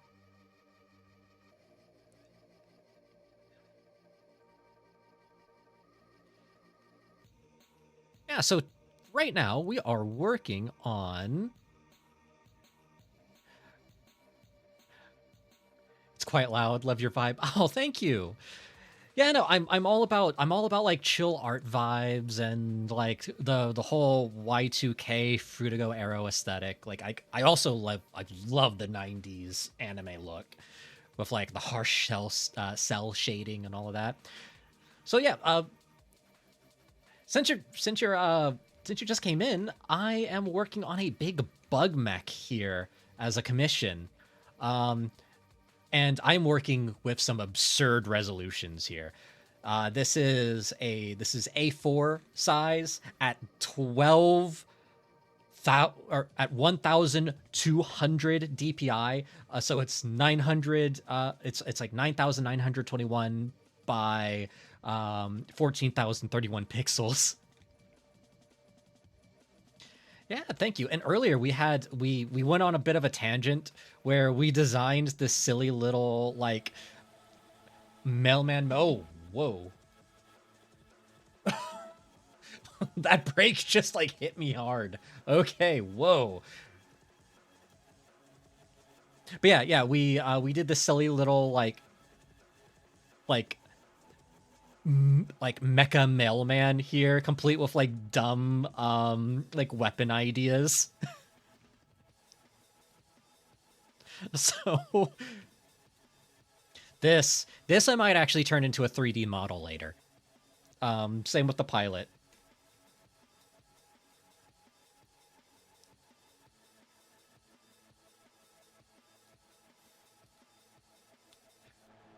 It's like I love art. I'm all about like chill art vibes, big stompy robots. If you love tabletop RPGs, I will definitely info dump and hyper focus on those as well. Oh Jesus. Okay, just gonna switch over to like the next track. Ooh.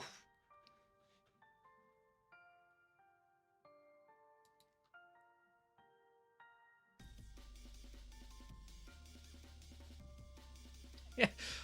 One of my favorite tabletop RPGs is Lancer, and normally this is the part where I say I wish I had more time to play it, but now I do have more time to play it. I'm also a VGen artist, so if you're ever interested in commissioning me, even for things that aren't mecha, you just have to type down like exclamation point go commission. Oh, a raid. Hey! Mecha Week here in full force. Oh, nice! Hey, hiya, Lancers. I'm Sunny Mecha. I'm your friendly neighborhood mech pilot here, and I'm also a forever DM artist, and I love anything big stompy robots. I don't care what it is. Everything from Evangelion to Eureka 7, all the way down to Gundam. If it has a giant robot in it, I am 100% here for it. I also do Lancer videos on YouTube involving mostly just teaching people how to play Lancer and just getting through all of that mess. In fact, I actually have a character creation crash course video that's basically the strongest performing video on my channel. Oh goodness. Yeah, I'm a UK based VTuber, so I have some weird time zone shenanigans I'm having to play around with. Like, it is currently 10 p.m. for me, funnily enough. Yeah, same name. In fact, you can kind of see my old model on there, which is actually still this model, but without the added thing.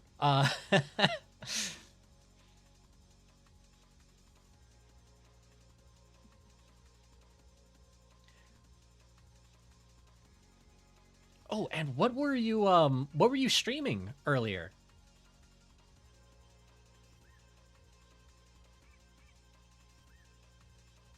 Let's see, this week is my spring break. I teach 4th grade, and I love giant robots. So every spring break is Mecha Week. Heck yes!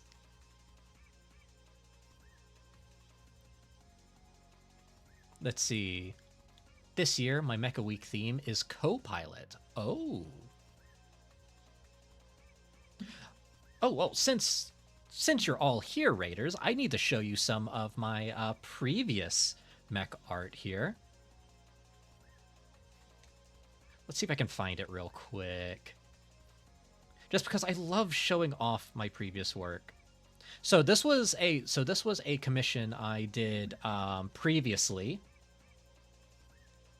So this one is basically a white, or not a white witch, a black witch that's been kind of like all corrupted and such. Let's see. So she and I were playing Guess Who with Mecha Pilot characters, but we could only ask subjective questions. That's cool. But yes, so this one, and I have it so detailed you can actually zoom in and see the pilot. And just see her horrified expression and all of that. So this is basically what would happen if a witch got mixed with a Pegasus with a little bit of extra Horus corruption there. I was very happy with how this one turned out.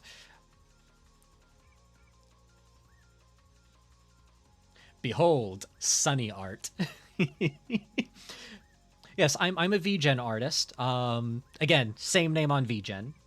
You can check out some of my other stuff there. Ooh, and then I'm actually running a Lancer one-shot on Tuesday for Mecha Week. Yes! Nice! Gonna look you up and follow you on all the places. Please do. I love meeting new mech friends. I also have a community Discord if you ever just want to just hop in. We are all very normal about giant robots. And all of that is just like in the little description, just a little bit below. You can also type in like exclamation point Discord and I'll pull up the link. Oh, I gotta show you guys another one here that I did. So here's another mech design I did as a commission.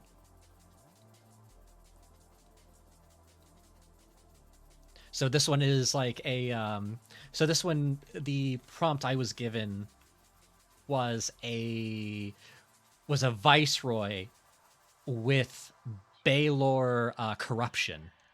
So it has like a little nanite swarm. Oh yes, the bottom pose, the action pose. Yeah, I love drawing big stompy robots. For the longest time, ironically enough, I didn't draw mecha. And I've only just recently started to force myself to do it, mostly because it also forces me to draw things in perspective and kind of learn everything from there. And then, yeah, so anything big stompy robots, even Helldivers counts because that has mechs. We also play a lot of Helldivers here as well. So yeah, if you would like any kind of like recommendations for like mecha tabletop RPGs or anything like that, or just like RPGs in general, just anything that isn't the 5th edition Dragon game, I can definitely I will info dump and like hyper focus about like all of that. Like I hyper fixate on anything with mechs. And I have so many tabletop RPGs, it is ridiculous. In fact, I'm actually getting I'm getting a big how can I put this? It's a West Marches campaign for Aether Nexus, which is a fantasy mecha RPG that uses the mecha hack, which is a modification of the black hack. Let's see. I played Advanced Functions Available a couple of years ago on a charity stream. Was super cool. Yeah. So I'm making a big like open community game where it's kind of like drop in, drop out. The whole thing with Aether Nexus is basically imagine Magic Mecha in a world that demands sky ships. Like imagine floating islands in an endless sky. That's Aether Nexus. And like the whole idea is like you're playing as like members of like a knightly order. Yeah. Yeah, chat was making jokes about a male mech, and I decided to make a male mech. complete with a nice list of weapons here, like a stamp machine gun, a package cannon, a fragile package mortar, return to sender repulsion field, a junk mail shotgun, same day shipping missiles, unpaid free unpaid shipping fee shackles, wrong address grenade, care of mines, a newspaper sniper called the Headliner, TV license jammer, and a sorry we missed you slip. Honestly, I'm gonna be honest. I kind of want to turn this into a. I want to turn this into like a 3D model and see if I can do like some test animations for for like a little indie game in Godot or Godot, depending on which circles you're in. Because like this seems like it would be a lot of fun, especially with like a heavy package flail at the end of a mailbox. It'd be pretty funny if because it's a mail mech, of course it's going to have like open doors. So a lot of the fun would be like trying to scramble back to your mech when you get ragdolled out. So yeah. There's the little pilot. I just quickly rough that in. This was like a 20-minute tangent that we went on.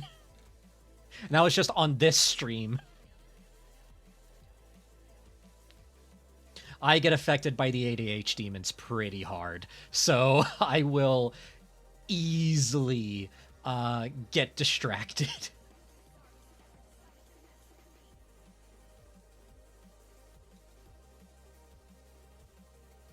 But yeah, I'm here for all things mecha.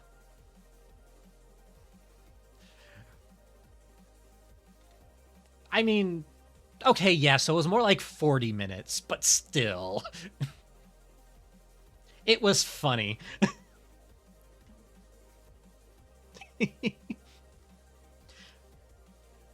Yeah, so right now I'm currently working on this Big Bug Mech, and if you zoom in a little bit closer, you can see the pilot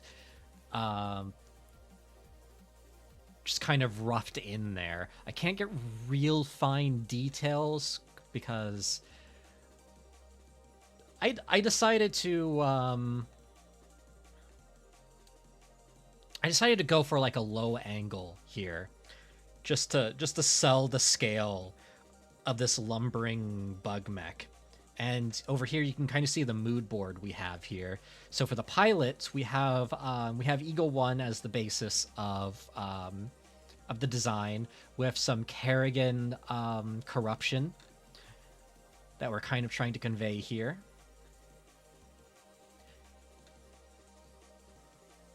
Let's see, the head is giving me Galactus vibes.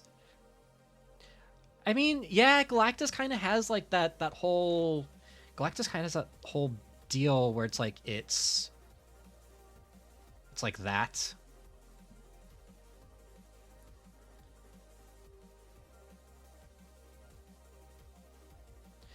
What I'll probably do is if I do this, I will make it read more like that. Anyways, if any of you guys need to like just raid and run, by all means. It's like we all do the same things here. It's a lot of energy.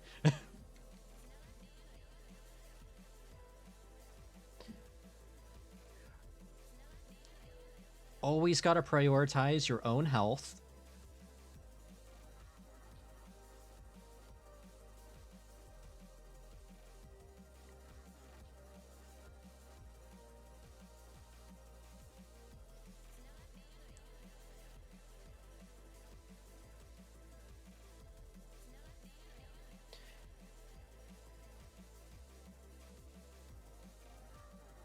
So, and actually, instead of putting that there, I might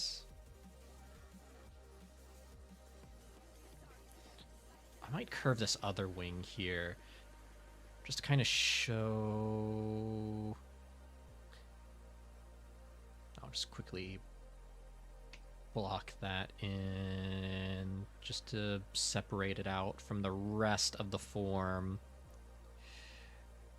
Yeah, I'm working with some absurd resolutions right now. I don't know why I do this to myself,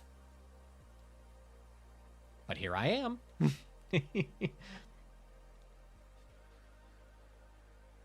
yes, I do art full time now. Just because of how situations kind of changed for me rather quickly as of this month. So I'm kind of in a sink or swim scenario where I'm going all in on my artwork here. Yeah, it's easier to downscale than upscale your work. I'd rather have too many pixels than not enough pixels. There we go. Yeah, right now everything's kind of rough and scratchy. Again, I'm working with some absurd resolutions here. Like, my brush size is 25 pixels thick, and it looks thin. Very thin. It's like my computer can handle it. It's just, there's times I wonder if Clip Studio Paint can handle it.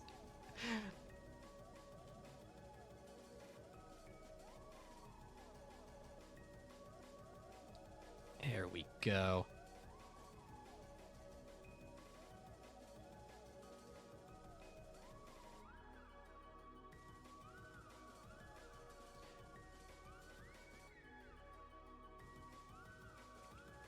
So I'm just kind of roughing in a lot of the details on this piece here. And what I'm trying to do is get all the details laid down without getting too detailed.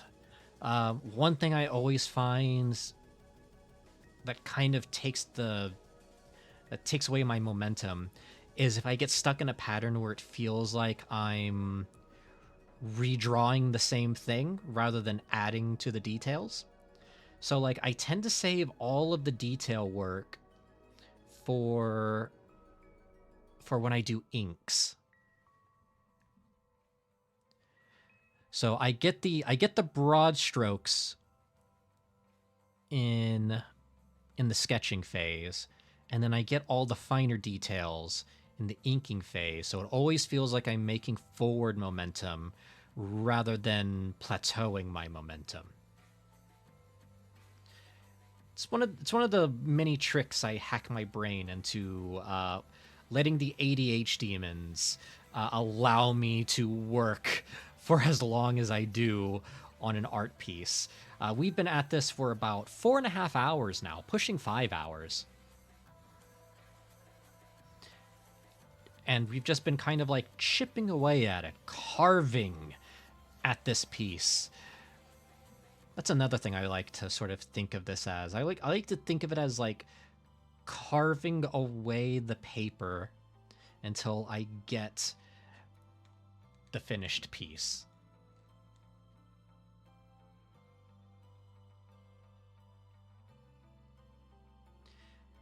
Now, if anyone here is also an artist who is, if you're on your art journey and you're stumped on anything, by all means, let me know. I will be more than happy to try to like help you get past a plateau that you're in, like whether it be like just hands or just like anatomy questions or anything like that. I do tend to go on like art tutorial tangents whenever someone prompts me to, because I just love helping people, really, because I'm under the belief that art is just one of those things that anyone can do. It's accessible to anyone. It's like we've been making art as a species since we were in caves. We found out how to do animation in caves with flame light. And that's the wildest thing ever. Animation is technically one of the oldest mediums out there, and it's on a cave wall.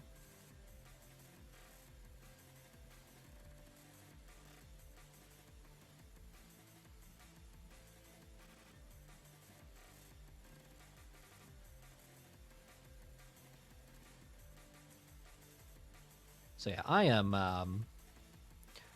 all about that hype. Not sure if true, but apparently Kishimoto hated drawing feet.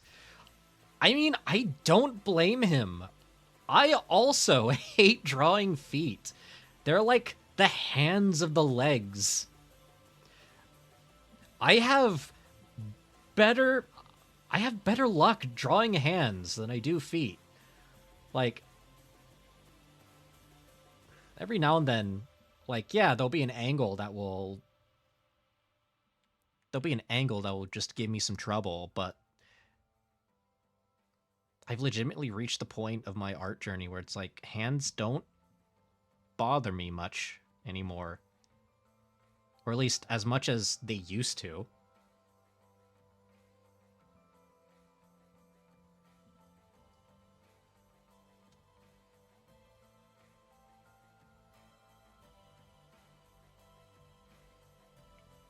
Like, feet are just like the one thing that everyone kind of struggles with, because you always have to draw them in perspective, no matter what.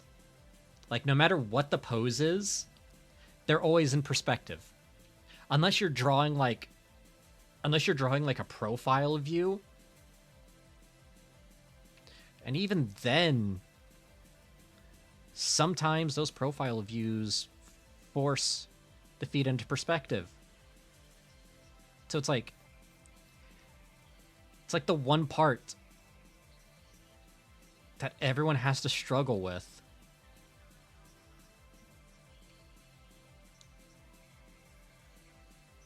Yeah, hands you can just change them on the fly. Like, I've changed hand gestures whenever, because sometimes you look at a hand pose and you go, that's not working. Like, I've had hand gestures that worked in the sketch phase, but the moment I tried to clean them up in the inks, I realized, yes, this is not going to work. So I just change it. If something is working, don't force yourself to make it work. You can find solutions.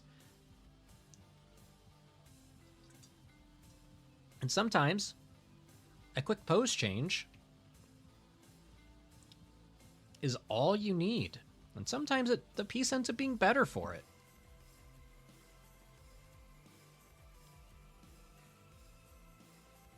Being a good artist isn't just like knowing the drawing techniques or anything like that. It's just knowing how to solve problems when they show up. And the same can be said for just about any skill. Any skill, there's always going to be hurdles and problems that come in and just grinds everything to a halt. And just knowing how to solve those problems goes a long way.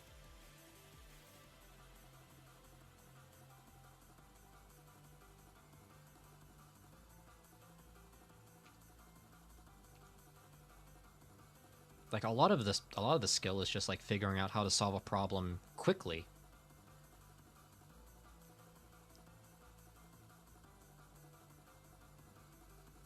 Yeah, growth is a continuous thing. It's not always easy. And, you know, even when you're a super skilled artist, like you never really think of yourself as like an art master or anything. In fact, most of the people I've seen that call themselves like art masters or anything like that,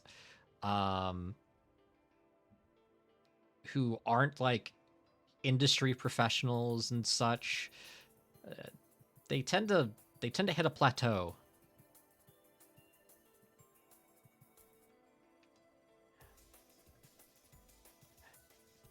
You're always the student. And even when you get to the part where you do get to become a master at it, you never think you're the master at it. There's always this part, there's always like this like little voice in your head going, but what if I'm a hack fraud? Imposter syndrome. It happens. It's normal. Because you never get to see how far you've actually come. You only see the struggle from beginning to end. Whereas other people, when they see your work, they'll go, oh, that's amazing. That's incredible. What goat did you have to sacrifice to get that? I'm like, oh, well, thank you. A true professional knows there is always room for improvement. Exactly.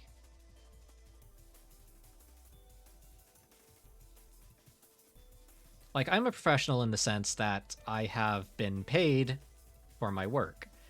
That's really my loosest definition of what an art professional is. Like, have you reached the point where you have been compensated at some point for your work? And in my case, yes.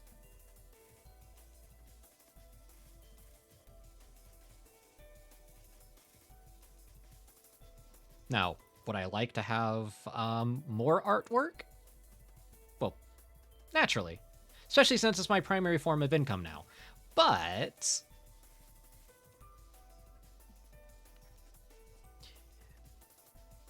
it's one of those things where it's like, you're always improving. You never stop being the student.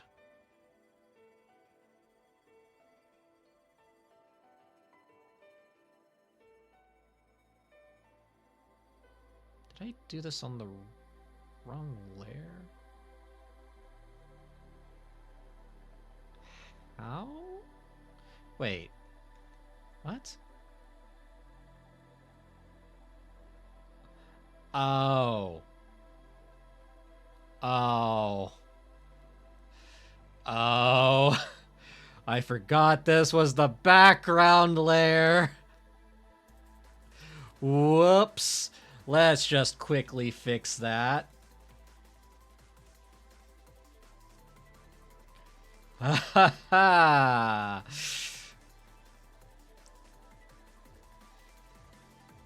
We'll just solve that problem real quick.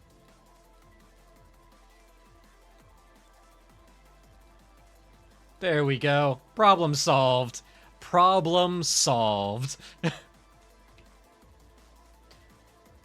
And then we will merge these two layers together. Let's see. So we'll merge that with the layer below. There we go.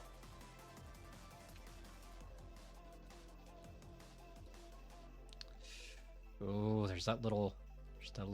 It's fine. It's fine. It doesn't bug me. It doesn't bug me. It doesn't bug me at all. It bugs me immensely. It bugs me quite a lot.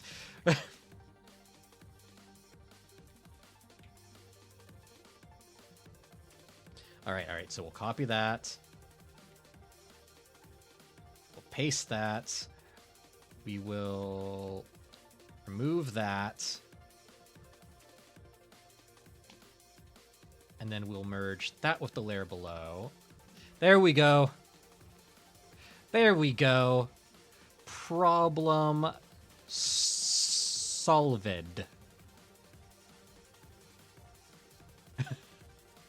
The Bug Sunny.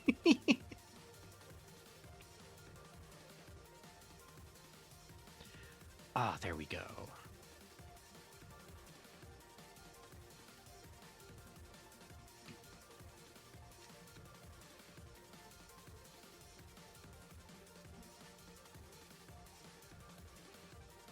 All right.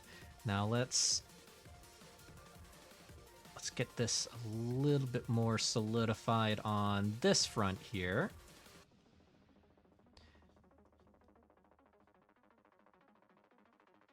Trying to get this all nice and carapaced here. Is carapaced a word? Yeah, it probably is. If not, it will be. Just give it time. Time, Dr. Freeman. There we go. So, add a little bit of texturing in there. For this bit right here, I think I should probably, just to have this read more like carapace shell, just do a little bit of that.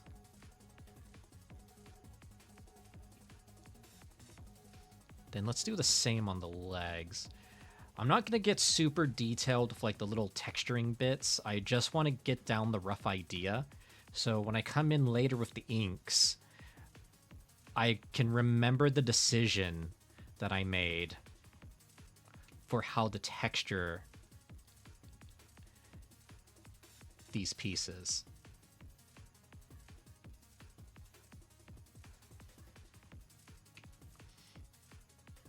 Because really, the sketches are more of just like, they're kind of like loose notes for myself. Because all of the details sort of come in near the end when it gets closer towards actually like making inks.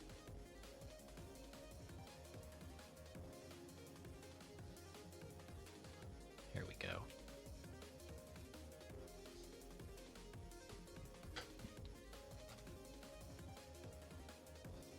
So if I add some little hints of texturing here and there along the carapace, then my brain will go, ah, yes, you got to remember to texture all of this, instead of coming back like a day later and then just forgetting literally everything.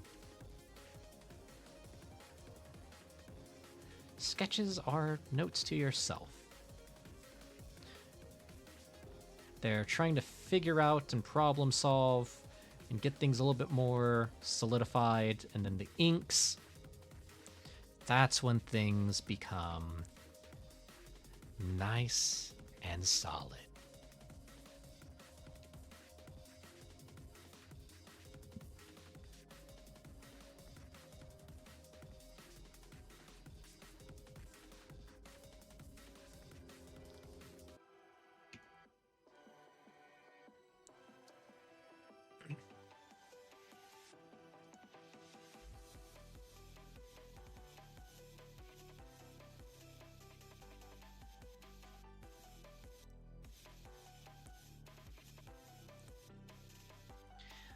Cross-hatching offers no tactical advantage whatsoever, and you tend to use a soft brush.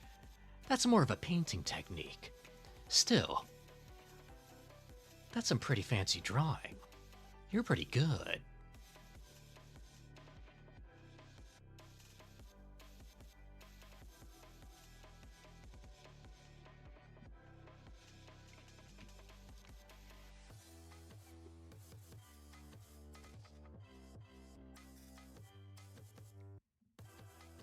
I love Metal Gear memes so much. They're just so dumb in like the best way possible. Like there's this one that lives in my head rent-free where somebody took the intro to Metal Gear Solid 3 Snake Eater, and they pretty much the actual like opening is like, after the end of World War II, the world was split into two, East and West. This marked the period known as the Cold War. And then someone took that and they they chopped up the audio to where it sounds like, after the end of World War II, the world was split into two, East and two. This marked the period known as World War II. It's like dumb little things like that. It gets me every time.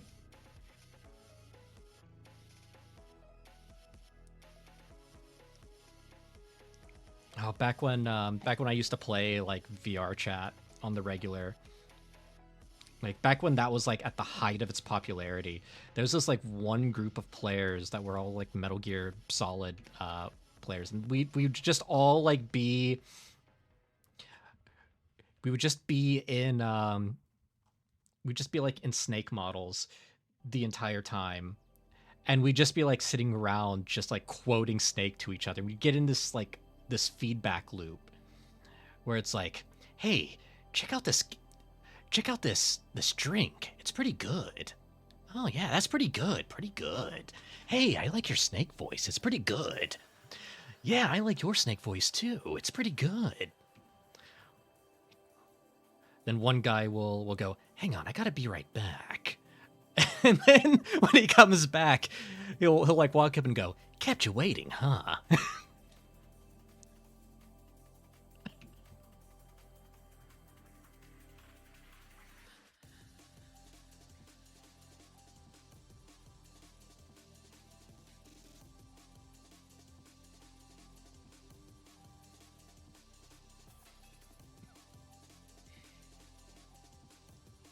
Like there's this one person in the group. He got the old Snake voice down pat.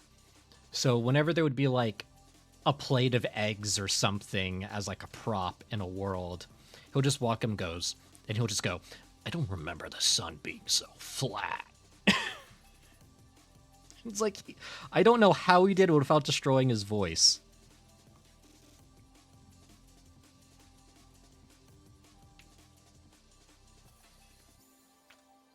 There we go. Some nice little bit of subtle texturing there to sort of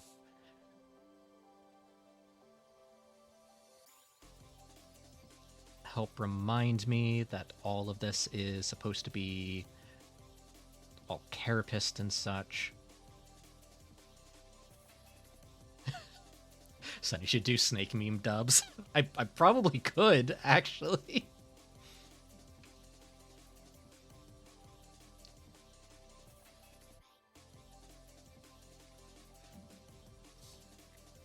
Oh, is there an MGS copy pasta? People's vocal ranges for some of the meme voices people do will forever be black magic to me, as I have no idea how to do them. Oh, for a while I was able to do a spot-on G-Man impression, too.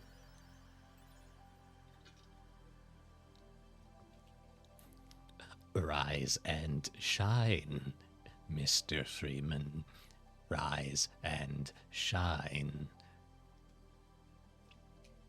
Not to insinuate that you have been sleeping on the job, but...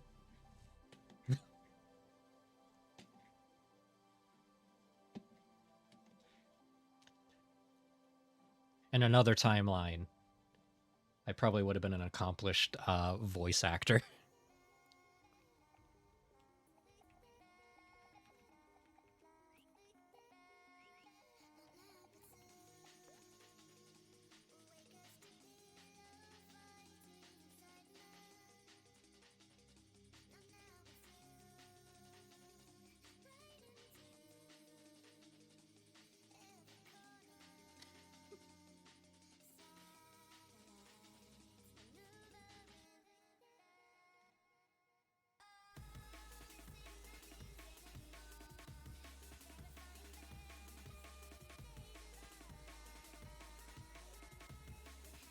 I love Metal Gear memes so much. They're so dumb.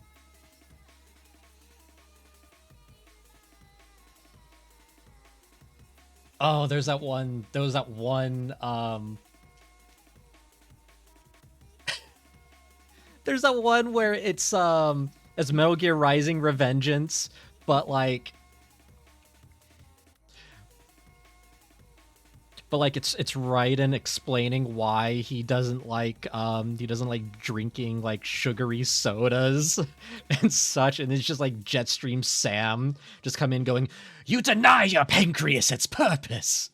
Fuck.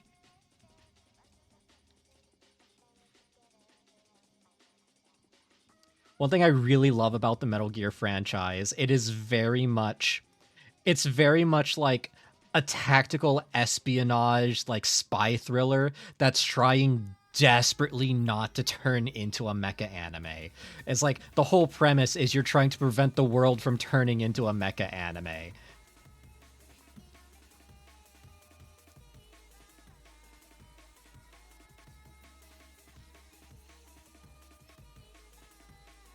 Also, speaking of games that inadvertently turn into mecha anime, it always cracks me up when Ocelot does that adorable little meow, and it just like echoes and like reverbs, and like everyone just shows up. It's so dumb.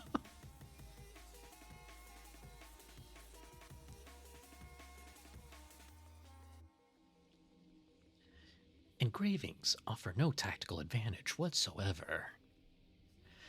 Plus, you tend to twist your wrist to absorb the recoil. That's more of a revolver technique. Still, that was some pretty fancy shooting. You're pretty good.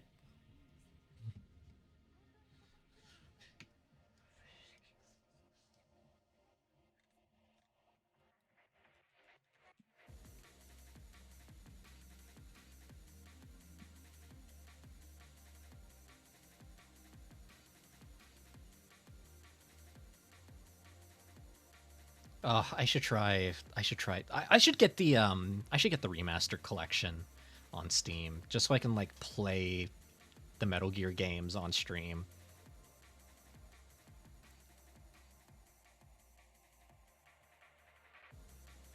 Like the only one I haven't beaten was like Metal Gear Solid. Like I've beaten 2, I've played through 3 so many times. I want to pick up Delta actually. Just later down the line when I can afford it. Gotta prioritize bills and food. Mostly bills though.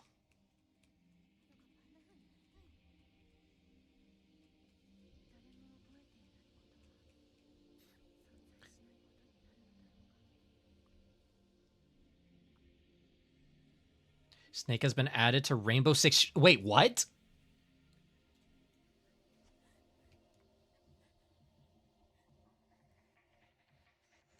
So you mean to tell me? Oh yeah, welcome back, Epoch. So you mean to tell me Snake is in Rainbow Six Siege, which means I could play Rainbow Six Siege as Snake and shit talk as Snake.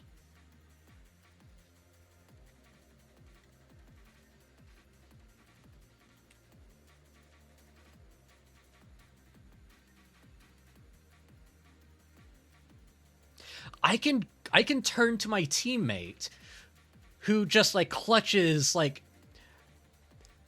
a 1v3 and just go, "That was some pretty fancy shooting.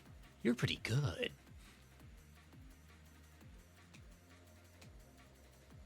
It's like Sam Fisher, I understand, because that's also a Tom Clancy property. But like, God, it was really heartbreaking when that whole mess of Konami went down at first, and then like there was that one Ghost Recon mission where you got to play as like Sam Fisher for a bit. And he's like, there's this one guy, Army Special Forces, had a bandana or something. It's like, actually, he retired. He retired last year. It's only me then.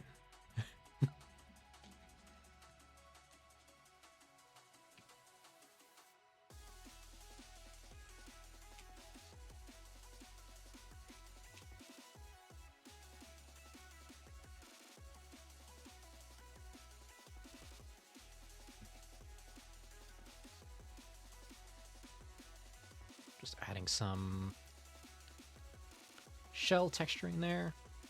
I really need to get around to playing MGS someday. It's a lot of fun.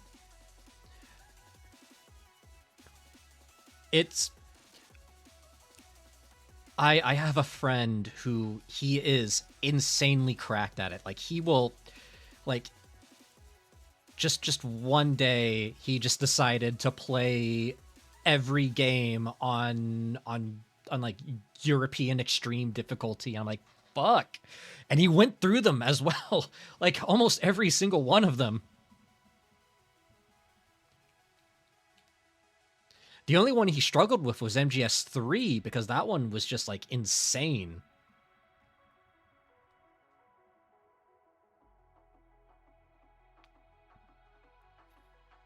It's such a good series though. It's full of meme potential as well. Have you seen those shorts explaining MGS lore to a friend? I have not. Oh, I need to watch those. That sounds hilarious.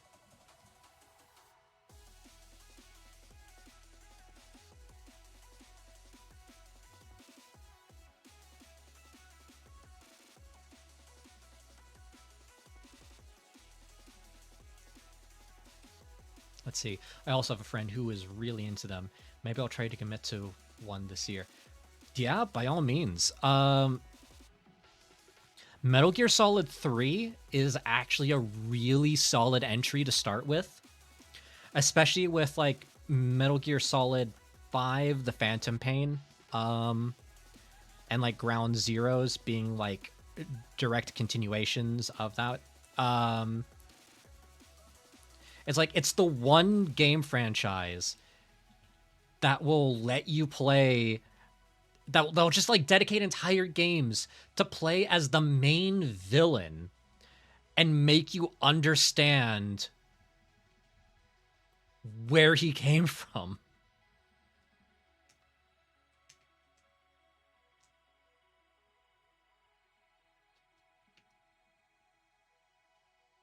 Because, like, Metal Gear Solid 3, and for some reason this confuses a lot of people, Metal Gear Solid 3, you're not playing as Solid Snake. You're playing as Big Boss.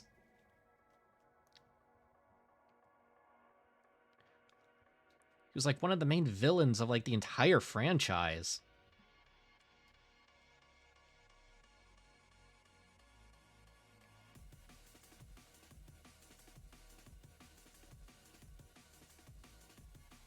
Also, you don't really need to play the 2D games at all. Personally, I would just recommend just like watching a breakdown of them because they haven't really ever been like remastered or anything along those lines. So they're a bit rough. And like Metal Gear Solid 1 just kind of does like a soft reboot of it anyway. Shagohod is a name of something so potentially terrifying. Yeah, Shagohod is a funny name for something so potentially terrifying. Yeah. Yeah, the Shagohod.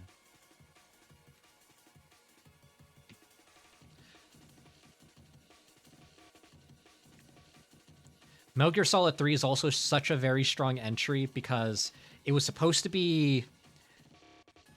It was supposed to be the last Metal Gear game when it came out. And Kojima always said, this is going to be the last Metal Gear game, and then he makes another one.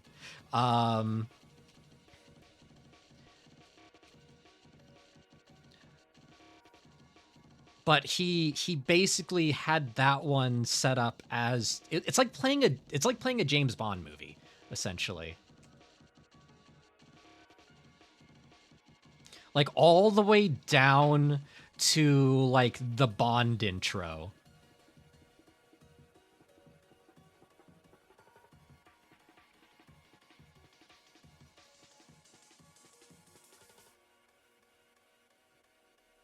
I've been hearing nothing but good things about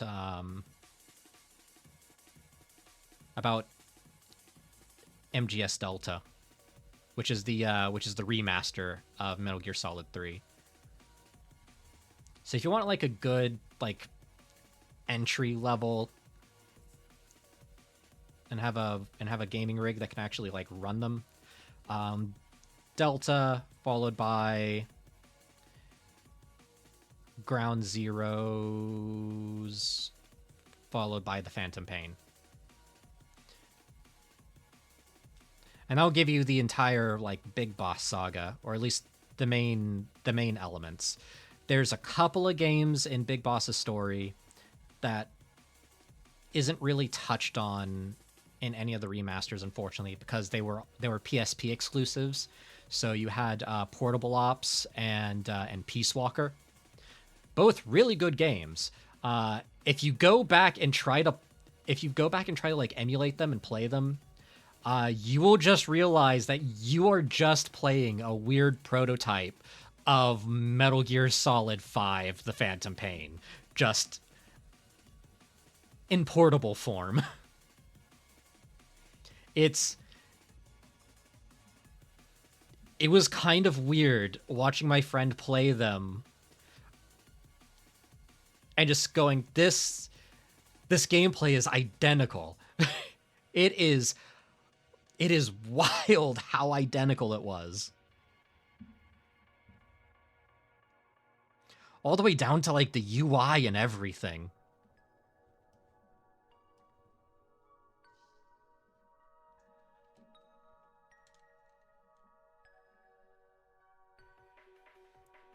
Oh. Speaking of properties that actually turns into a mecha anime, I always like using this one. Did you know the cyberpunk setting, as in Mike Pondsmith, Cyberpunk 2077, that cyberpunk? Yeah, that turns into a mecha anime at some point. They get mechs. Mike Pondsmith has a mecha RPG. Let's see, didn't they recently announce a new Peace Walker game? Did they? Oh, well, then that's perfect. But yes, Cyberpunk turned into a mecha anime. So Mike Pondsmith has a mecha RPG called Mechton Zeta. I've actually been wanting to try to see if I can like find a PDF of that somewhere so I can like have a look and see if it's any good.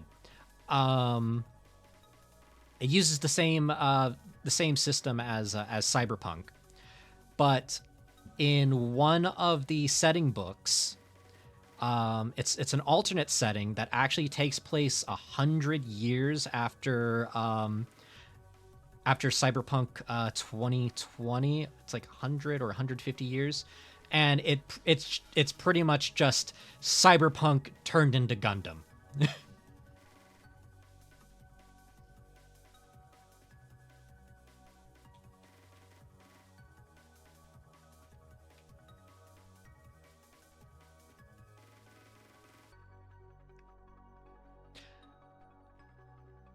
So yeah, that's my obscure mecha fact for the day. Cyberpunk is a mecha. Pass it on.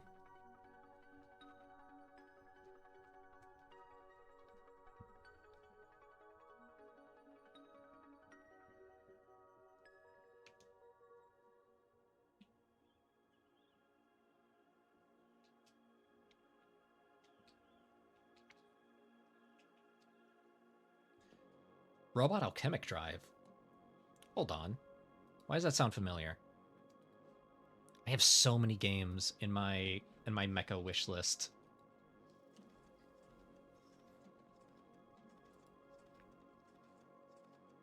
I haven't played it, but let me see which one this is.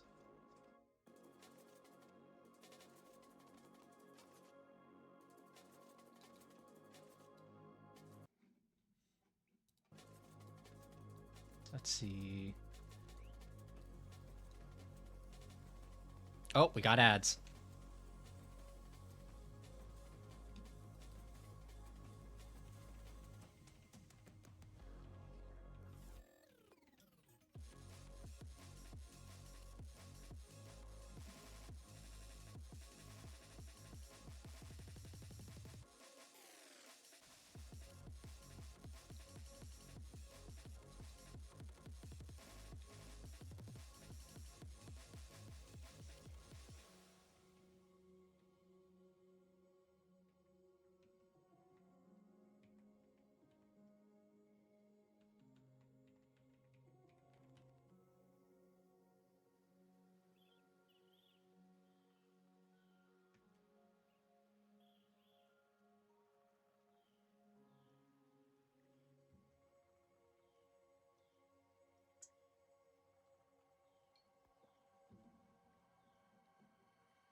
Okay, okay, okay, okay, okay. I just looked up.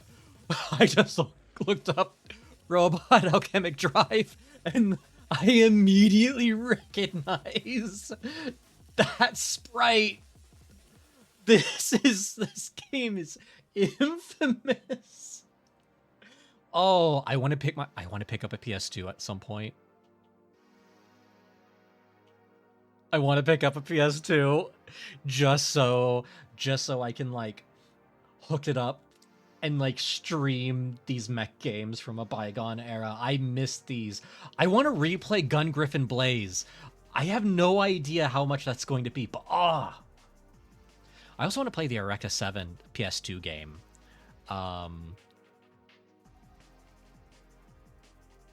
Also the loop on the third. This is just completely unrelated to mechas. The loop on the third MGS clone.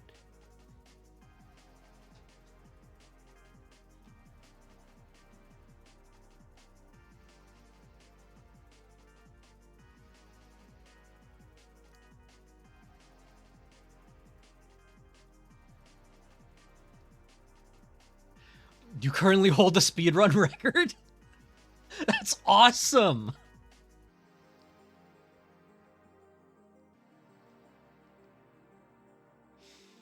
I'm gonna be honest, when it comes to speedruns, right?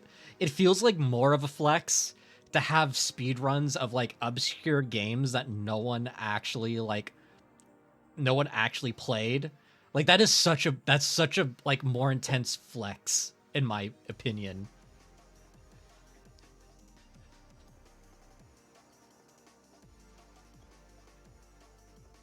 It's like, oh yeah, Titanfall speedrun, cool. Oh yeah, Halo speedrun, cool.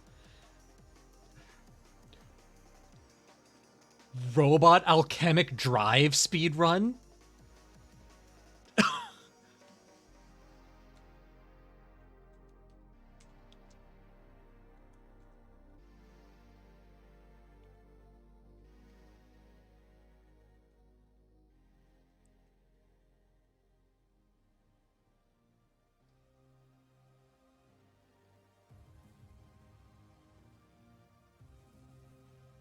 I want to try my hands at playing the PS2 Robotech games again. I had Battle Cry on the PS2 like a long time ago. And I've been wanting to replay Robotech Invasion. Just because I remember that game having like such a sad ending. But again, I was like, I don't know, 10, 12 at the time. I can't remember exactly. Time's weird for me.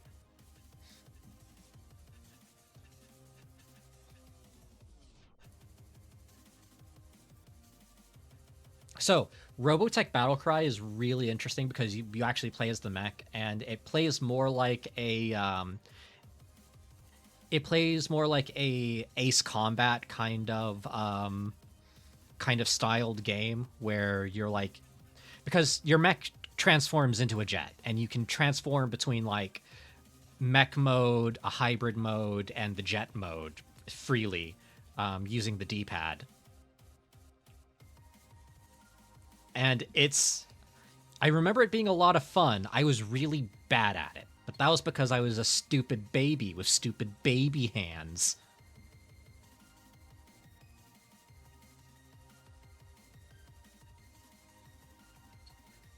I would probably play that game now and go, "Ah, shit, this is easy as hell."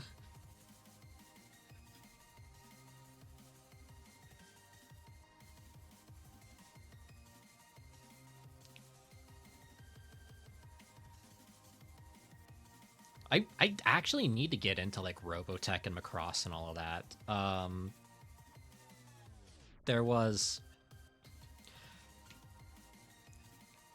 like I started dipping my toes into Macross because I play a lot of tabletop RPGs and I like to collect war game stuff as well. So like BattleTech, for example, right? It's like it's such a good Warhammer alternative that nobody plays. Cubics, robots for everyone.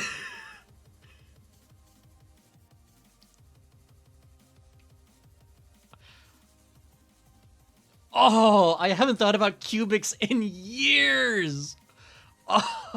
Oh.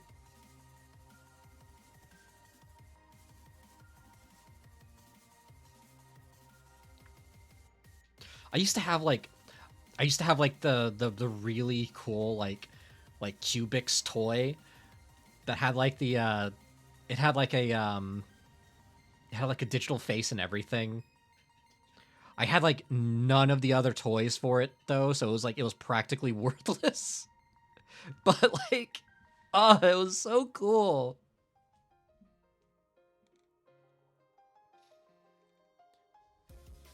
Cubics, robots for everyone. Oh, that just unlocked a core memory.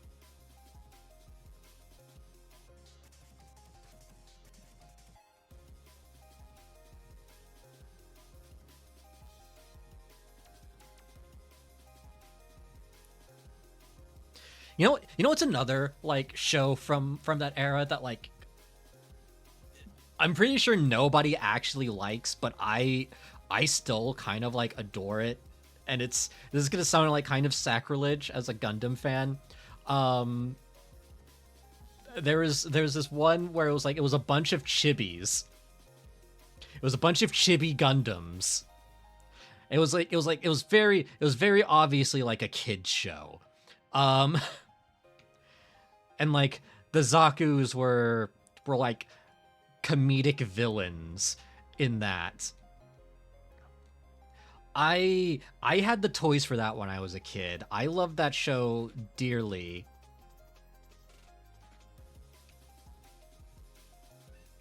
In fact, I kind of love the Zaku's because of that show. Which is it's such a weird reason to like a mech from a show nobody watched or liked.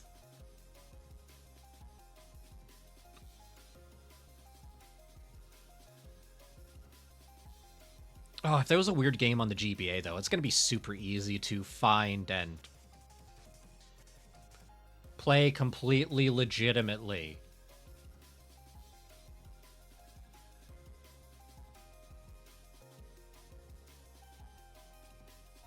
Yeah.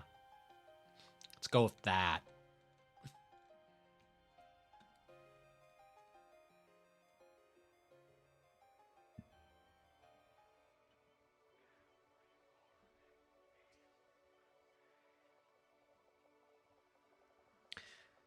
Oh, there was one series I was obsessed with. Another one I remember loving, Metabots. Ooh, yes.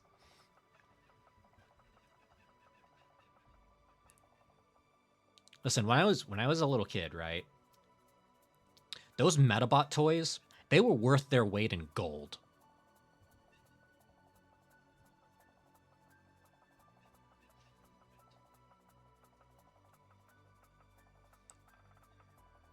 Like damn. You know how many kids would like trade Pokemon cards and like Yu-Gi-Oh cards just to get their hands on one of those toys? It was wild.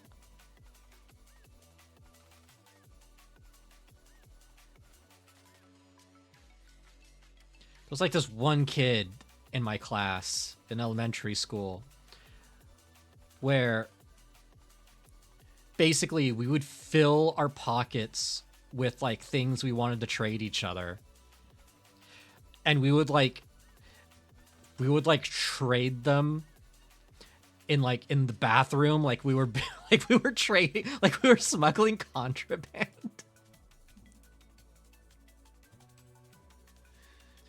There was like a whole black market for toys like that. It was great.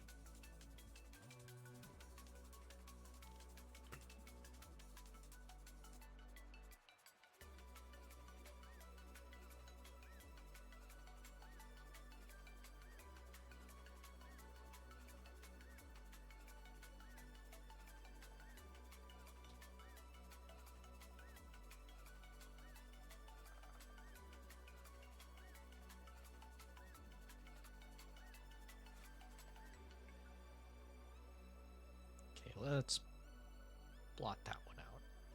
There we go.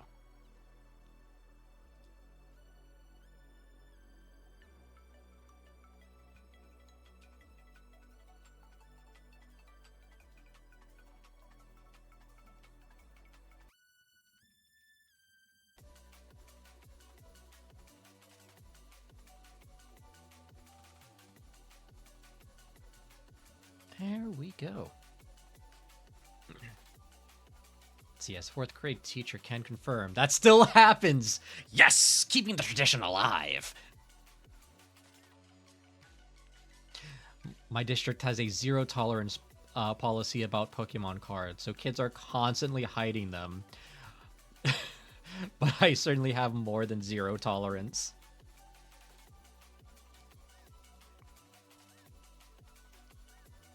Listen, getting scammed out of a shiny Charizard is like a rite of passage.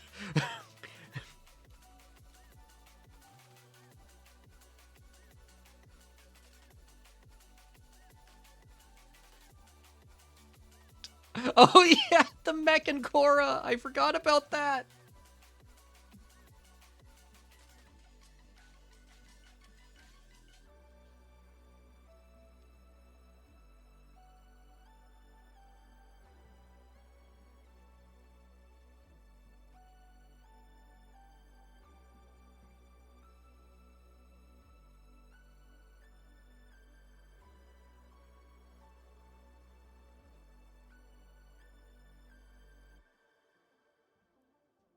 All right. I think I'm almost done the rough sketch, at least for the main mech. Anything past this point is going to be purely the background, and I'll probably handle more of the background off stream. My process for backgrounds is still very messy.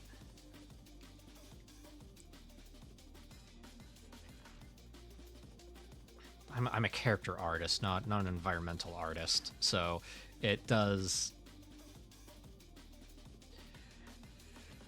It's very dry in my opinion. Doing background art.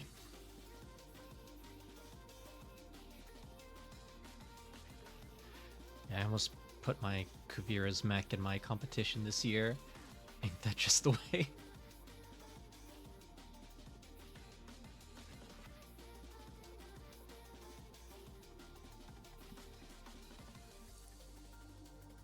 Oh, one of these days, I need to play Armored Core 6. I have it just sitting in my Steam library, and I just don't have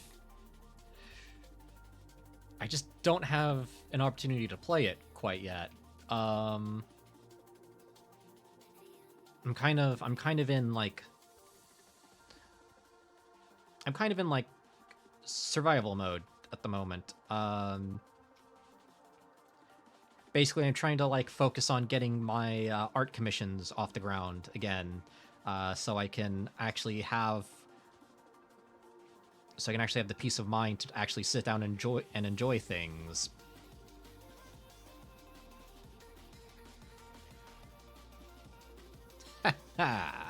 Unemployment.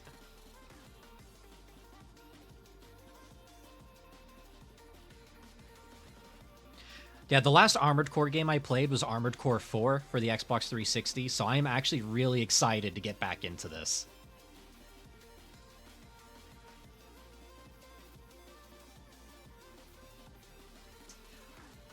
Positive vibes received. And hopefully I will be able to spread some more positive vibes. So yeah, if you know anyone who would like some sick-ass mecha art and has about 80 to like $150 to blow on art, send them my way.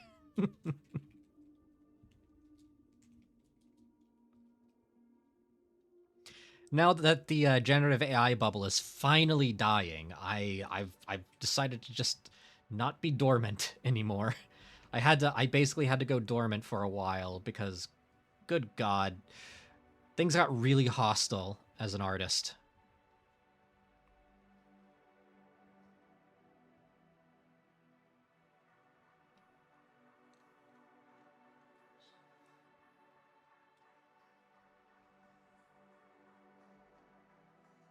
It's like I also have the worst luck with social media. I saw this one really compelling video that basically just convinced me to just do the old school way of doing things and just like make a fucking GeoCities website with like a little chat box and everything, forums. Oh, there's actually a social media website for VTubers that's just a clone of MySpace called Myoshi. And I got on there as well. Yeah, social media is indeed a scam. Social media was a mistake.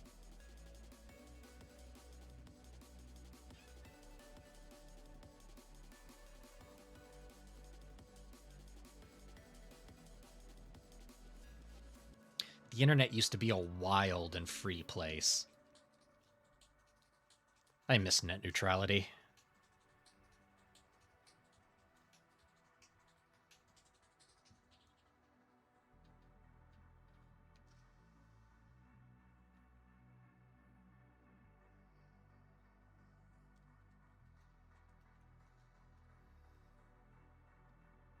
I missed when the internet was wild and free and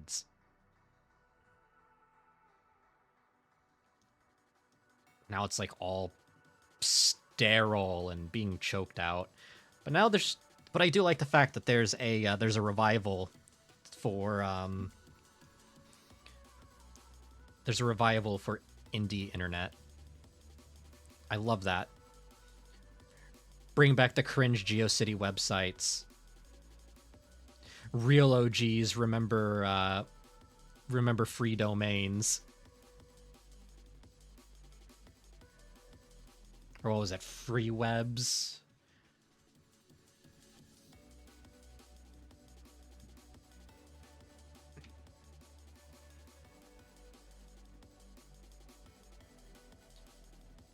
Reminds me to play Hypnospace Outlaw. Yes. Oh. Speaking of indie stuff, I always recommend this on stream. I recommend playing, just picking up, there's this one indie mecha game called Gear Bits. It's made by like one guy. It's on Steam. It's pretty cheap. But essentially it's like it's like an indie version of Armored Core, except you're playing as like a you're basically playing as like a mass-produced Gundam pilot. So like you're in the gyms, and it's, don't get me wrong, there's a lot of jank. There's some like weirdness with its difficulty that feels like it doesn't need to be there. But again, it's made by one guy. The story is pretty bare bones. But the mech play is so much fun because you get to pretty much customize your loadout before each mission, and you really get to like, it was such a charming experience from beginning to end.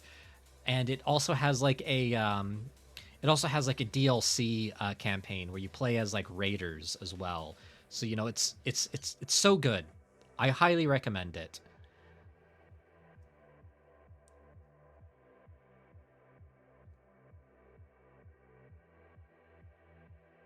I should play it on stream at some point. I've been wanting to do a YouTube video on it for like a while.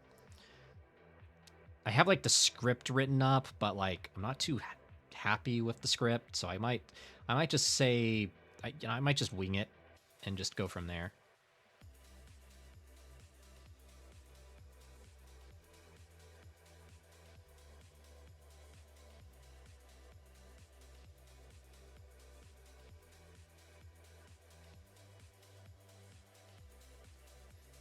There we go.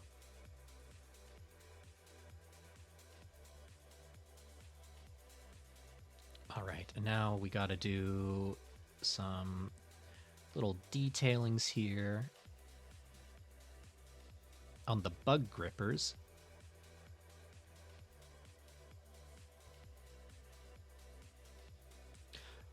Also, there is another mech game. It's kind of a student project, really. It's only like a 10-minute, like 20-minute experience called Tex-Mex. It's free on Steam, and basically you're just stomping around on a colony, shooting giant bugs in a cowboy mech. And when I say it's a student project, I mean it's a student project. Like it was made for like a game design university. Like you could tell it was students who made it. But it's still like a nice free way to like kill 30 minutes.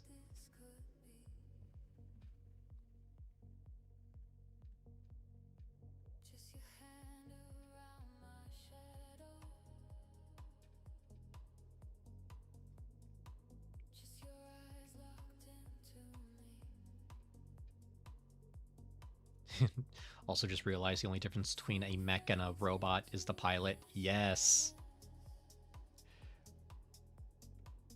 Let's see. Remember question. What's your feeling on MechWarrior 5 Mercenaries? I still need to play it. I played a little bit of it, and I loved what I played so far.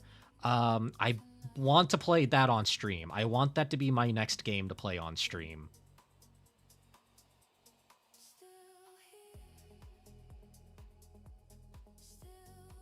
Metal Arms.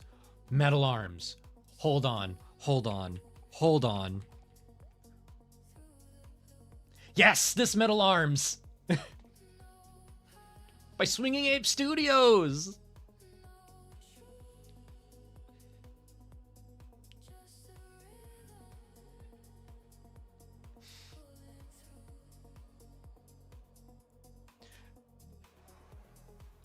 I remember the shopkeepers. What was it? It was like something in Mr. Pockets. And this is Mr. Pockets. Don't ask me why he's called that. I remember Mr. Pockets. I love Mr. Pockets. Mr. Pockets is my spirit animal. It's quiet. It has deep pockets.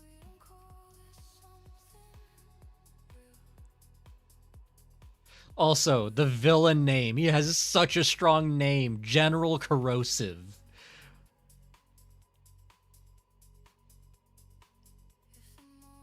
And the bot jacking mechanic. Ah.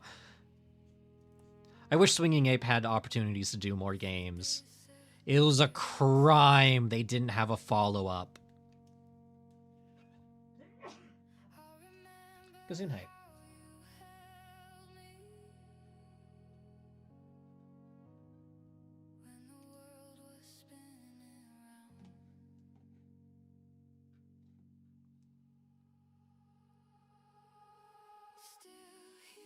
There we go. So there's the texturing on that one. And then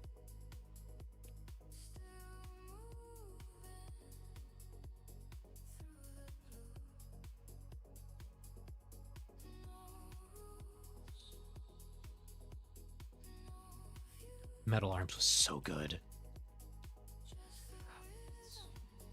Also the menu music, just the yeah, da da da da, yeah, da da da, yeah. It's like yeah. Like it was so hype.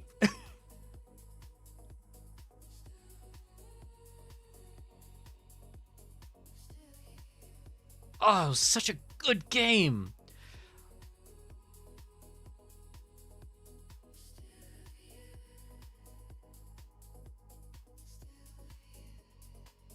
You know, if that game were to have been made today, it would have, like, done numbers. Like, in this indie renaissance that we're living through, oh my god.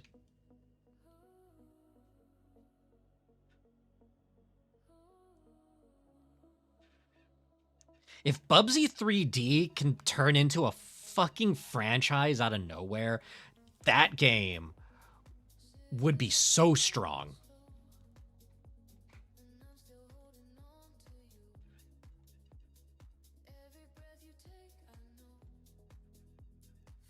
There we go. Them bug tootsies have been completely textured. So they are ready. So the mech itself is ready for inking.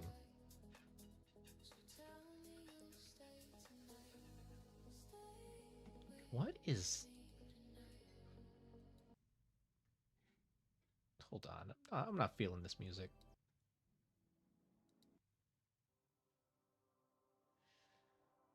There we go. We'll just play this one again. It's fine.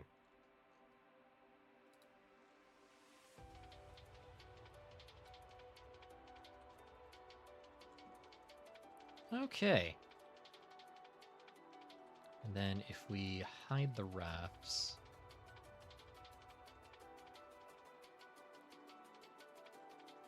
Oh. I need to do some subtle texturing around here, just so I can know how I want this to read later when I come back and do the inks.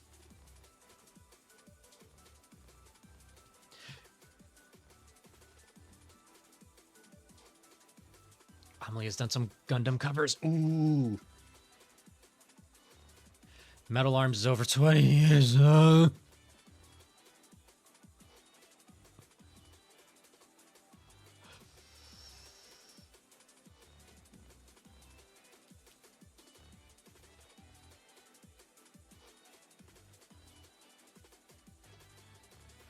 You mean to tell me Metal Arms can legally drink in the United States?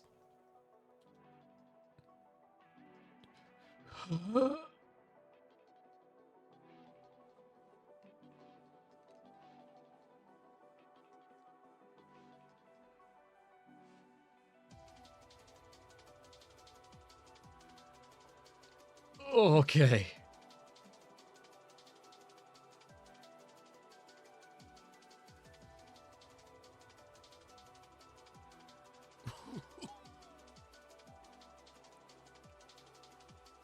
It's 23 years old. Ow! My hip.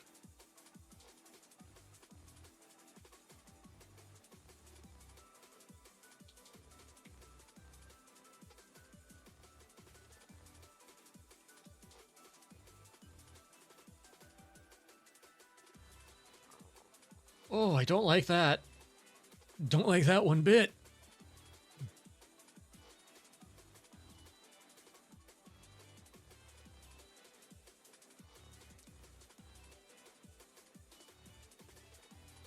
Oh, that's my daily dose of psychic damage. Yikes. Whew.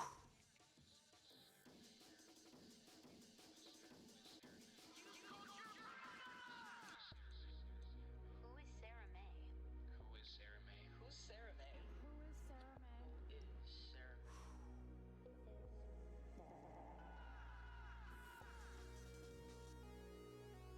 May? Okay. Recovering from that one. Damn.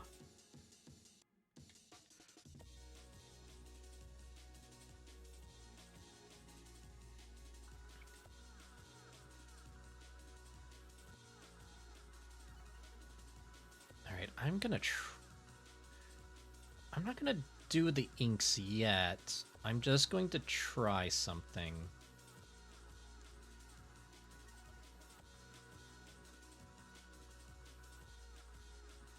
I'm gonna quickly get I'm gonna get like a really, really deep red. One that kind of reads as black. And I'm gonna come in here with a thin brush.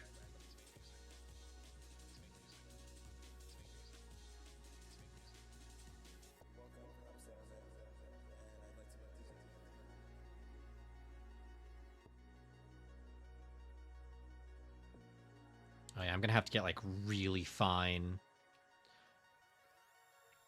with the details.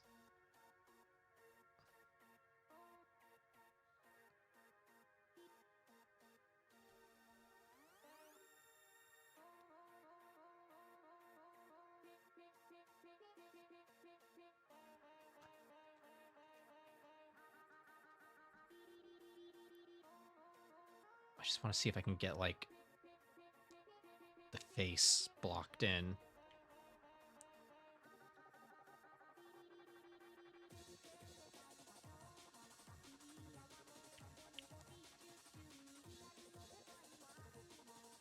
Couldn't get as subtle with the face details on this one just because of how this one was set up. Oh well. The idea is there.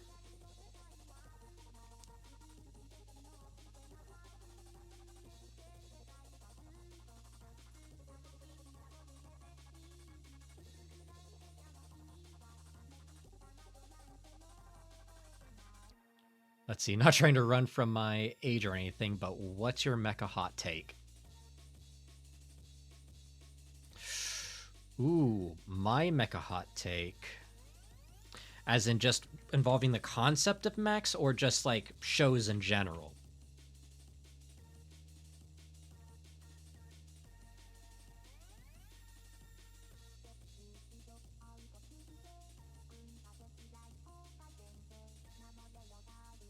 Because if you're doing like hot takes on mechas in general, oh, shows in general, okay.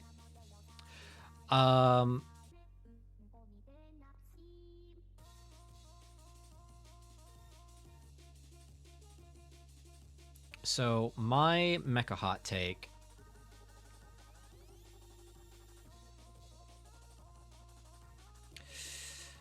Personally,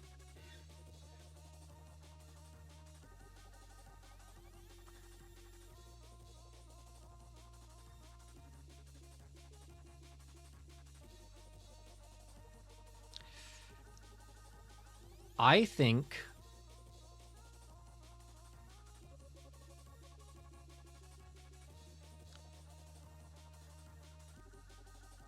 how do I word this in a way that won't make me lose all of my mech credit?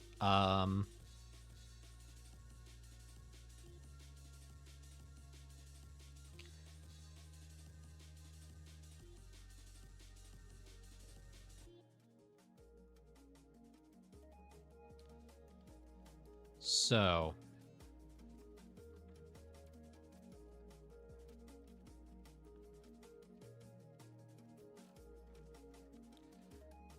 I believe too many mechs in the genre try way too hard to just be Gundam or Evangelion, but different.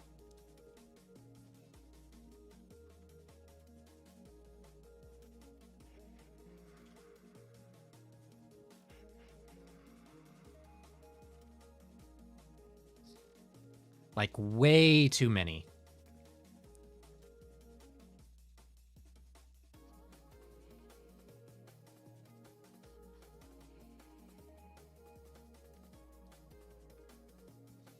And that shows that kind of deserve a little bit more credit for the genre. Like, for example, Cat Labor. And even this one I've been watching recently called it's like Garasaki or Garsaki. Hold on, let me see if I can find it. Gasaraki. Like that one has like a really grounded like mech style.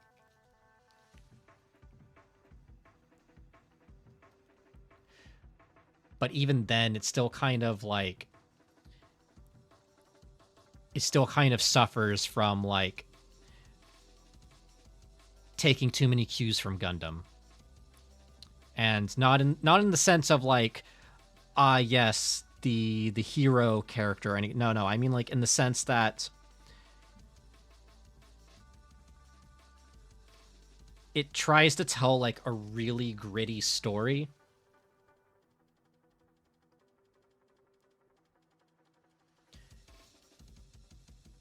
And tends to show like, I'm trying to find a way to articulate this point.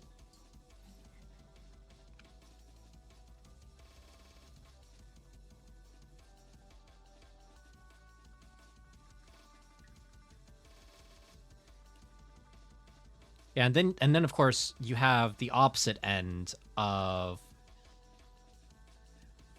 the spectrum with Evangelion likes. Even my favorite mecha of all time, Eureka 7, is guilty of being a derivative of Evangelion. It even has its own Rei and Asuka.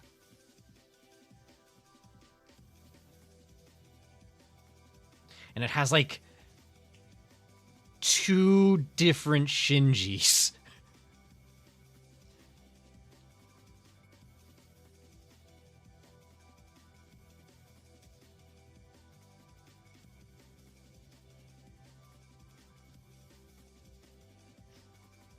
And it's like, it's one thing to take inspiration from something. It's another thing to just like copy 90% of the homework and all of that. And it was like, I'm guilty of this as well. I've made like, I have like an entire like dev document for a mecha RPG I wanted to write that just, I basically shelved it when I realized this is just Evangelion. This is just Evangelion. This is just Evangelion. It's even got like the fucking, it's even got like the Christ punk bullshit with the draws from like Gnosticism. And I'm like, yeah, no. Canning this project. can't do this. I'm not making Evangelion again.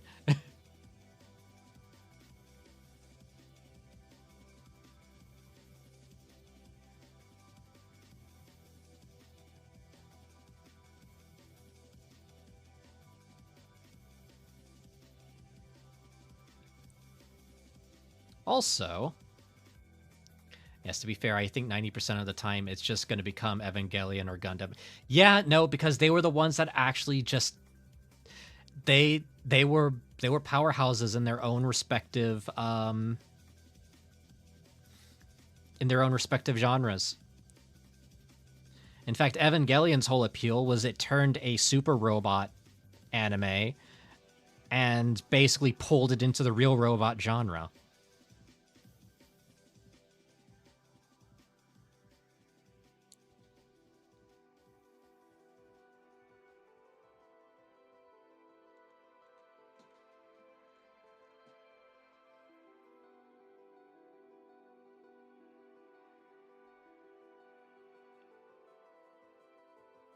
Also, that they are generic enough to fit into almost every scenario. Yeah.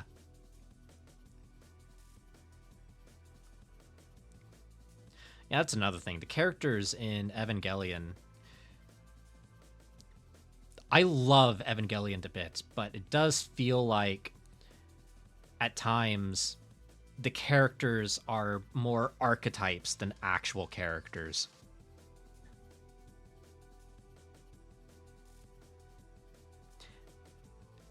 And I fucking love Evangelion. I have the entire manga like on my shelf right now.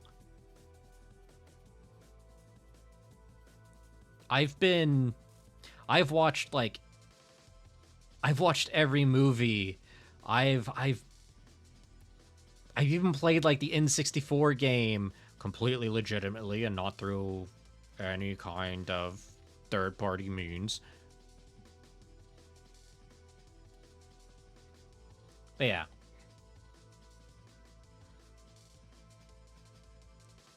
Yeah, we need more grounded mecha like Maddox 01. Yeah. Also, I would like for there to be a mecha that better justifies why its mechs exist.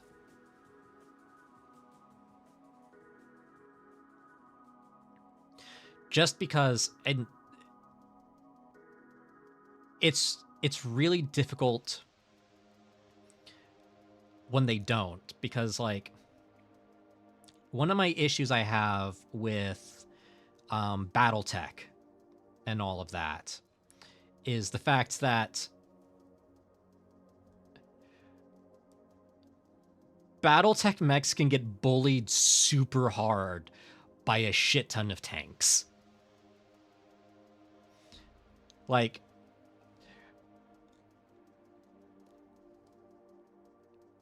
and I get that it's just like a suspension of disbelief. You got to go, yes, big stompy robots. I love big stompy robots, but like, if you're going to be trying to make if you're going to try to make a mecha in the real mech genre, you need to do a better job establishing why people will pick mechs over a metric fuck ton of tanks.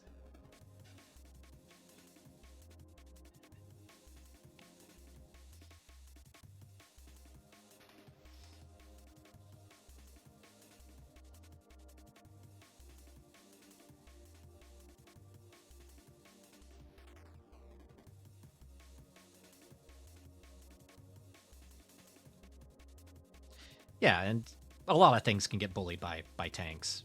Still, it's like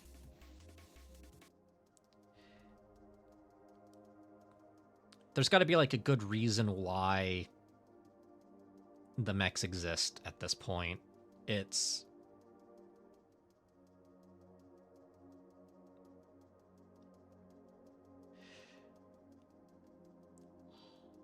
I love the genre, obviously. I mean, look at me. Look at me. But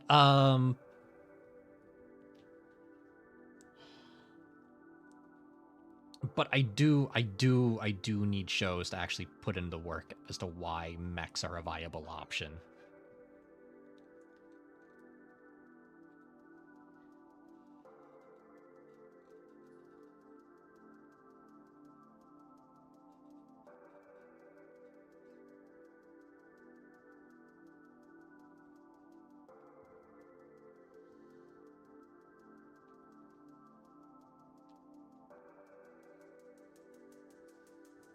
Because let's face it, mechs are really, really expensive.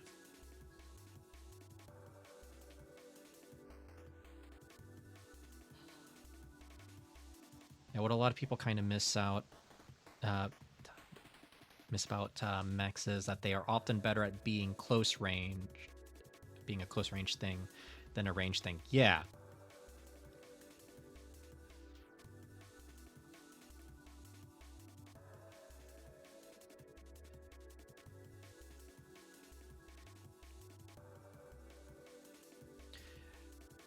This would be my logic. Exosuits exist so you can take a nimble light tank into buildings. Small mechs exist to counter exos. They are a force multiplier for tanks, not a replacement. Yes.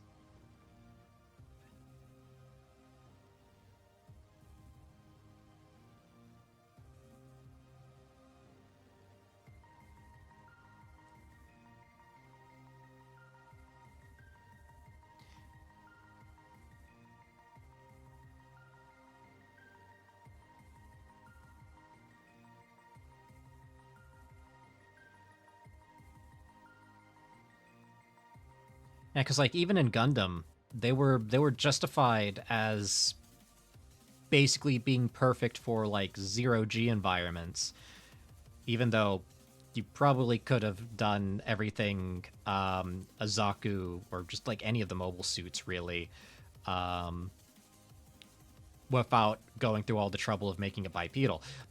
But it is sick as hell.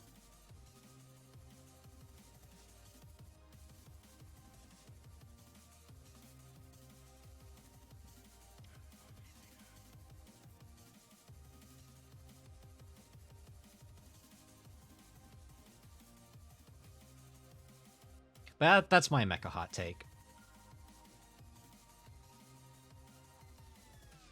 Once you get past the ooh shiny factor of mechs, it's really hard to justify them existing in their setting.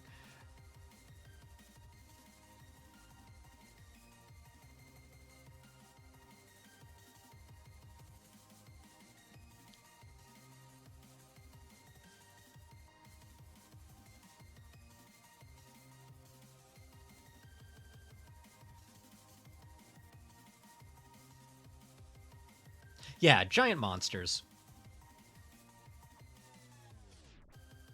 Like giant monsters that have weaknesses that can only be exploited if you have the right pry force. Now that would be a good justification for using a bipedal robot to fight a giant monster. It has a very specific weakness that will require you to actually pry it open with the mech's hands so you can exploit said weakness.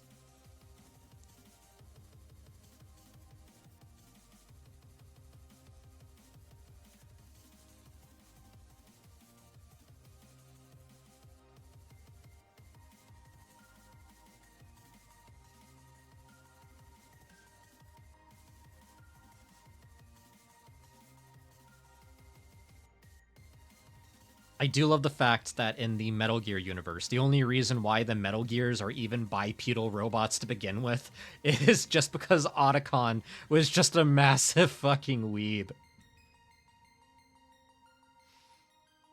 And he just really wanted to make mechs real. He just accidentally created a super weapon.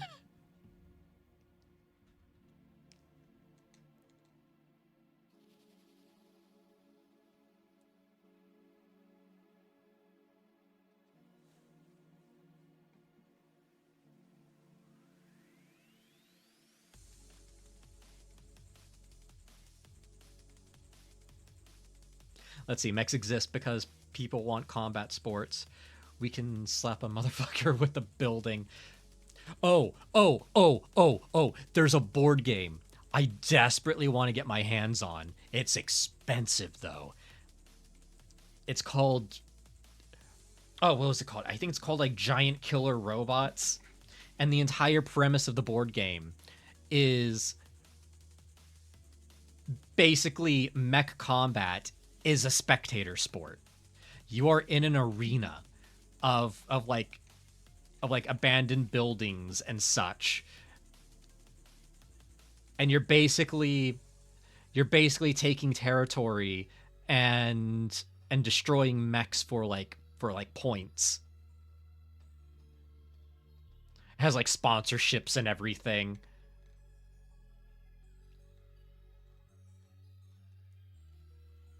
Okay. So there's the start of the inks right there.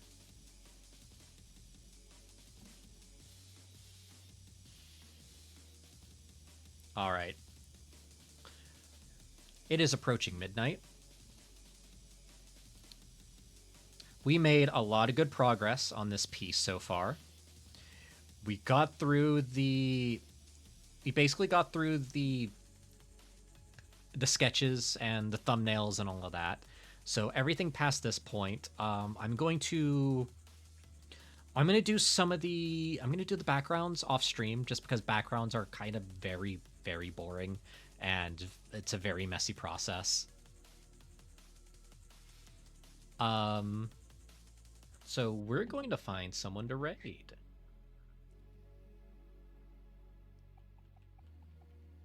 Let's see, who's live currently? Self-care first. Ren, Let's see.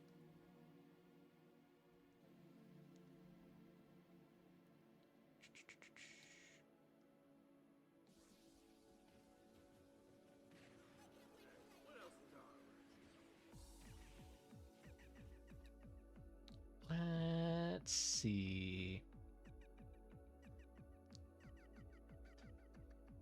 Is there anyone doing art currently?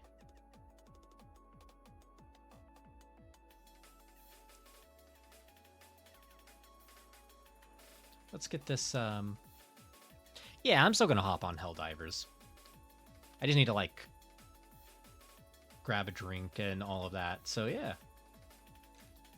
Let's see who to raid in on.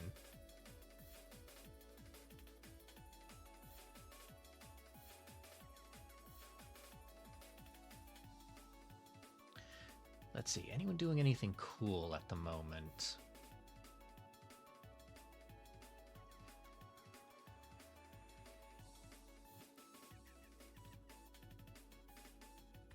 Actually, is anyone doing any mecha art?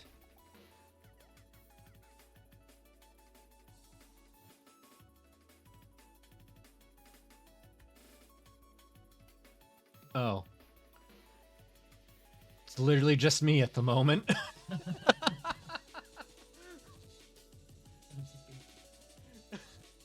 It's only me.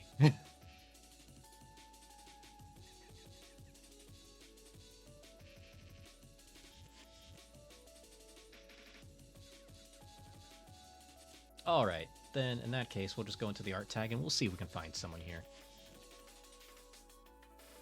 See if anyone's doing anything cool.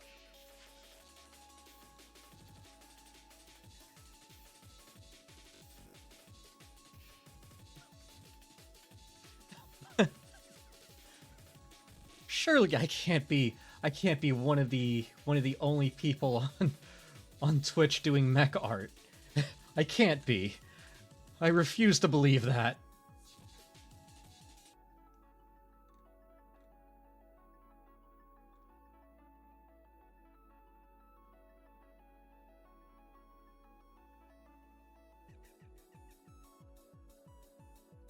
It is Sunday, yeah, true.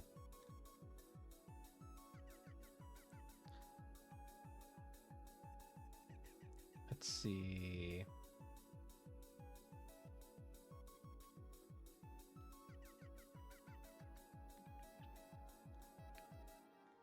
gotta be...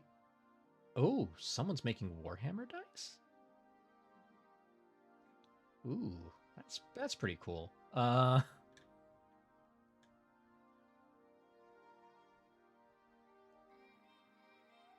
this is always the hardest part. Just finding someone to raid. There's always so many good choices here. I don't want to pick someone that has like a lot of viewers. I want to pick someone that has like similar viewer counts here.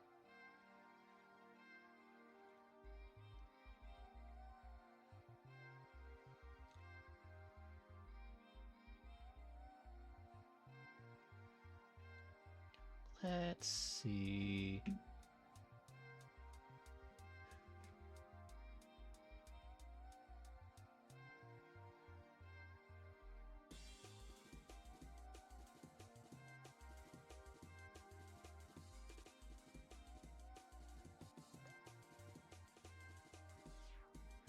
Let's see, what's this one looking like? Ooh, TV head. That's cool.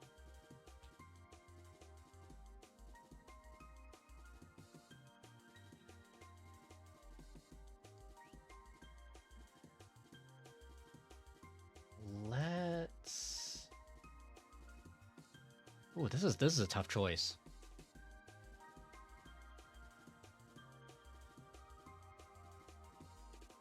Ooh, okay.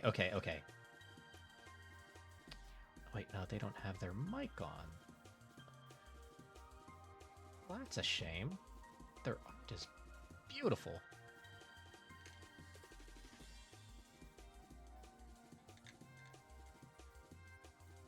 But I get it. Sometimes you just gotta stream with the mic off. It happens. Can't be helped. Shogunai.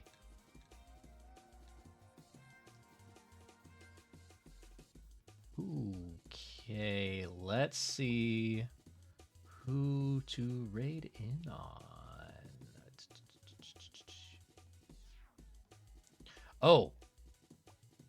Oh, that looks sick as hell.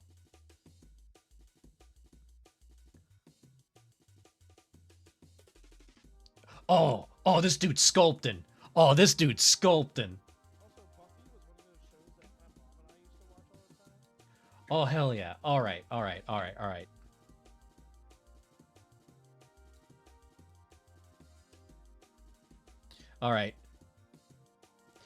This dude, he is... All right. So, we are going to raid into... We're going to raid into... I think it's like Lemokal or something. He's currently sculpting some pretty cool stuff here. He's like sculpting like a zombie's head. It's like very cartoony and stylized zombie's head, like with physical mediums. This looks sick. Yeah, so we're going to raid into him there. Let me just hop over to this little oh goodness. Here we go. So, thank you guys for basically tuning in. Like always. I always love hanging out with you guys and just chatting about giant stompy robots and getting to draw giant stompy robots. Yeah, I'm basically going to end stream here. We're going to raid into Lemokal. And let me just copy this real quick. I should probably... It happens. The cruel marching of time will come for us all.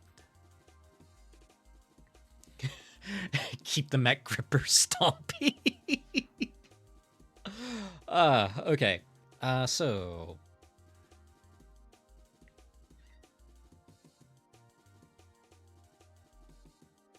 Let's see...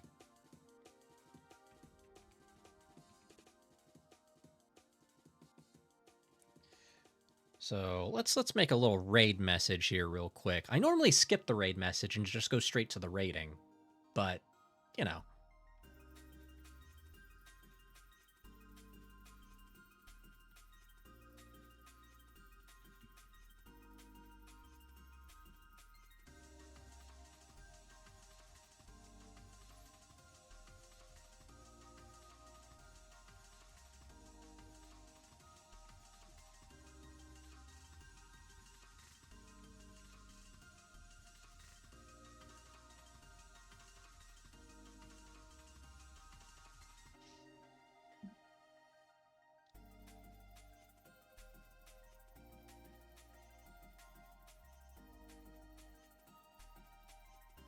Oof. Oof.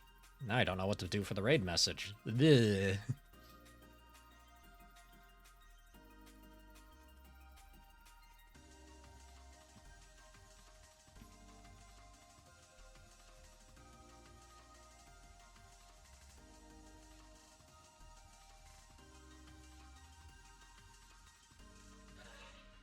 Alright. So, how's this sound for a raid message? Lancers dropping in from bug mechs to zombie heads.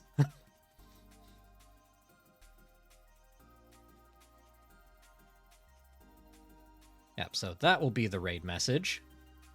Feel free to give that a copy there. And we're going to basically raid in. So,